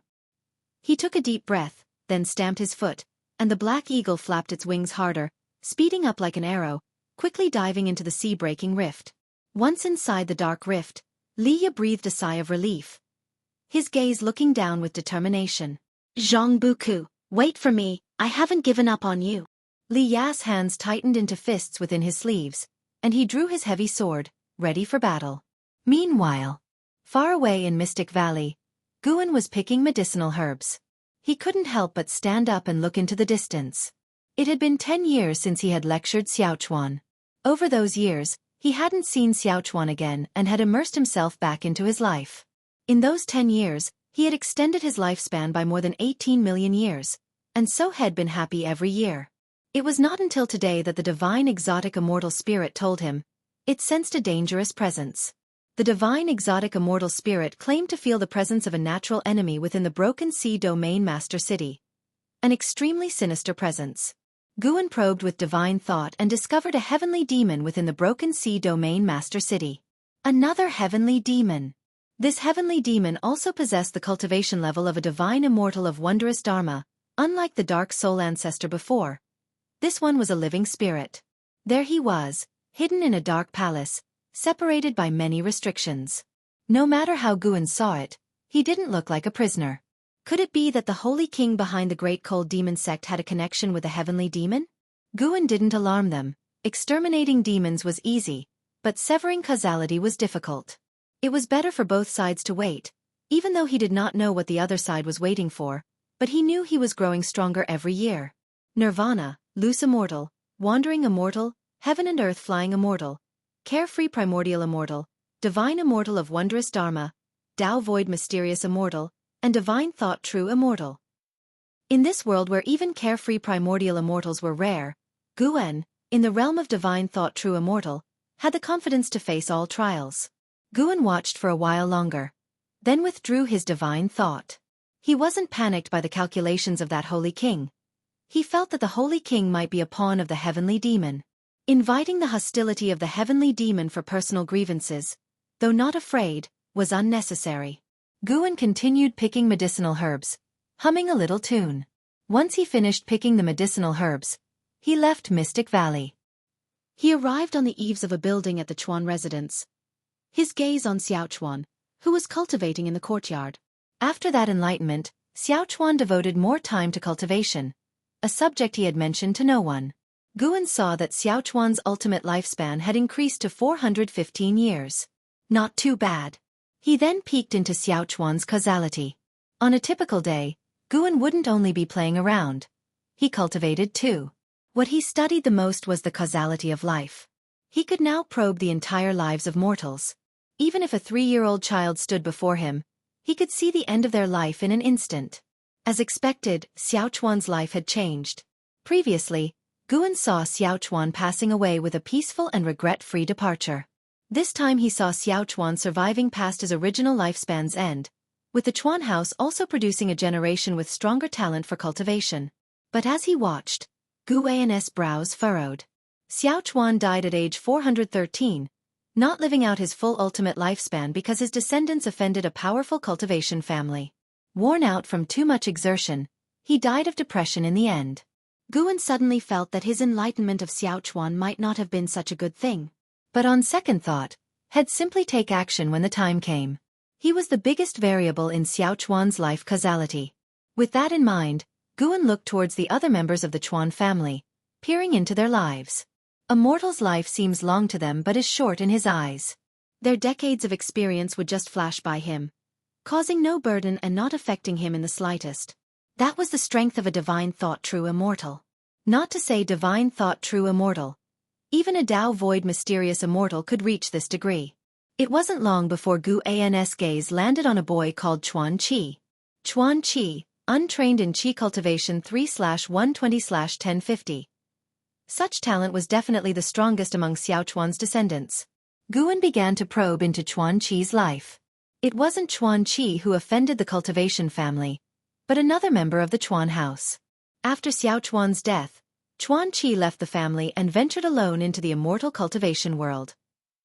This youngster actually lived past the years of his ultimate lifespan, meaning he would encounter great fortunes in the future, the specifics of which Guan could not determine from causality. Until Chuan Qi met a girl. After that, the causality broke, and his future became unfathomable. When Guan saw the girl, he could instantly tell she harbored a heavenly demon's soul. Another heavenly demon. Exactly how many heavenly demons had infiltrated the great heavenly spirit land? Guan frowned and continued to scan the others. He stood proudly on the eaves, unseen by those passing through the courtyard below. After 30 minutes, Guan finally returned to the third medicine valley. He stepped down from the transmission array platform, pondering over causality and fate. "Guan, come over for a game of Go." A voice called out, and as Guan turned his head, the caller was none other than the Nine-Finger Divine Lord. In recent years, Lu Xianyi and Stealing the Five Elements had left. There were only two great cultivators left in the valley: Shen Xinzi and the Nine-Finger Divine Lord. Shen Xinzi was not very interested in Go, preferring to study Journey to the West and Investiture of the Gods. Guan didn't understand why Shen Xinzi could keep on reading those two books over and over, but he chose to respect his choices. Guan walked towards the Nine-Finger Divine Lord while simultaneously probing his causality and fate. The higher the opponent's cultivation level, the shorter the lifespan Guan could see. The Nine-Finger Divine Lord's lifespan and causality were extremely complex, staying consistent for decades, but Guan could no longer see beyond 50 years into the future. Guan settled down before the Go board as he opened the Go box. He asked, "Predecessor, you have lived for a long time. Tell me, should cultivators intervene in the lives of mortals, even with good intentions?" The Nine-Finger Divine Lord looked at him in surprise upon hearing this question, never expecting him to ask such a thing. "You've asked the right person. I think one shouldn't. Cultivation itself is a path against nature. Intervening in a mortal's life will only bring them calamity. There is a will of heaven inherent within the universe. Once I faced a trial. That ordeal left me gravely injured, losing a finger, but it also confirmed for me the existence of the will of heaven. There is certainly a force beyond the reach and touch of cultivators that may lack consciousness, but it controls the fate of all beings. The higher my cultivation, the more I feel its vastness." As he spoke, a hint of fear even appeared in the eyes of the Nine-Finger Divine Lord. Guan curiously asked, "Is it from Holy Court?" Ever since the establishment of the Broken Sea domain, Holy Court had entered the collective consciousness of the beings on the continent, becoming an institution representing the divine forces amidst mortal beings. The Nine-Finger Divine Lord shook his head and said, "No, Holy Court is also at the mercy of this force. From what I know, between this world and the universe lies a barrier of power that prevents mortal spirits from flying out. It is like a set of rules, and even the Holy Court must obey." Guan looked up, indeed aware of such rules. It was a layer of light enveloping the great heavenly spirit land that forced living beings to reach the heaven and earth flying immortal realm before they could fly to the universe. Even as a divine thought true immortal, Guan could not see through these rules. The divine origin realm where Longzhan was not restricted by such rules. Guan looked up at the sky and placed a stone onto the center of the Go board. Chapter 319. Fighting against the heavens. After a fierce and exhilarating battle, the Nine-Finger Divine Lord looked extremely displeased. He lifted his eyes to look at Guan and asked through gritted teeth, "Where exactly is the problem?" Guan shrugged and said, "I don't know. Why can you always guess my next move? Intuition tells me where you'll play next, and as long as I guess right, you seem to get flustered and keep changing your strategy, eventually exposing your weaknesses." Guan's response infuriated the Nine-Finger Divine Lord so much that he nearly coughed up blood. Guan's smile faded as he said, "However, this game of chess has indeed made me understand that change can indeed bring disaster. Thank you for your teachings, Senior." With that, he stood up, gave a formal bow, and took his leave. The Nine-Finger Divine Lord watched Guan's retreating figure and opened his mouth, but ultimately, his gaze fell back on the chessboard. Guan walked towards his loft with a smile on his face. In fact, there was one more thing he didn't say. Change can indeed lead to disaster, but whether it's for better or worse depends on the player himself.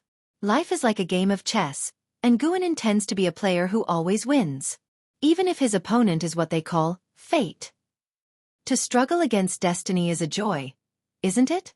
Having come to this realization, Guan no longer felt burdened.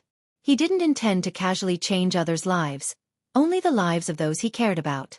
Xiaofan was indeed open-minded, but his wish to be reborn into a good life in the next life also showed his longing for immortal cultivation, just lacking in innate talent. Guan also realized that as long as he kept getting stronger, he could keep pushing the limits of those around him. What cannot be achieved now does not mean it cannot be done in the future. Reincarnation might exist, but he only wished to strive for the present. This Ji Xiaoyu was not the same person from his past life, and Guan was not Longzhan, Xiaofan, or Chu Lu. In the divine exotic realm, beneath the blood-red sky and above the sea of clouds, Zhang Buku stood shoulder to shoulder with the master of divine exotic realm, overlooking the battle below. Endless waves of divine exotic resentful ghosts besieged Li Ye, coming at him like relentless waves, never ceasing. Without the divine exotic city, Li Ye was embroiled in a difficult fight. The divine exotic resentful ghosts are undying. With his capabilities, at most he can hold on for one ancient hour, said the master of divine exotic realm, expressionless. Zhang Buku turned to him and asked, "Why won't you let me meet him? I can make things clear." "What things clear?" "Say that someone is backing you, forcing me to not restrict you, and even taking you as a disciple?" The master of divine exotic realm glanced at him coldly and asked. Zhang Buku frowned, not understanding his meaning. The master of divine exotic realm scoffed. "Do you think the city in the sky was built to suppress us? If so, why don't they invade? If not for you, then for whom was it established?" asked Zhang Buku in confusion, his eyes widening with surprise. "Could it be for Sword Venerable Fudao? Wait, could the person who saved me be Sword Venerable Fudao?" Zhang Buku was utterly shocked. So the sparrow had Sword Venerable Fudao backing it. The master of divine exotic realm gazed down at Li Ye and said, "After all these years, he's the only one to have broken in. Might this person have some karmic connection with Sword Venerable Fudao?" Zhang Buku hesitated for a moment, then nodded and said, "He received the legacy of Sword Venerable Fudao and learned his swordsmanship." He left unsaid the claim that Li Ye had made, that Sword Venerable Fudao was his primordial ancestor. He now understood that it must have been arranged by Sword Venerable Fudao for them to meet. But he still couldn't figure out why Sword Venerable Fudao had taken an interest in him. "So that's how it is. It seems they have reached far and wide," the master of divine exotic realm said somberly. Zhang Buku couldn't help but ask, "Master, isn't Holy Court supposed to be good? You've said before that the Holy King doesn't represent Holy Court." The master of divine exotic realm took a deep breath and said, "He didn't represent it before, but now it's not certain. The Holy Court tried to recruit Sword Venerable Fudao, but he didn't accept the chief fortune outcome. That's enough for the Holy Court to be wary. In fact, there is a certain power in this world that the Holy Court fears. We are the evolution of that power. It's precisely because of this that the Holy King has kept me, wanting to use me to identify that power." Zhang Buku quickly asked about the nature of that power. The master of divine exotic realm uttered two words, "Heavenly Demon." Zhang Buku frowned. This was the first time he had heard of the Heavenly Demon. "Can you spare him?" Zhang Buku asked through gritted teeth. He didn't understand what a Heavenly Demon was. All he wanted was for his brother to live. The master of divine exotic realm said somberly, "I've already delayed the time, but if Sword Venerable Fudao doesn't appear and I let him go, then it's you and me who will die." Upon hearing this, Zhang Buku looked around. He increasingly felt as if there were eyes watching him from the shadows. He noticed the master of divine exotic realm's hand on his waist casting a spell. He looked back down and his eyes hardened. He was about to rush to help, but as he leaned forward, a hand pressed down on him. He turned to look, and the person holding his shoulder was the master of divine exotic realm. The master of divine exotic realm's expression was indifferent. At this moment, his look made Zhang Buku feel alienated and cold. The thought of Li Ye possibly dying was the thing Zhang Buku couldn't accept the most. He wanted to speak, but he couldn't utter a sound. In the vast sea of ghosts, Li Ye wielded his heavy sword, sweeping powerfully in all directions. But no matter how many divine exotic resentful ghosts he vanquished, more swarmed in. "Damn it! Do you really acknowledge me as your master? Why won't you listen to me?" Li Ye cursed in his heart. He was unable to harness the power of the divine exotic city, which frustrated him greatly. "No! It will devour me!" The voice of the divine exotic immortal spirit rang out, filled with fear. Li Ye was infuriated by this. How had this creature become so gutless? Damn it! Was he to die here before even seeing Zhang Buku? If junior brother Gu knew of his death, would he grieve? No, that's wrong. Having been gone for so long and so far away, would junior brother Gu reach the end of his life still thinking him out conquering the world? Perhaps that's for the best. Li Ye's sword swings began to slow. Flashes of memories from his youth passed before his eyes. When he and Meng Lang and Li Ya had all entered the Mystic Valley, with Meng Lang gone missing, and now him about to die here, who would have thought the least talented Guan would be the last one alive? What a twist of fate! A divine exotic resentful ghost suddenly lunged at Li Ya, holding a soul sword whose cold light shattered all the visions before his eyes and filled his pupils. Am I going to die? Li Ya's pupils dilated. Just then, his body burst into golden light, like unstoppable waves wiping out all the surrounding divine exotic resentful ghosts.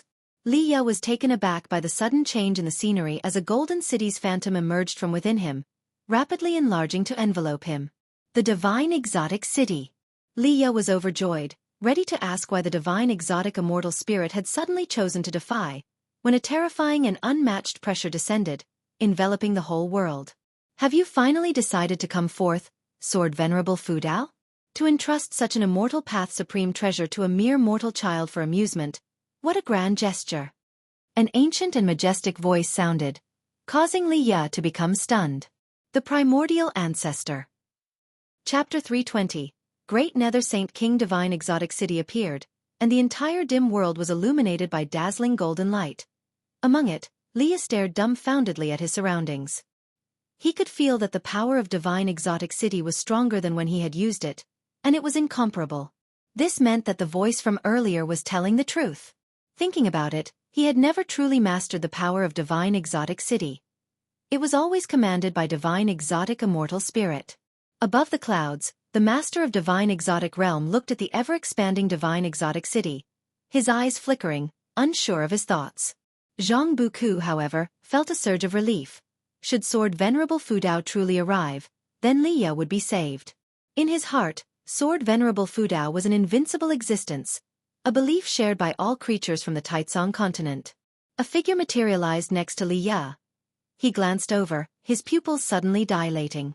It was that familiar demonic shadow.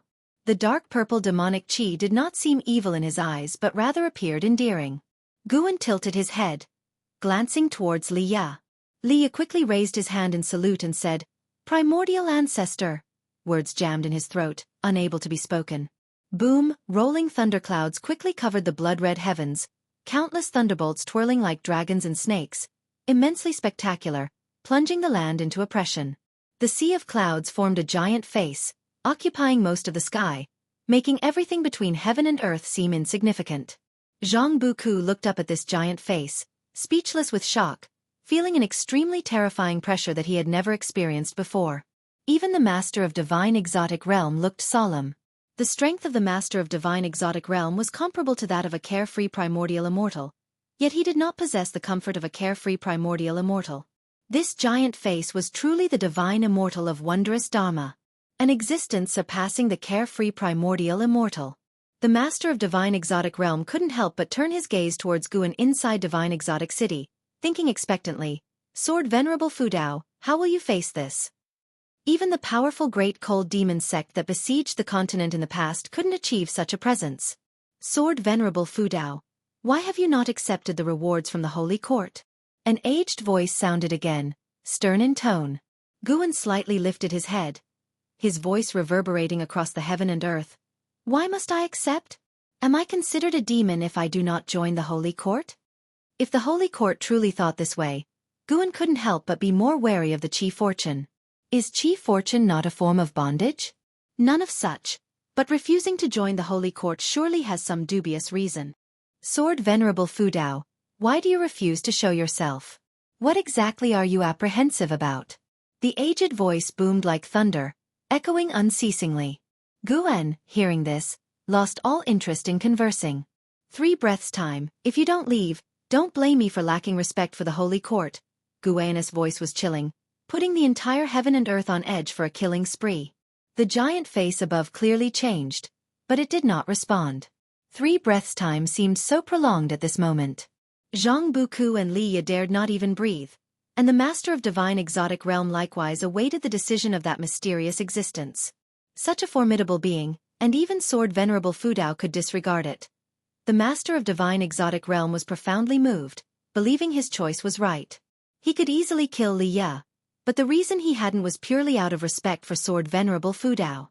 After 3 breaths, Guan raised his right hand, his palm facing the giant face in the sky. Sword Venerable. As he began to speak, the giant face in the sky suddenly vanished, and Guan withdrew his hand. The world instantly fell into silence. Li Ya's eyes widened. He saw the rolling thunderclouds silently torn open, creating a giant hole exactly where the mysterious giant face had been.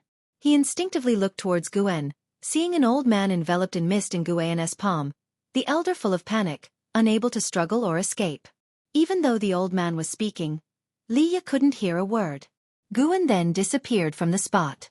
Divine exotic immortal spirit appeared on Li Ya's shoulder, tiny hands patting her small chest, looking extremely relieved.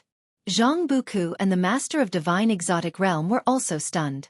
What they had thought would be an unprecedented great war, the master of divine exotic realm had even prepared for the world to shatter, yet the mysterious great power from the holy court was just taken away like this. How high could Sword Venerable Fudao's realm be? The master of divine exotic realm was filled with fear, a terrifying thought suddenly occurring to him. Could it be that Sword Venerable Fudao was truly a heavenly demon, and from the beginning, he stood in opposition to the holy court? The waves crashed against the shore. Guan sat on the rock, having already activated the lifespan barrier, his right hand opened, containing the old man sitting cross-legged inside, who was indeed the divine immortal of wondrous Dharma stationed at the domain master city of the Broken Sea domain. Guan was performing the great imprisoned soul immortal technique, searching the other's memories. This person, named Luo Shuzi, was a reincarnation of the heavenly demon, holding a third-grade heavenly position in the holy court, one of the confidants of the great Nether Saint King. Luo Zuz's many memories were protected by a mystery spell, which would shatter and dissipate automatically if invaded, all related to the great Nether Saint King. Unfortunately, such methods were akin to child's play before Guan's divine sense. He easily deciphered them and glimpsed into Luo Zuz's dealings with the great Nether Saint King. The creation of the Broken Sea domain was indeed set by the great Nether Saint King. Within it was his arch-nemesis, the Candle World Saint King. Initially, the great Nether Saint King merely wanted to exterminate the Candle World Saint King, keeping him eternally in reincarnation. Many under his command took this opportunity for their gain, leading to the calamity in the Broken Sea domain. After Guan made his move, the great Nether Saint King regarded him as an enemy. Now the great Nether Saint King suspected Guan might also be a reincarnation of the heavenly demon. Hence he sent Luo Shuzi over. According to Luo Zuz's memories, the great Nether Saint King was not a heavenly demon, but he was fervently searching for the reincarnation of the heavenly demon, his intentions unknown to anyone. It appears it wasn't the Holy Court aiming for Sword Venerable Fudao but the great Nether Saint King's intent. The Holy Court had profound depth and numerous factions.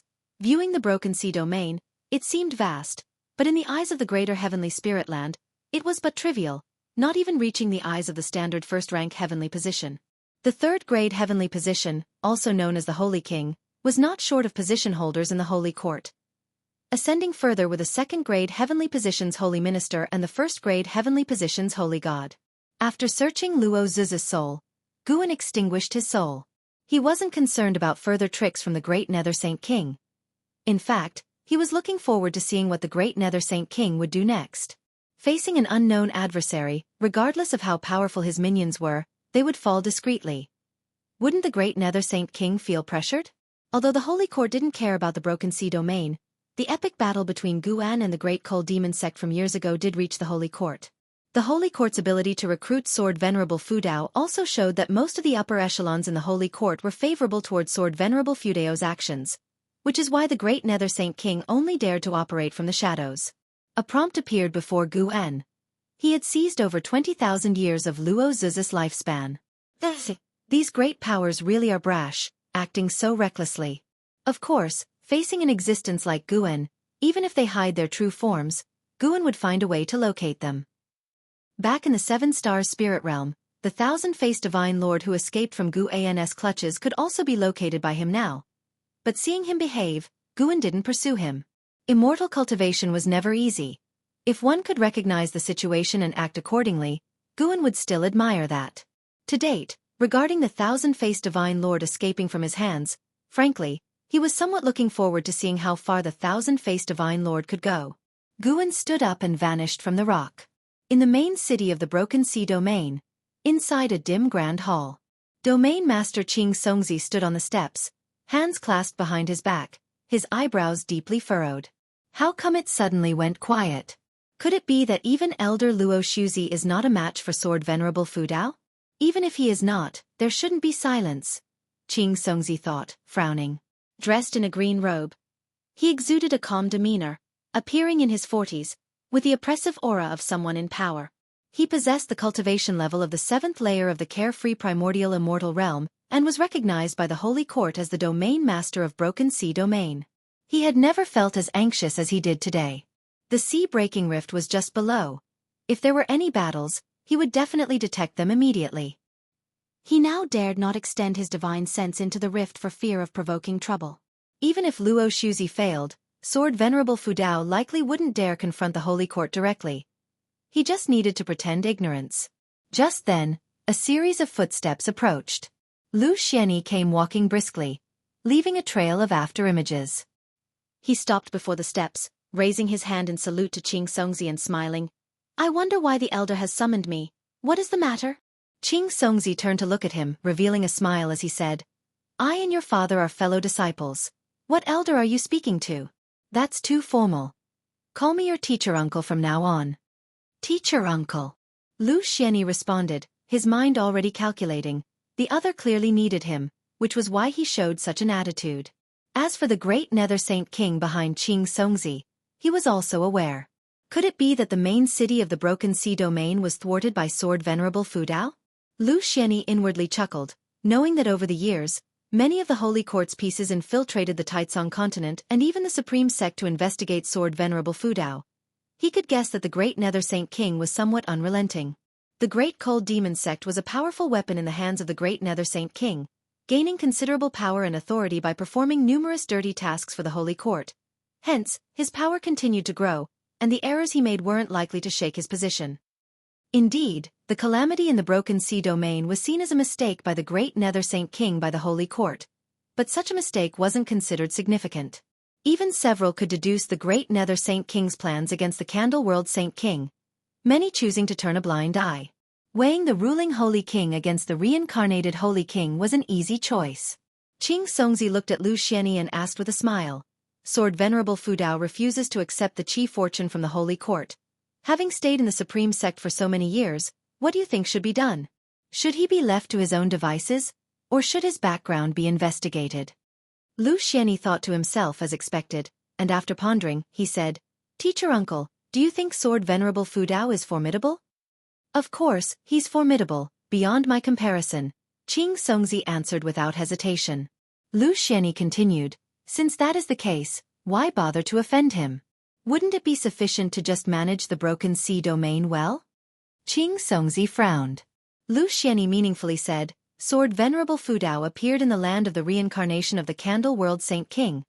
These two very likely have a connection. Why Sword Venerable Fudao hides his identity is worth considering.